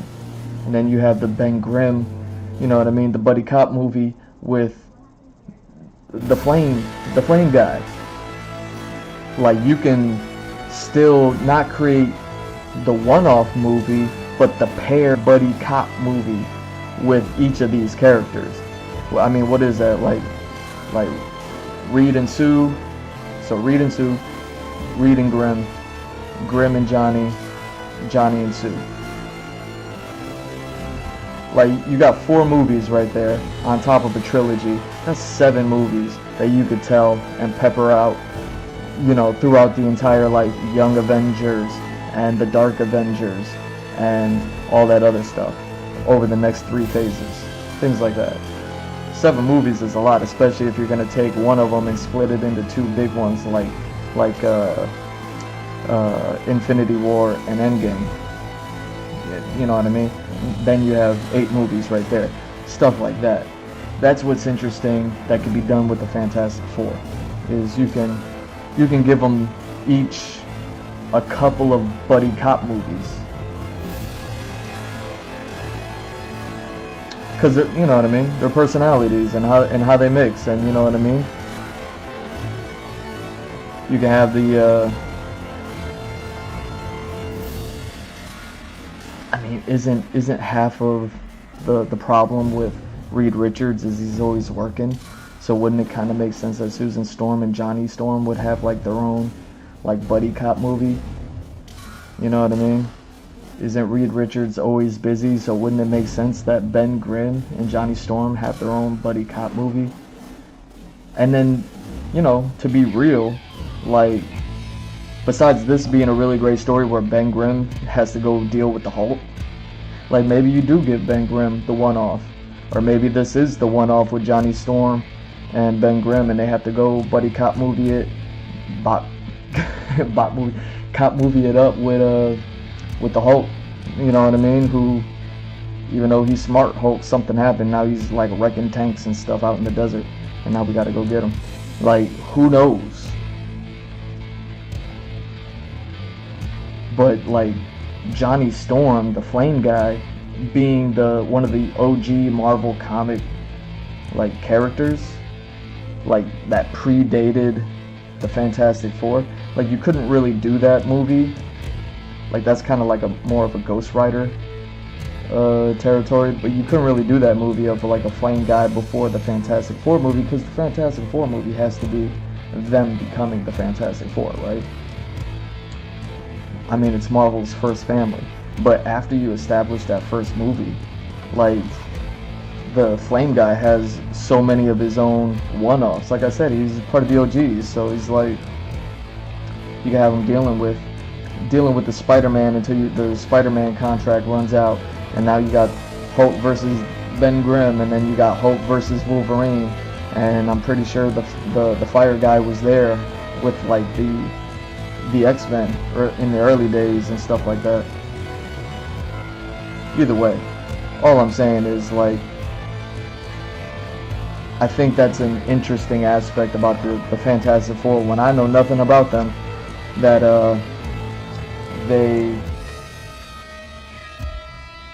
you got a series of buddy cop movies that you can make with the duos. You know what I mean? You get Mr. Fantastic out of the picture because he's just nerding it up with, you know what I mean, trying to figure out all the world's problems post Thanos. And Von Doom is out there hiring dinosaurs to shoot laser beams. Like, you see what I'm saying? Here's another book that I grabbed. Also still relevant to what we've been talking about. And this one, you know what I mean, I don't even really have much to say on it. It's just a good shout out. You know what I mean? I bought this one, and not even one of my favorite books. I got another book with Deadpool in it that's I'm still in the middle of reading, but it's X-Force book. Has a really neat art style, and Deadpool's in it with the white uniform. And I'm still reading that one. Like, it's an omnibus. Like it's a, you know what I mean? That girl thick, and I gotta, you know what I mean? I'm dancing with it. But yeah, this is one of the I think it's the only Deadpool joint that I bought. And it was just a random buy. Like, I don't think I bought it for any specific reason. But it does deal with the Secret Wars. And we did just get Deadpool 3. And I haven't seen Deadpool 3 yet. I heard a lot of good things. And then I heard some bad things. And I don't care. Like, I'm gonna watch it regardless. It's just how and when am I gonna watch it. You know what I'm saying? But yeah, since we're talking about like Phase 4, Skrulls, Nick Fury in his pajamas in outer space, you know what I mean? We gotta figure out who these Skrulls are, and they're looking like everybody, and everybody looking like everybody. We don't know who anybody is, and we're running blood tests, and then Super Skrull pop up. You know what I mean? Something like that. Like, I think this is who this is, and he probably got, like, you know what I mean, some Fantastic Four stuff going on right here or something like that. But either way, like, you got Deadpool working with the Skrulls. Like I said, I didn't see Deadpool 3. I heard a bunch of things about it. I heard a whole lot of takes on that movie. That's, you know what I mean, gonna be super interesting to watch it. But like just having amongst all the madness that the secret wars and the secret invasion and everything could have been while you set up, you know, the Fantastic Four, build the Young Avengers, build the Dark Avengers, you know what I mean? Like, while you do all that, and you're getting Deadpool into the Marvel universe, however they did it. I don't know how they did it, but like whatever they did it. Like, you could have had a Deadpool just dealing with the Skrull invasion. And look how crazy it is. Like, you got like a million Deadpools right here. Like, it's already Deadpool 3. You know what I mean? Like I could appreciate they got Wolverine in there, or they got Hugh Jackman in there for, you know, one more again, you know, to do that stuff. But really, like this could have been a funny way to bring Deadpool in, get the third movie, and all the shenanigans that goes on with the, like, man, who is who? You know what I'm saying? You got Nick Fury in here. You know what I mean? So you still could have got Ryan Reynolds and what's his name in the scene. But yeah. So even though Deadpool 3 was like a good send-off to all of the superhero movies, I don't think it was a send-off to the superhero cinematic universe. Maybe it was. I don't know.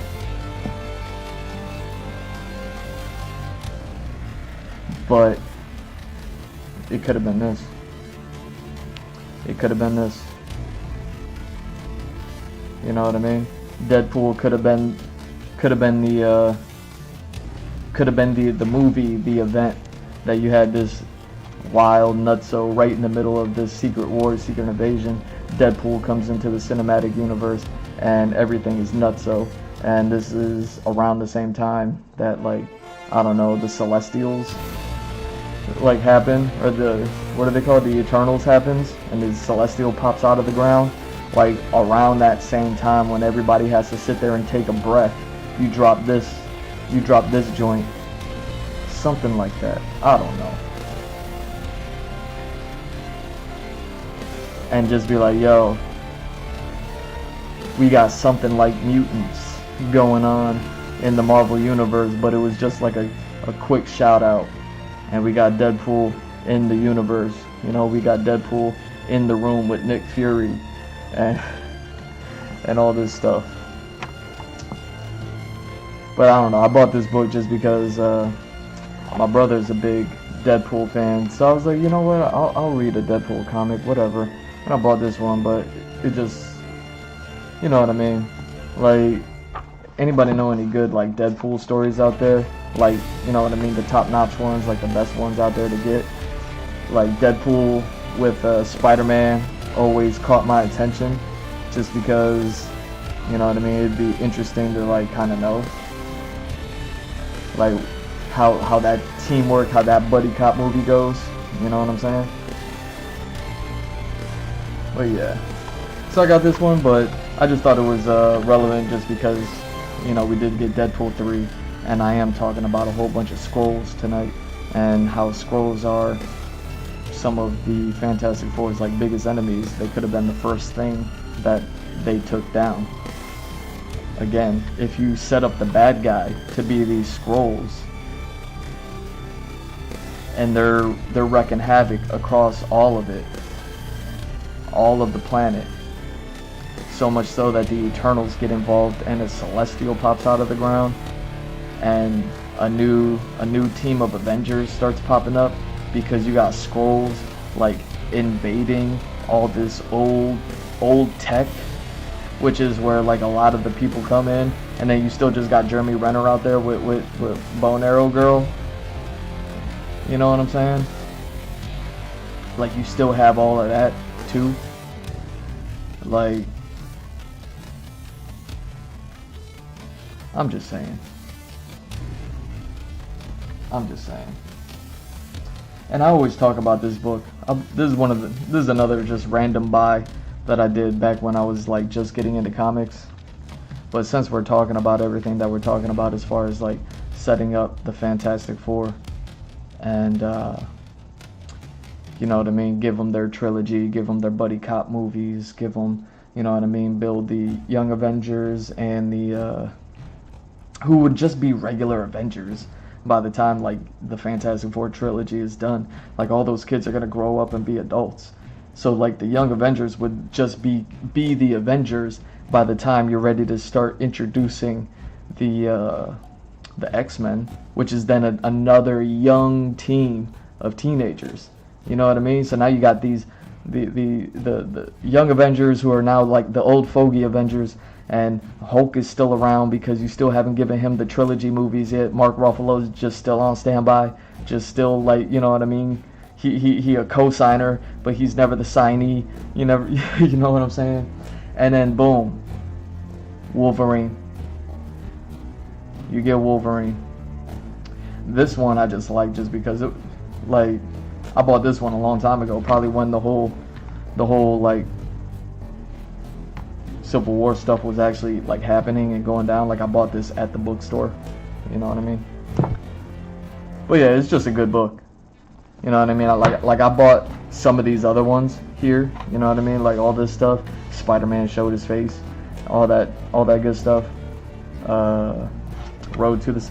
But because I didn't know comic books, like I didn't know. You know what I'm saying? I'm like, who's Bucky? You know what I'm saying? I'm like, who is this? Who is that? I know Spider-Man. Oh, he's only in there for 2 pages? This isn't the book where he takes the mask off? Ah, dang. Who are these people? This ain't the X-Men that I know. I only know the X-Men from the cartoon. Who's this person? Like it was hard for me to care. You know what I mean? And Civil War like kind of crossed over like everything. So I just bought a bunch of books and I gave them all away. But I kept this one just because it's so raw, and this is always something that I think about anytime I think about Wolverine. It's just this drawing right here. You know what I'm saying? And I don't know. Even though like the Civil War event would have already like came and gone by the time like this story isn't relevant at all, except for the fact that look at that, you got Ben Grimm in there. And that's what I mean, like you got Ben Grimm, and this is kind of like what you see and what he looks like kind of everywhere he goes. You know what I mean? Like he looks more like a Pokemon, and now you can kind of see the difference with the Jay Lee style and your standard comic book style. But this is still like a really good book because Wolverine, he deals with Iron Man, he deals like he kind of deals with everybody. He goes underwater, he hooks up with like a fish chick. You know what I mean? You got a mutant going around blowing everybody up. Like it's pretty cool. Like Wolverine dons the Iron Man armor. So imagine by the time you have the Young Avengers and they become the old Avengers, well that's Iron Man's daughter, and now you have like the new Iron Man, which is the female Iron Man, and Pepper Potts is still there. She looking like Aunt May. You know what I mean? Imagine you have that, and now you got Wolverine versus Hulk, and now you're introducing the X-Men, and now you got a story where you can put Wolverine inside of a Iron Man suit. Well, it'd be the chick Iron Man suit, but either way, he just did it just to sneak in because, you know what I mean? They needed like Iron Man to go parlay or something like that, and then, you know what I mean, because he has the mask, you can't see who's wearing it. Like Logan goes in, like he's not 5'2", and like he's not all just like a ball of muscle at 5'2", and not like Tony Stark is, you know what I mean, like 6 foot, all tall and handsome. You know what I mean? Like they couldn't tell the difference. And then you have like the Iron Man suit, pop the claws, all that. But yeah. So the story, look, Namor's in there, like, you know what I mean? Namor was in a war between Fantastic Four and Wakanda. Now look at him dealing with Wolverine fighting the Hulk and the X-Men and all this other stuff getting started. Like, this is the part that I'm talking about. See, Namor's in there. You know what I mean? You could introduce Wolverine, whoever's gonna play him, fighting the Hulk, going to Atlantis, messing with Namor, and now boom, Professor X is like, I'm putting together a team. I got a school, and Wolverine's like, yo, I'm like 1,000 years old, dog. See, like stuff like this. I was like, I know who the Sentry is now, but back when I bought this and I read this, I don't know who this is. I don't know who this is. I'm pretty sure that's the Sentry. You know what I mean? But you know what I'm saying? Maria Hill's still alive, y'all. You know what I mean? Kobe Smulders still kicking. Nope.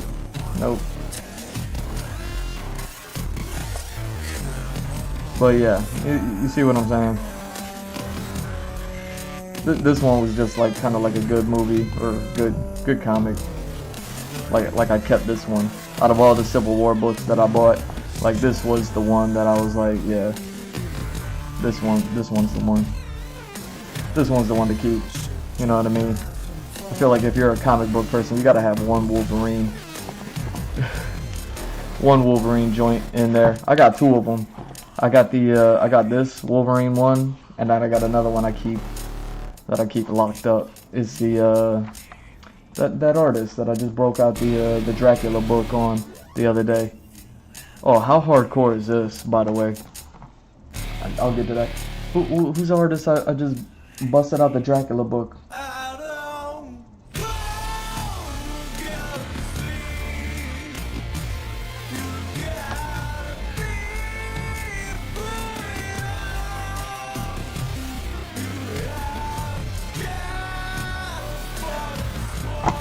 The Hellboy artist, Mike Mignola. There we go. So I got a Wolverine comic where Wolverine goes into the Savage Lands. Speaking of the Savage Lands, by the way, maybe I do break out that book, but it's artwork from Mike Mignola, and it has Apocalypse in it. So it's Wolverine and Apocalypse, and Mignola's doing the artwork, and it's in the Savage Lands. Really good book, really good story. You know what I mean? Just like I was talking about with like everything happening, phase 4, phase 5, Celestial popping out of the earth. They go, you know what I mean? You get Mole Man, Von Doom, Reed Richards. Try to figure that stuff out. Silver Surfer pop in. Like, yo, what's up, Nick Fury? Nick Fury like in his pajamas, like, ah, dang. We need to talk to this fool, and then it's like, all right, let's go talk to this silver guy in outer space. Hit with the fire. Now we got the Fantastic Four. I don't know how this stuff works. You know, they go into the Savage Lands, they find Wolverine. That's where Wolverine comes from. That's where he's been for 1,000 years. That's why he's such a beast. You know what I mean? That's why he's so feral. I'm just making this stuff up, folks. How cool is this? This is kind of like why I liked and enjoyed this story.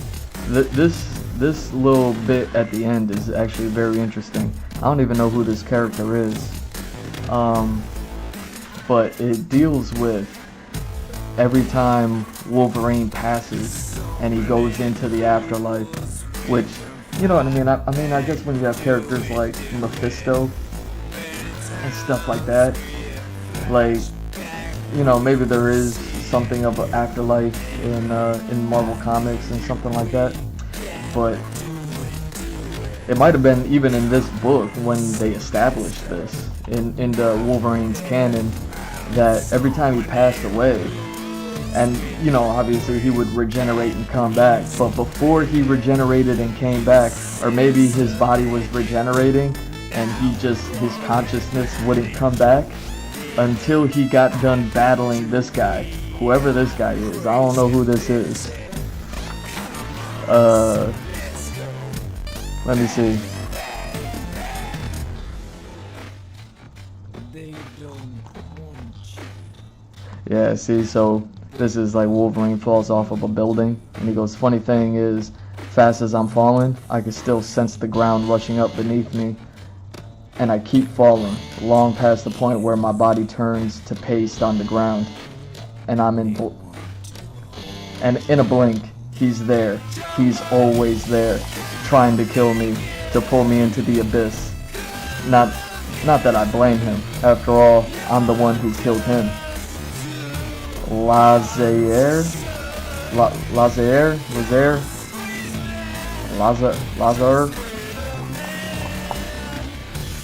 This is payback, his vendetta. Used to be I'd show up here in this purgatory, he wouldn't be here. He wouldn't fight like this. But lately he's been here waiting for me more and more. Like, it's so crazy.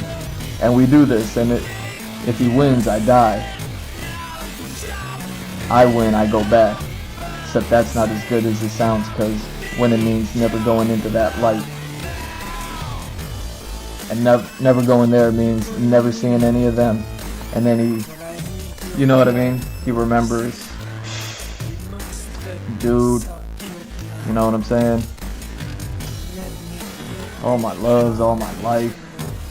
So even when I win, I lose.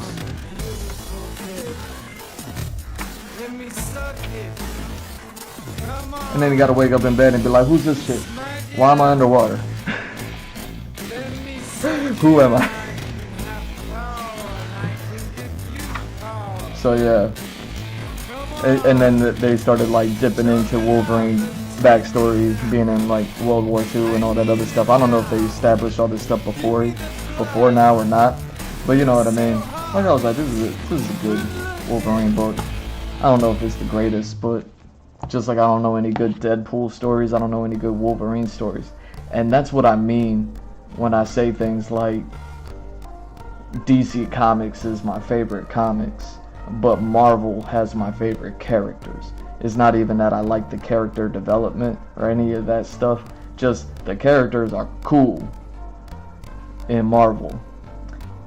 They're cool in DC, but DC's stories are better than the characters. The characters, you know what I mean, they're great and they make the story, where the stories, you know what I mean, I just showed you the Deadpool John, I couldn't tell you a thing about it. The Wolverine John, I couldn't tell you a thing about it. But the thing in the Hulk one, that's a good story though. You know what I mean? But it's because of the characters. And saying just like that, Hulk and Thing is a good book. That's often a lot like how the DC Comics stuff works for me. That's why I got way more DC. Do I have more DC stuff than I got Marvel stuff? I think so.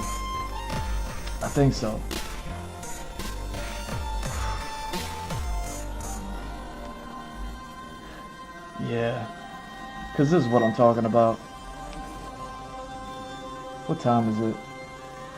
Am I gonna keep drawing, or am I gonna break something out for y'all? Because now that we talked about Fantastic Four and space and the Hulk and the Thing, talked about the Skrulls, talked about Deadpool, talked about Wolverine, you know, Fantastic. The Hulk being a bad guy to the Fantastic Four to bring in the Fantastic Four. The Hulk, or Wolverine being a bad guy to the Hulk to usher in the X-Men stuff later. Like, by the time that the young Avengers become the old Avengers, and the Fantastic Four is still, you know what I mean, the first family, but even they're old. You still got Hulk around, which kind of makes sense, and you would still have Thor around. And I just kind of remembered one of the stories, one of the books that I had, since I'm showing y'all some books. Now I don't know which one it is. I'm gonna have to flip through it because I got a few of them and they're tight. But check this out.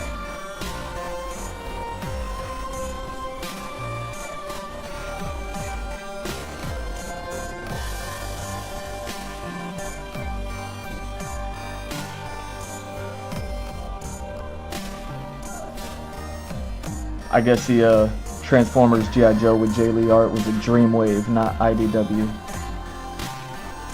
Dreamwave Comics.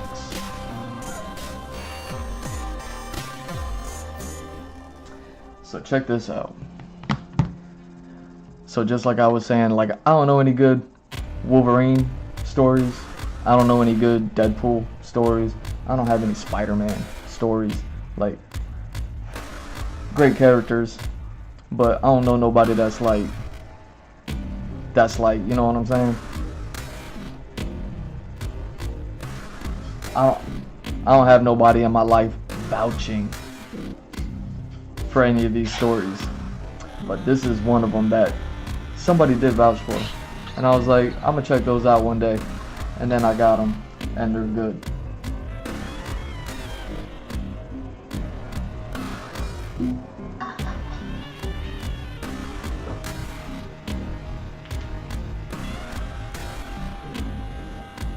Oh, there it is. I was gonna say, I thought I had more. I thought I had more of these. So one, I'm not familiar with this artist, but I did get it for the art still. Great stories, but much like the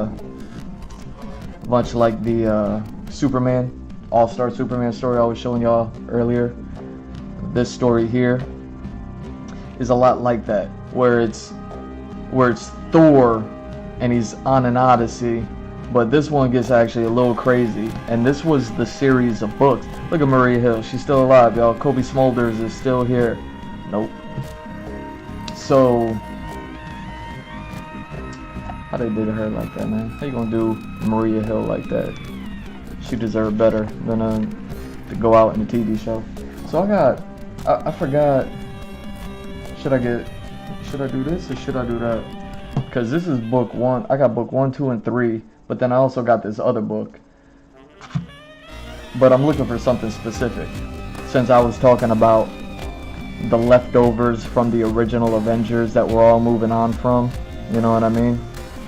While there's, you know what I mean, we're building the Dark Avengers, and you know what I mean, the young Avengers are still young, so they got to grow up and all that other stuff. Like, while all that is still going on, you got Hulk on Earth, you know what I mean, recovering from Thanos, but you got Thor out in outer space.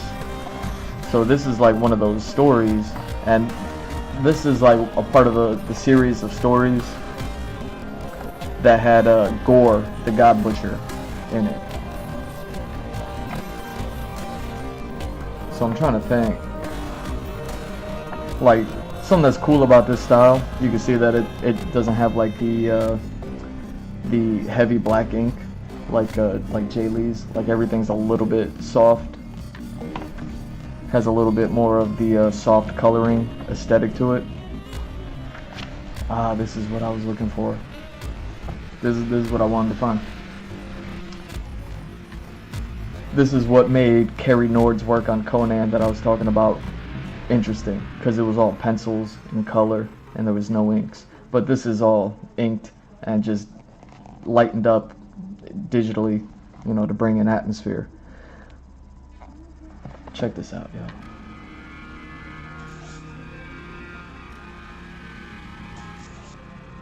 It's the man himself. See what I'm saying? You got Hulk on Earth handling all the Skrull stuff. You got aliens, invasions, and all this craziness happening. Celestials popping out of the Earth. Maybe they find the savage lands. It's crazy out here on Earth. And Thor's out in space, recovering from Thanos also. You know what I mean? Scarlet Witch and Vision is recovering from Thanos also.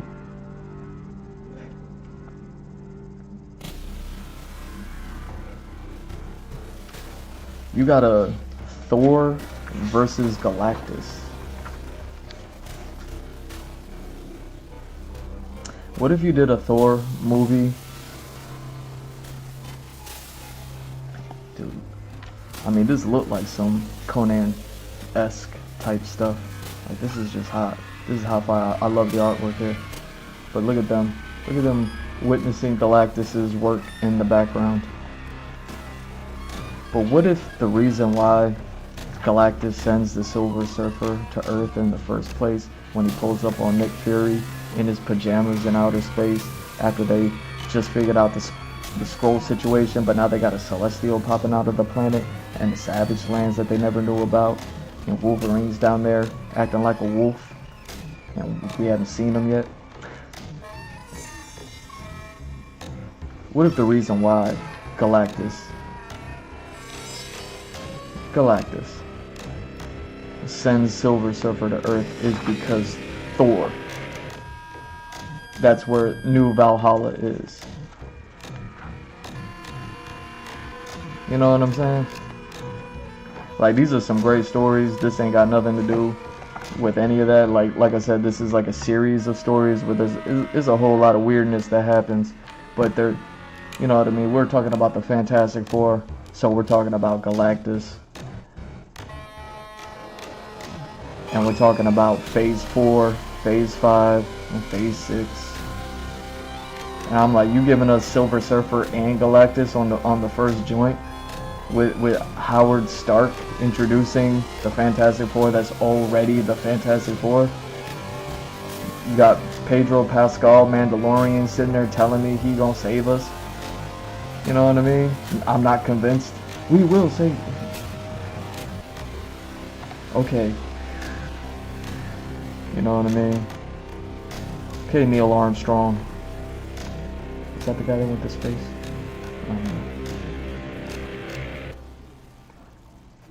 But how dope is that?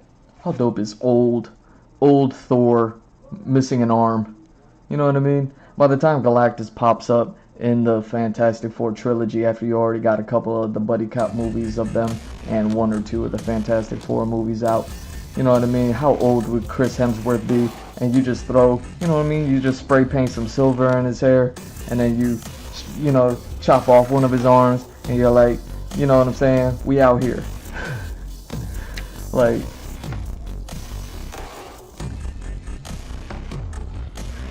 you got Hulk on Earth,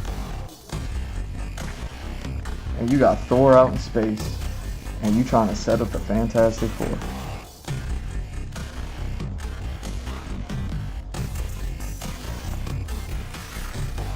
See what I'm saying? Like, these are some of the better, like, comic books that I have. They have the comic book aesthetic. They kind of take me back to the you know, Carrie Nord, Conan stuff, just because, you know what I mean? Like, it kind of has, like, even though they're in space and they're working with, like, technology and all this other stuff, it's still kind of like, you know, old school magic, like the Conan stuff. Like, this is some of the best. Dude, look at this. Like, look at this artwork, yo. You see what I'm saying?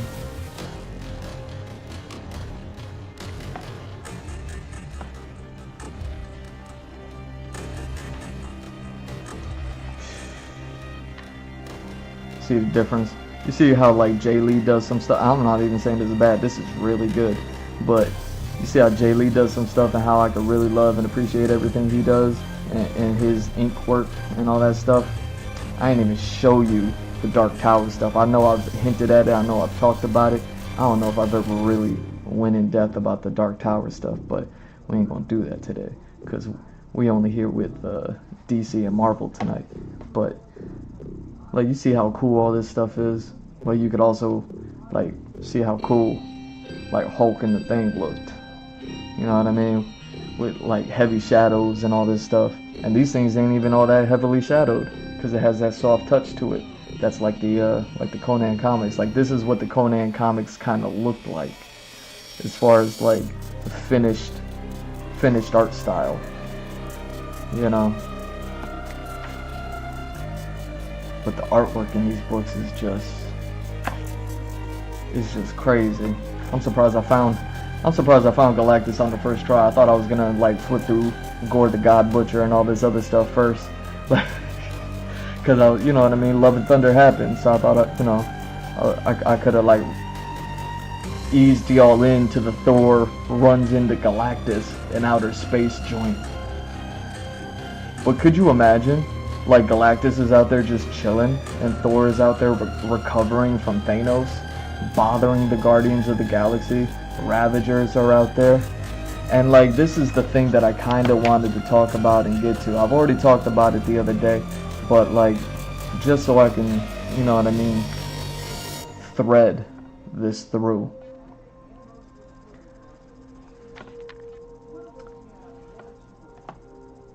Oh, dang, that's crazy. See, I think this is Old Man Thor with the Gore the God Butcher blade. You know, when Gore the God Butcher had a sword that was like special, like Thor gets it and he fights Galactus with it. You see what I'm saying? Like, you could just have Thor Love and Thunder if you wanted.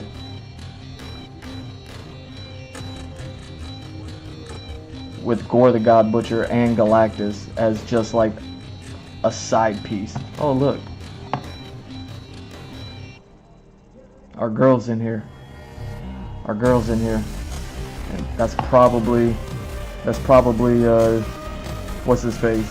The blind lawyer. What's his name? Didn't he just come out with a show? You know what I'm saying? Anybody got Netflix?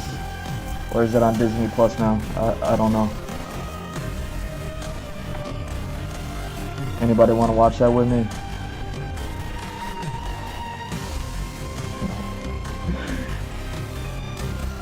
But yeah,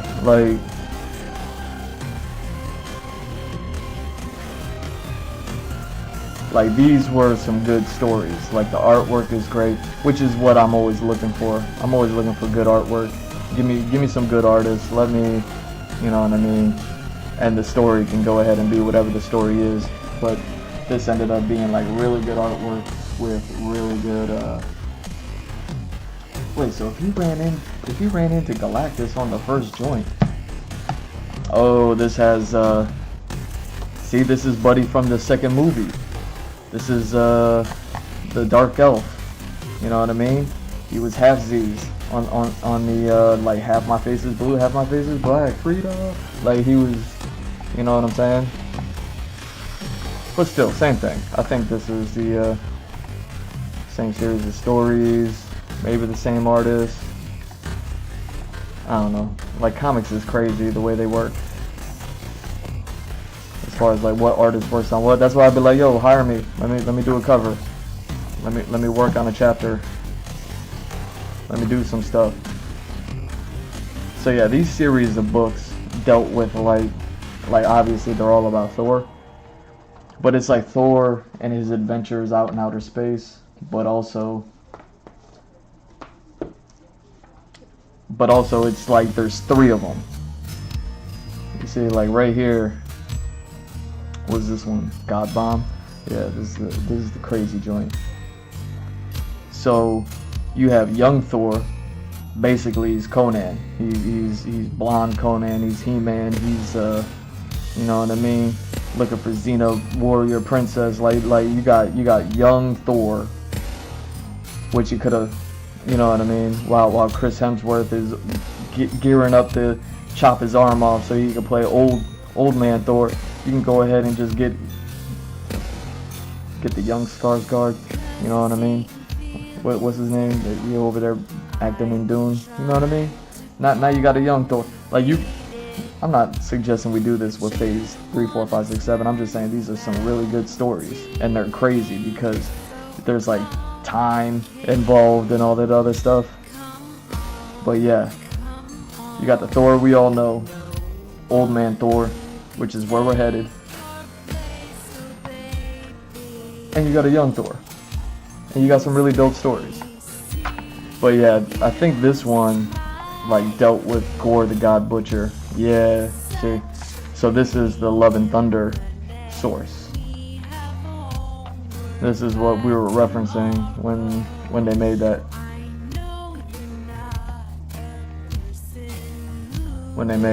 So you see what I'm saying? Like in this series of adventures, you could have had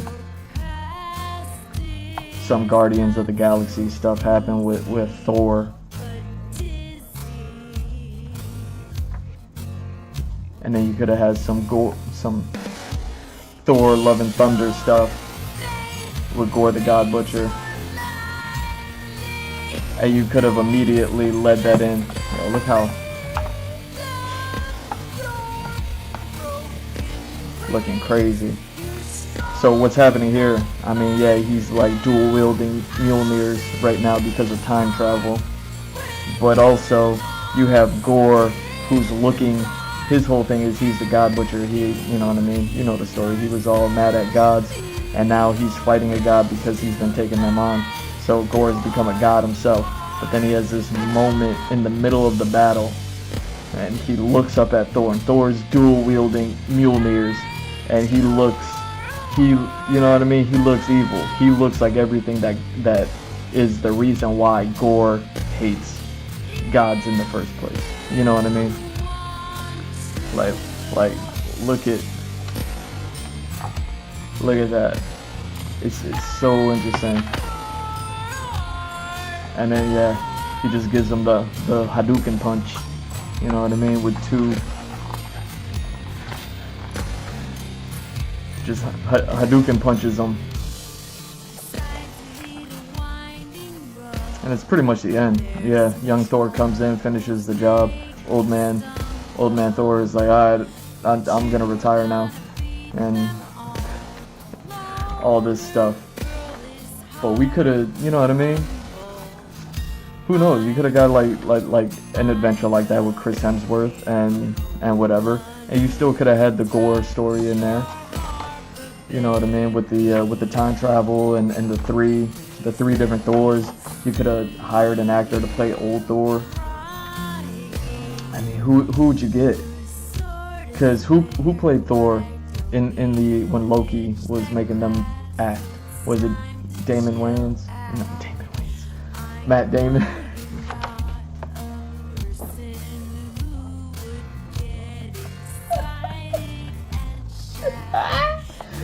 Yo, Damon Wayans playing Thor. Oh, somebody make that happen.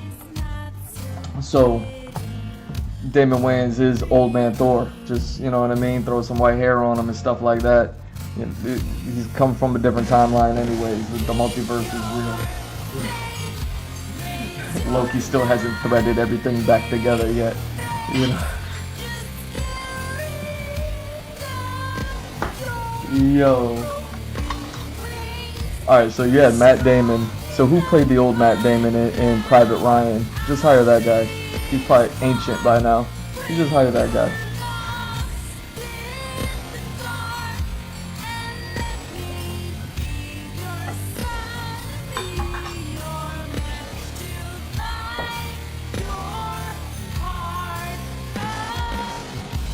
But yeah. Oh, this is 2, 3, and 4. That's crazy. Wait, so what is 1? So yeah, this one's different just because it's like a bigger book. I don't know why the book is different. But some of the stories in here kind of overlap with some of the stories in the other book. So yeah, see, you got young Thor who came across as a God Butcher the first time, and then, you know what I mean, they had to face off against God Butcher like way later after he got way stronger. So yeah, and then you can see the old man Thor in the middle there, along the spine. But yeah, like this one has like some of the same stuff, but then like some of the different stuff, I kind of forget. Or maybe it's just, I don't know, I feel like there was some overlap. But yeah, like this could have been the Odyssey that Thor goes on. Like I don't know how many Thor movies we gotta talk about making, but if we're doing Gore the God Butcher movie, you know what I mean, and you pull it from these stories, and these stories dealt with time travel, with a young Thor and an old Thor, and old Thor dealt with Galactus, and we're trying to set up the Fantastic Four, and we're gonna have Silver Surfer pull up next to Nick Fury in the space station in his pajamas and be like, yo, you know what I'm saying? It's dinner time. it's dinner time. We hungry. You know what I'm saying? Like if that's what's happening, like if this is what we're doing, and you have all of this reference material, maybe it's 2 movies. You know what I mean? Maybe it's 2 movies. You call one Love and you call one Thunder. Oh yeah, didn't they have the, speaking of Natalie Portman in the Guy Ritchie movie, didn't they have Natalie Portman play Thor? Also, they got the female Thor in there. You know what I mean? Whatever. There's so much. You know what I'm saying? There's so much. I'm just saying there is so much. So if like you're gonna do so much, like, yeah, see, this ain't bad. This ain't bad to see the 3 of them just standing next to each other. So yeah, I kind of forget how the whole story worked. But if this is Chris Hemsworth, you could have hired 2 other dudes, 2 movies, 1 Love, 1 Thunder, Gore the God Butcher, get that story in and out, and then, you know what I mean, Guardians of the Galaxy, Celestial pops out of the Earth, and then all of a sudden you got Galactus, and it's not even that big of a showdown of Galactus. It's just Galactus's introduction. And then he has to go ahead and fight Thor, find out that Thor's from Asgard. Asgard is located on Earth, and he's like, yo, my little silver buddy, peep that. And then, you know what I mean, 15 movies later, Silver Surfer's pulling up next to Nick Fury, and we're like, you know what I'm saying? And we're like, it's about to go down. And then like, NASA, and NASA's like, Reed Richards, you know what I'm saying? And Reed Richards is all like, we're just regular human beings. Okay, I guess we'll talk to this person who's not a Skrull, who's talking about, what did they say they were gonna do? Eat Earth? Like yeah, they said they were gonna eat the whole thing like it's a pecan pie. Like, oh, did he look dangerous? Nah, he's on the surfboard. He's actually kind of chill. Silver Surfer, played by Jason Momoa, just being like, what's that line that he has in that movie?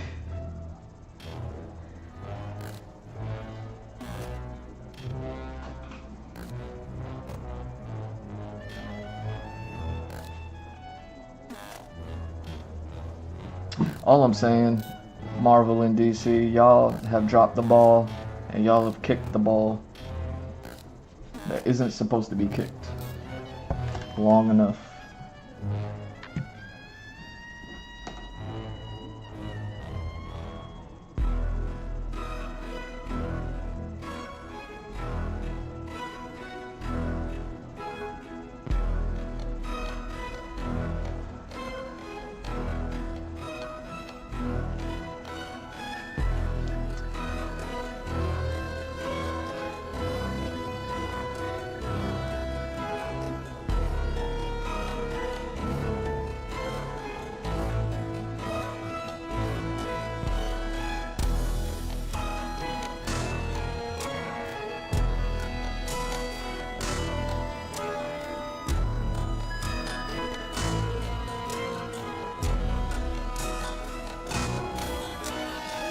I mean, I'm just saying, like, hit me up, yo. You know what I'm saying? I got some ideas.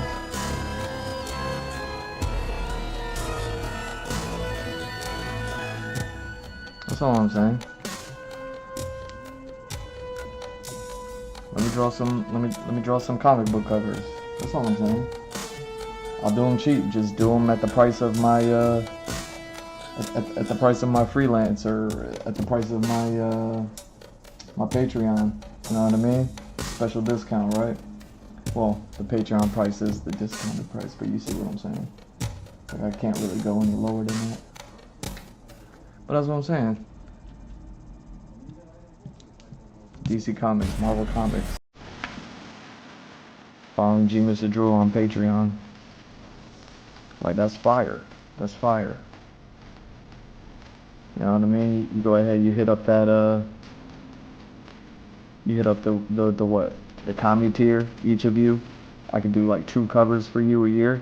You know what I'm saying? Come on.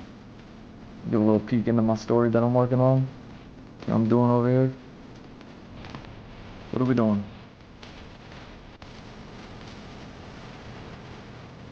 Why you acting like you don't love me? I mean, frontin'. Frontin'.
Hmm.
Hmm.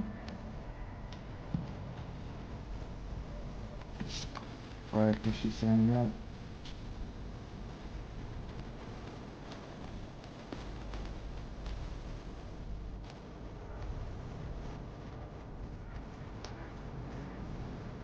Uh,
hmm.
Michael Keaton, that's his name.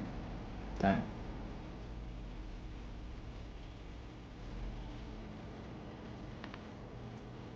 I got there.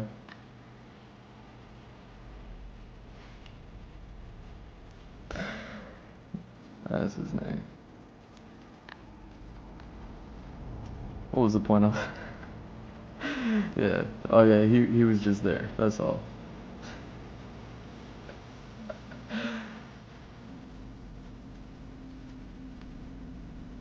I don't even know anybody who could play a good Lex Luthor. I would like to see Buddy who played the concierge at in the John Wick movies. I wouldn't mind seeing him play like a Lex Luthor position. Uh, dang. Trying to think of anybody that could play a good like the animated series type style looking Lex Luthor. You know what I mean?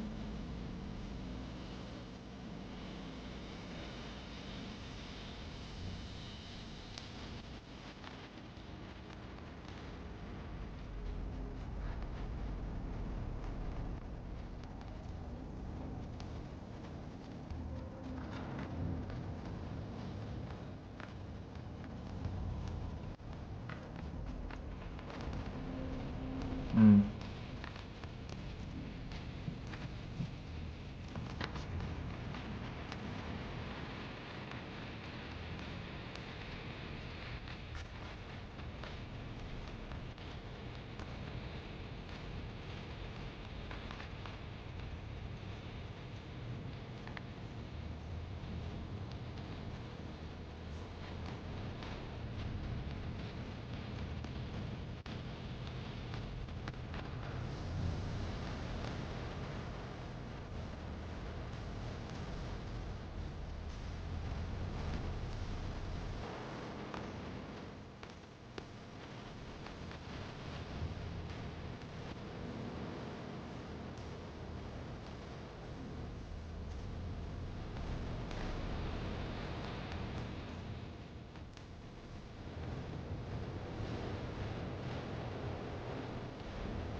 Mm.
Hmm.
Hmm.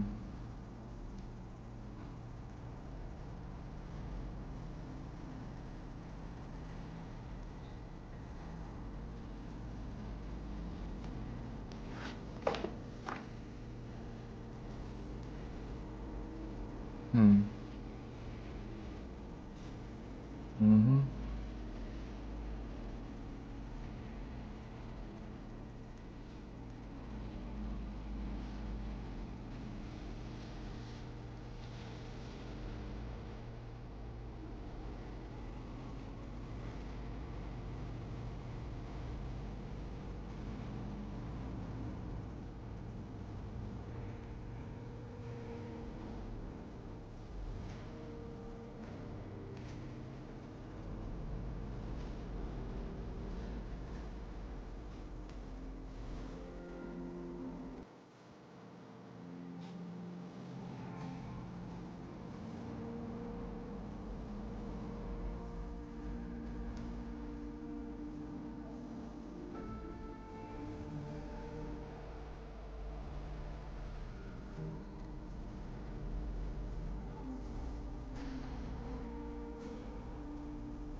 Hmm.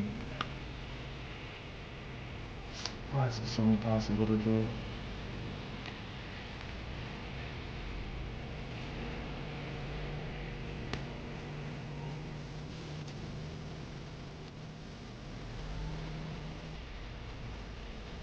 So together, I need to do more concept art for this character. I've had nothing but struggle with this hairstyle. I don't even, I don't even know how to look up this hairstyle.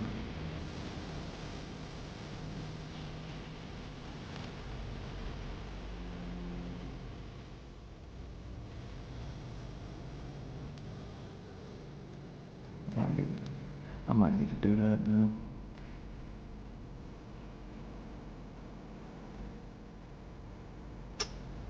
I mean, what do you even call that? You know what I'm saying? Like, I'm just drawing stuff. I don't even know what it's called.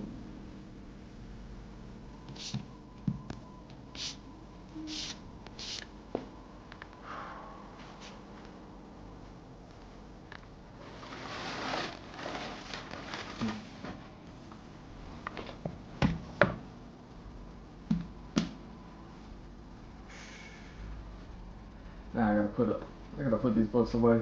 Come on, man. What are we doing?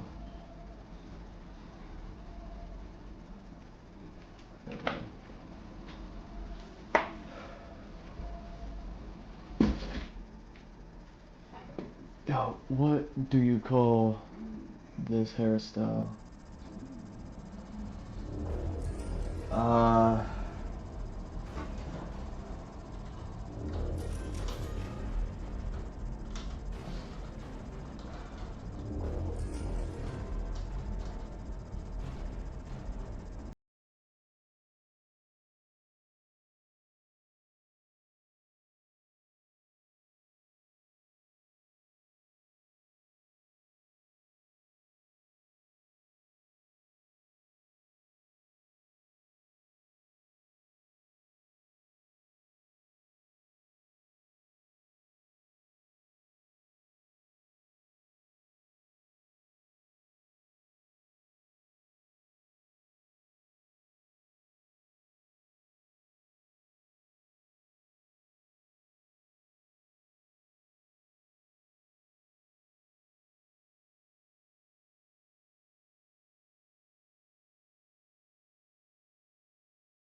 right down at the bottom.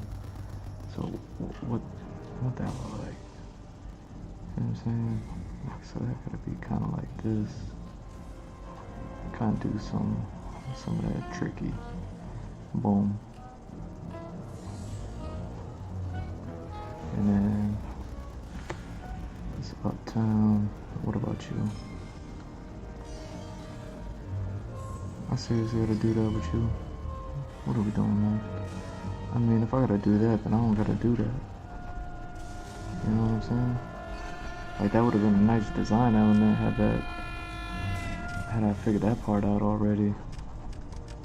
This is why you gotta do research ahead of time, man. I'm just drawing pictures, not doing a complete set of concept art on a character.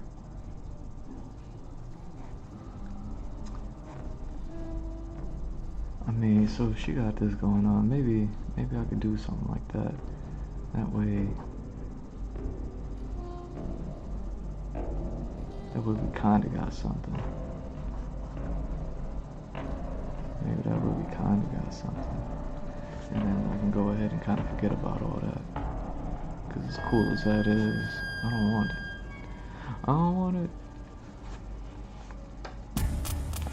Okay. So if that's happening, and that's going on, and you doing that, and now you doing that. You know what I mean? Yeah, you kinda gotta do that. Alright, same thing. Where you at? You over there? See you working that way.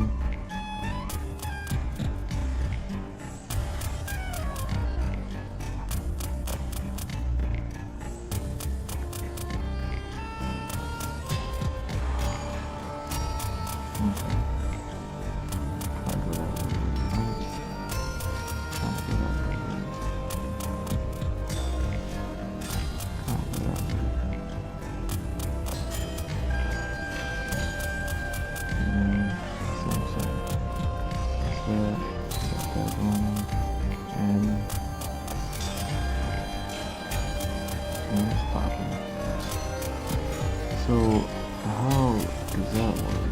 Because it's gotta go like this. So it's gotta all be one.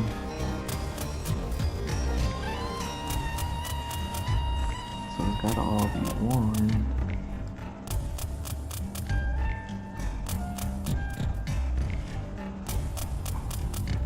So from behind, it's aligned right here.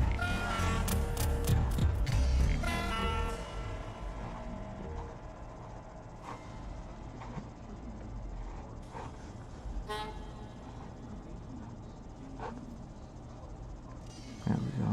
So you got that. Cool. I got that. Cool. Same. Kind of cut across. Got that. Alright. What else we got?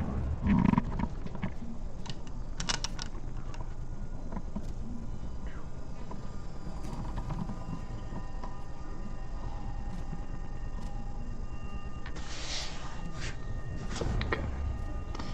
So we gotta start. Gotta start. Okay.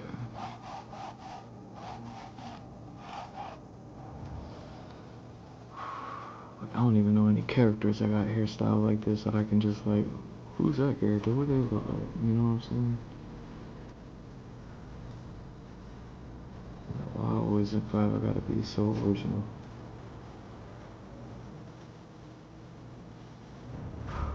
Same. What are we doing?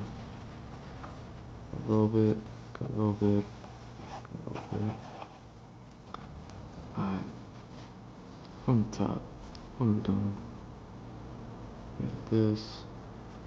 Then here. That joint. Wait, we can even do 2 cuts. Cut. Boom. Let's go that. Here. Like, kind of going across this way. What do we got?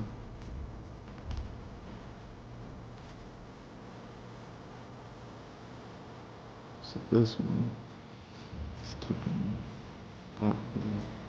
This one is popping, going halfway back. So this one's kind of like this.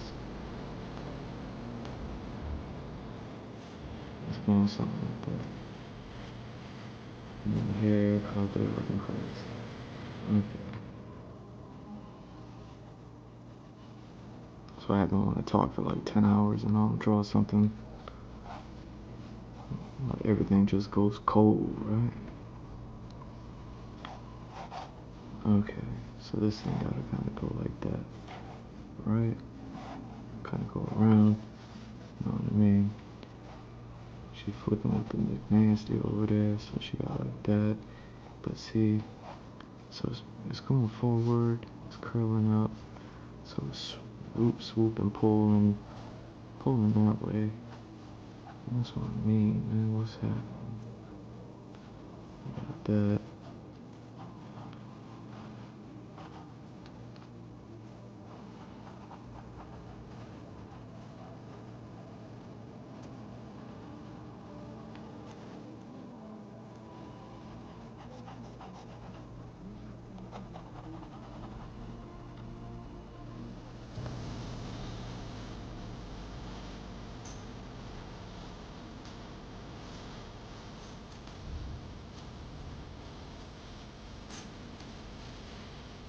See, that's what I mean. This isn't cool. So this got to kind of lift and roll. Lift and roll.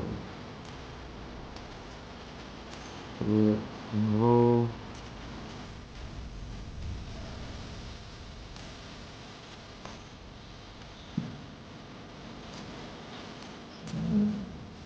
Essentially.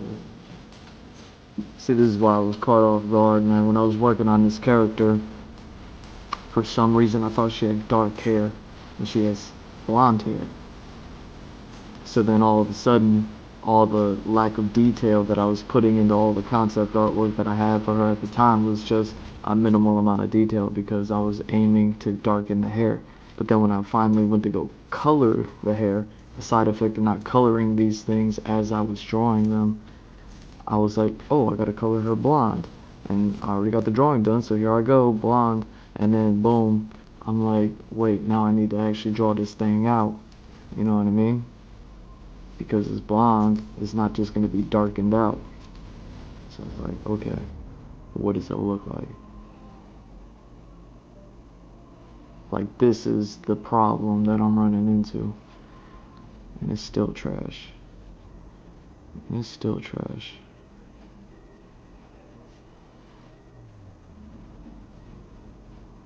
Alright, so what happens if I look at it from this point of view? So it's there, halfway. We gotta kind of loop it around, right? So it goes up,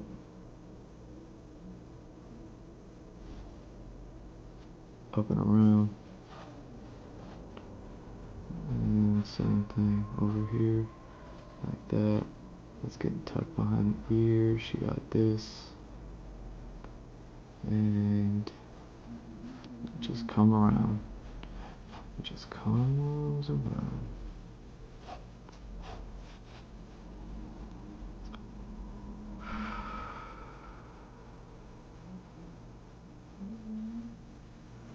Hmm.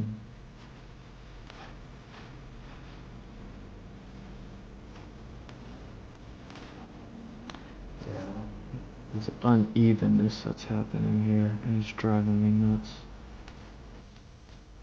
I'm trying to think of a way to maintain her look.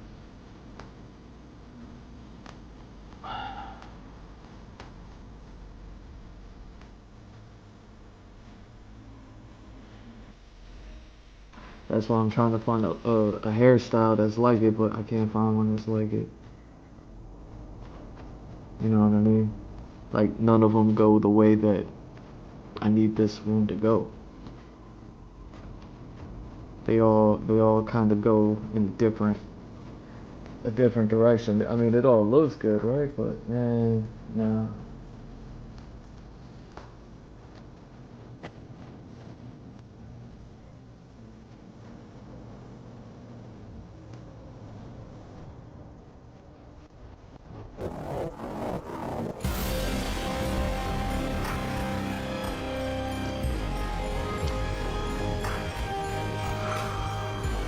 change our whole.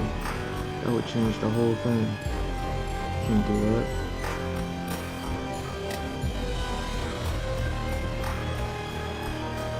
What if I left this out?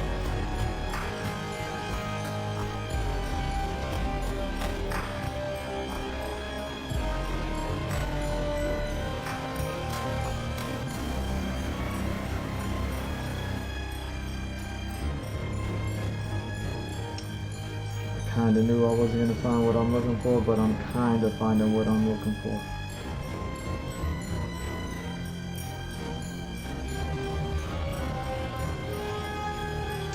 Alright, see, this is interesting. I think what I'm looking for is something that doesn't exist, because it is a bit of that old pin-up girl style era type stuff, but it's not that. What I just looked up was large bangs hairstyle. And with the large bangs, I'm getting what I'm looking for, which is, you know what I mean, like bangs covering the face. I can't believe that pinups never got crazy with it. You know what I'm saying? Like, comparatively, with this girl's hair covering half of her face intentionally, it's like, oh, you know what I'm saying?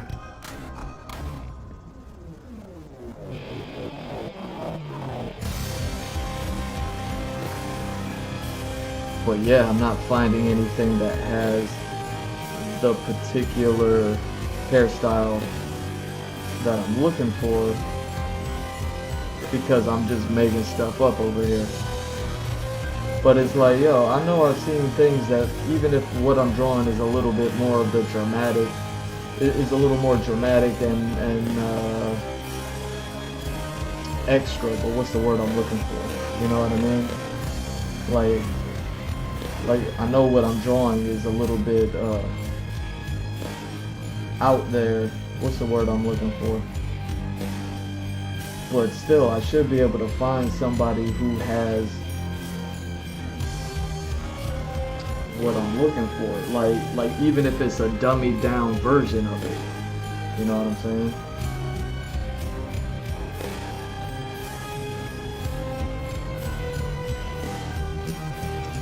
Alright, so with the pinup style cool and the bangs style cool, I'm looking up pinup bangs hair.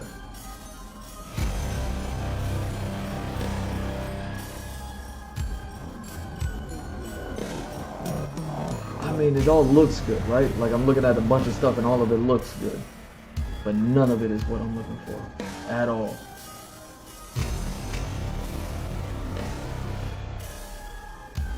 And all I want is like the name of something that looks close, and then I can look up that name of something, and then I'll get like a ton of results of that one, you know what I mean, that sort of style.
know I'll do it. You know I'll do it, man. I'm just gonna keep drawing this until I figure out what I need to do. But right now I'm kind of dead set on just drawing the shape and then just, you know what I mean, fill click blonde. You know what I mean? And not even worry about the details.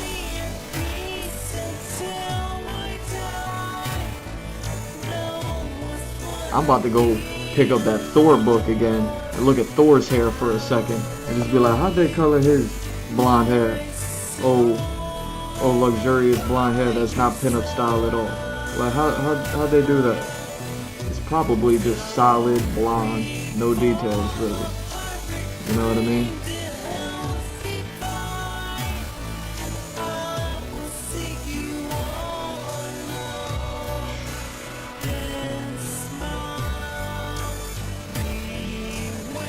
What are we doing? What are we doing, man? Now I'm mad. Now I'm mad. Now I want to draw this until I know I can make it look good. So if the bang ain't popping off the top, you know what I mean? She just kind of got this going on. She got an ear here. She got an ear there. You know what I mean? She doing all this. It's tough. Boom. 2/3. Covering her face. Boom. Like, ooh, you know who kinda has that hairstyle? Maybe I can look her up. See, like it looked tight from the front. I could draw it from the front all day, every day. I could draw it a million different ways from the front. You know what I mean? Because it's all gonna look tight. You know what I mean? This is the trick that we play on ourselves when we sit here and draw these pictures. It is like, it looks good from here, but now you gotta draw it. You know what I mean? Just like that tigress thing from yesterday, you gotta kind of draw from all over. Just like the monkey, he had like the hamburger face. You know what I mean? Like, you gotta draw from all the angles to see what's happening. Same thing.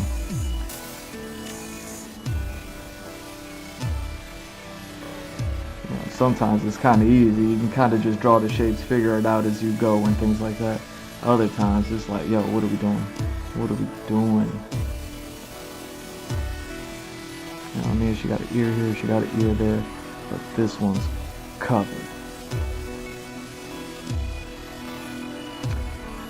Part of the issue that I'm running into is the fact that the hair that's tucked, the curls don't shoot out from behind her ear, and then the one that's covering her face, the curls are shooting out in front of the ear. So there's this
maybe it only makes sense to do it that way, like this. Like go like that. It's not voluminous at all. There's no bang happening at all. And then still, we can go ahead and throw one of those in there. Even though this is curling this way, this can still just curl that way.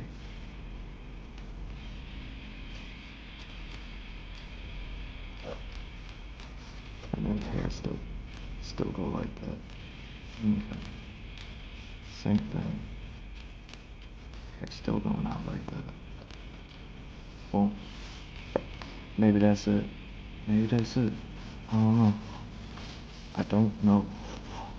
Let's draw from another 3/4 angle. Now we're in the 3/4 angle. That just means that we're making progress here. But man, so you don't even see the split. So it's just all hair.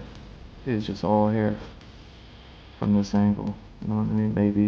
Maybe a lip, maybe a little bit of a nose, a little bit of a cheek or something like that. But yeah. And see, this is what I'm talking about. Like, where are the splits? But if I just don't throw any detail in there at all, and maybe just like a little bit of those little anime hairlines like that. Curve it out. Boom. Ear. Tuck. Go back. 3/4 angle.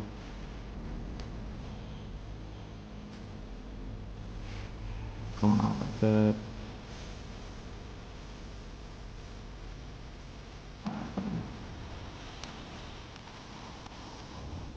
Top. So this is a face. This is it. 3/4. It's going back this way. Now, this is the part that I'm talking about because their ear is way back here. So it's got to tuck way back there.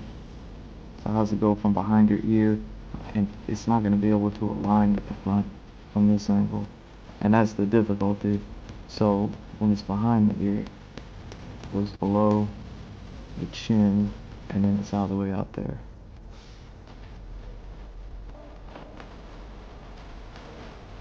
It's something like that.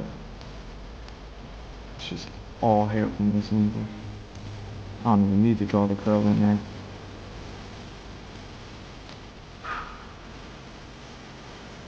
So the drawing, and that's the other thing when it's curling out to the side, so the hair just shoot out sideways. It's just uneven like that. So drawing it from the front, draw the head way smaller. And you know what? She got more hair. You know, so we're gonna draw the head way smaller down here. Same thing. Ear, out, ear, tuck, out. And that's what I mean. This is the difficulty when you start drawing it from angles and the hair's going way out there like that. It's that. And then she got the curl.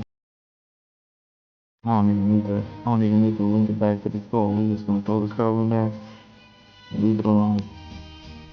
Leave it alone, right?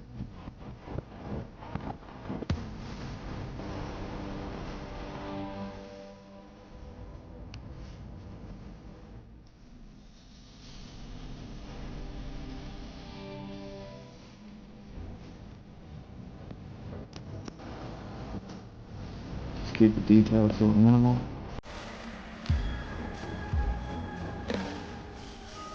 You know what I mean? Don't even draw none of that stuff. Just draw some anime highlights like that.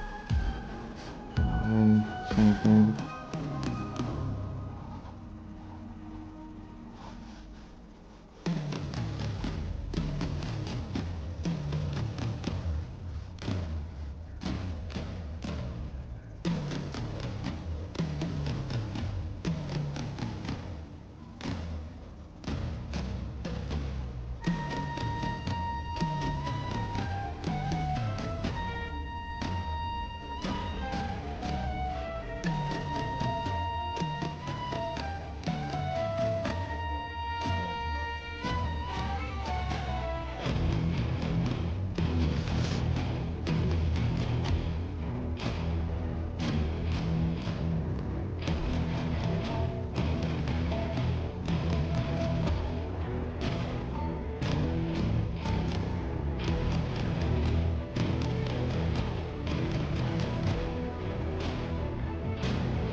does that look? So how does that look? You got the curl here. So the hair wouldn't continue from there. The hair would it align? See, this is what I'm looking for. Because the hair on the left side starts behind the ear. She got a big old bang covering up half her face on this side, right? Trying to find some alignment, some symmetry. That's why I was looking at where the splits were, like in the head. See, like which way is the hair falling, so that way I can kind of measure this. But maybe the measure is that where the hair comes out past the bang,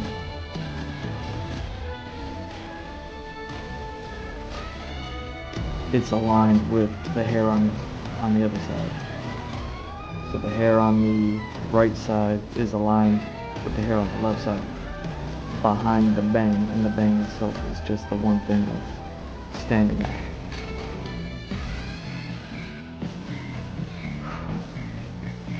Alright, let's draw some more angles.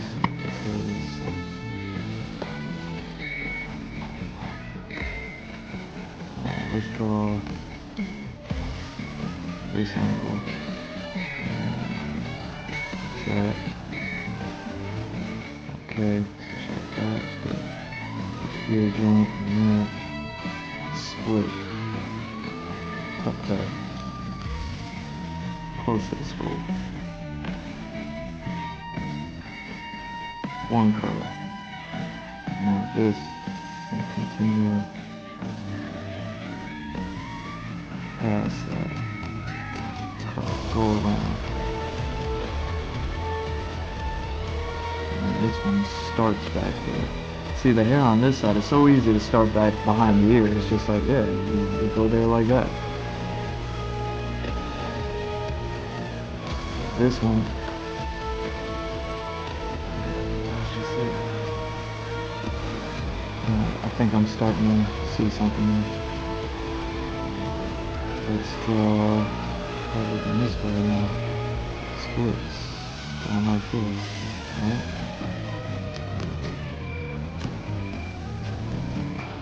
Hair, face, hips, nose, all that. Hair stuck on the face. It's not popping off at all. And then curl. And then the hair starts behind the ear. Same thing behind the ear. Something like that. Same thing. Lips, nose. Okay.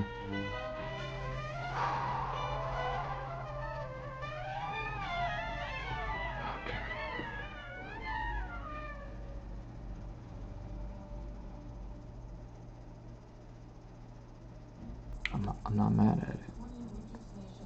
I'm not mad at it.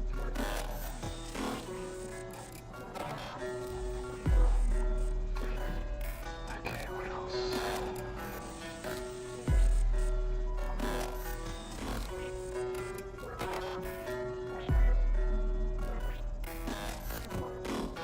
Oh, she's looking up directly there.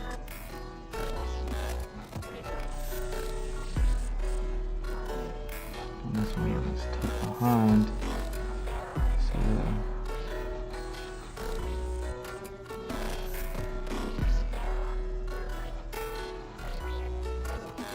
And that's just how it goes. Like that, instead of that goofiness. It's always just slick. It's a pimp named Slickback. You gotta say the whole thing. Alright.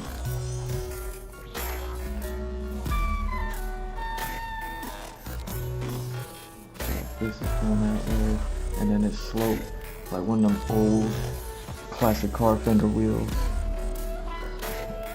This is how we're living. This is how we're living. It's starting to look like a wave. Now I'm catching it. Okay. Let's have her looking down this way. With her hair like that, and then that. No split. No split. Over there. over here, this hair come out this way. Got that, and they go all the way around, just like that. Something like that. Now that's the only thing is all that. It's almost like a disc at that point. You know what I mean? And that's another thing. Is like I gotta put some shape to that disc sometime, probably, right? That's the only thing that I'm worried about. But why am I worried about it? You know what I'm saying? What am I gonna draw?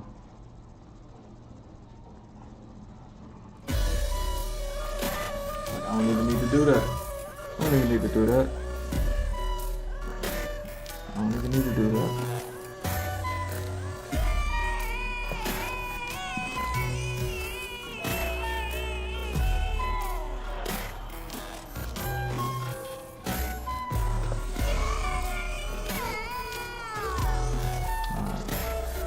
I mean, how much more angrier can I get? Man, let's go ahead. Let's go ahead. Let's do it. What angle we drawing now this time? She's looking down now. I'm looking backwards from behind the ear where she got this joint here. And the hair go back like that. Got the baby hair. Got that going on.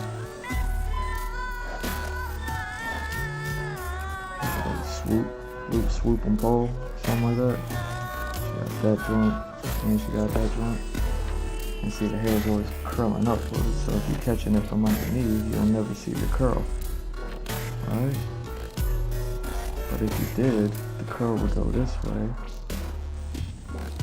So you didn't have to draw that. You know what I'm saying?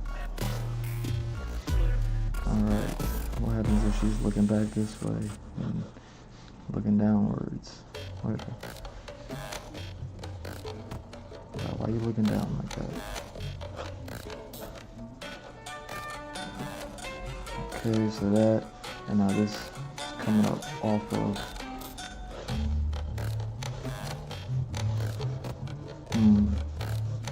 right, because it's looking downwards, so you got that. Same. Slit out like that. You don't even gotta see it. Okay. What happens if she's looking down from straight back? Does that even matter? Is there anything significant happening where that matters? You know what I mean? She got this. That's going on. She got all that, and now from behind the ear, boom, it's going out. I mean, yeah, we could draw that. Boom, she got that's coming out from behind the ear, but the bang going out like, wait, dang, see, this is what I'm talking about. So the bang coming out like that.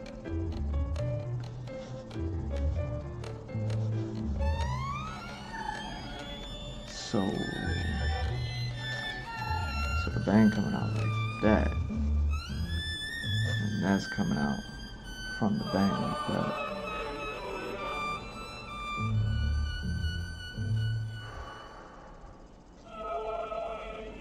So then, bang coming out like that, and then that gotta come out, so then that gotta come out like this, and but you wouldn't even see it. You wouldn't even see it. You know what I mean? Because it curls in. Oh, so you wouldn't even see it.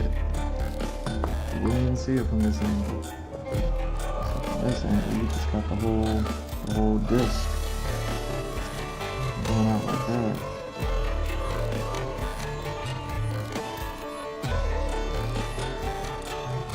So if that's going on like that, and the bang is saying,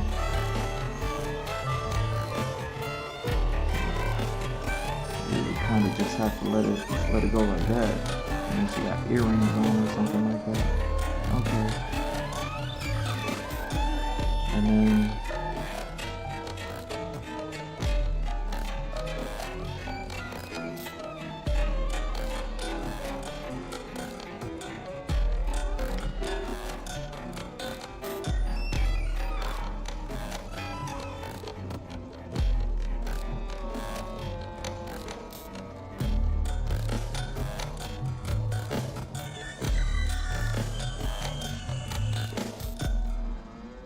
then time is it? What are we doing? Oh man. My bad, y'all. It's that time. I'm gonna have to sleep on this joint.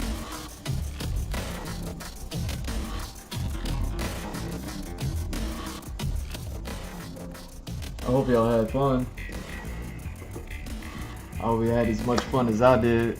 Yo, thanks for being here. Thank you for stopping by. Thank you for watching. I'm Jimmy Mr. Drew. Type Jimmy Mr. Drew on all socials. Follow, like, subscribe, all that good stuff. JimmyMrDrew.art, the website. The link is right there. You've been staring at it all night. And yeah, what are we doing? Merch stores. Hit up the merch stores. I got 3 of them. I got all sorts of merch on there. Get some dope merch. Wait for a sale. Get some more dope merch. And then I got the Patreon. One post goes up every week. A little bit more insight into my story. It's for free. You got no excuse not to be on there for the free joint. And I cater to the free folk. And then going up from there, you want to support your boy, then join the dollar tier if you're interested in getting annual commissions, where, you know what I mean, I may have to go ahead and draw something from a million different angles to try to figure out how am I going to draw this thing. Then go ahead, hit me up on Patreon for commission. I'd love to draw anything and everything for you, even things that frustrate me. I'm like, man, I gotta draw this thing from 1,000 angles, but I end up with something dope though, so I like it. Hit me up on the Patreon, let me draw you something. OnlyFans, 50% off. Get on the OnlyFans, get on that fitness journey. We're only a third of the way through the year, so yeah, hopefully you're sticking with the workout thing that you said you was gonna do in January. But if you didn't, go ahead and join it. Once you start putting money down on it, you're invested, and you're definitely gonna be doing it, right? So I'd love to answer any and all of your questions there. DM me, hit me up. I'm sure I asked a question earlier. Jump on me on the socials and hit me up and be like, yo, you was asking a question about this. This is the answer. I don't know. Anyways, love y'all. Peace.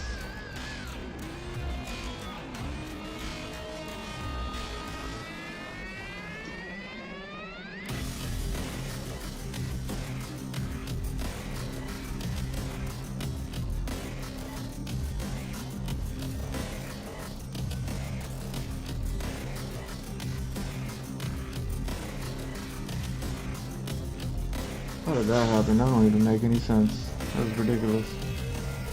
How did that even happen? That is ridiculous right there.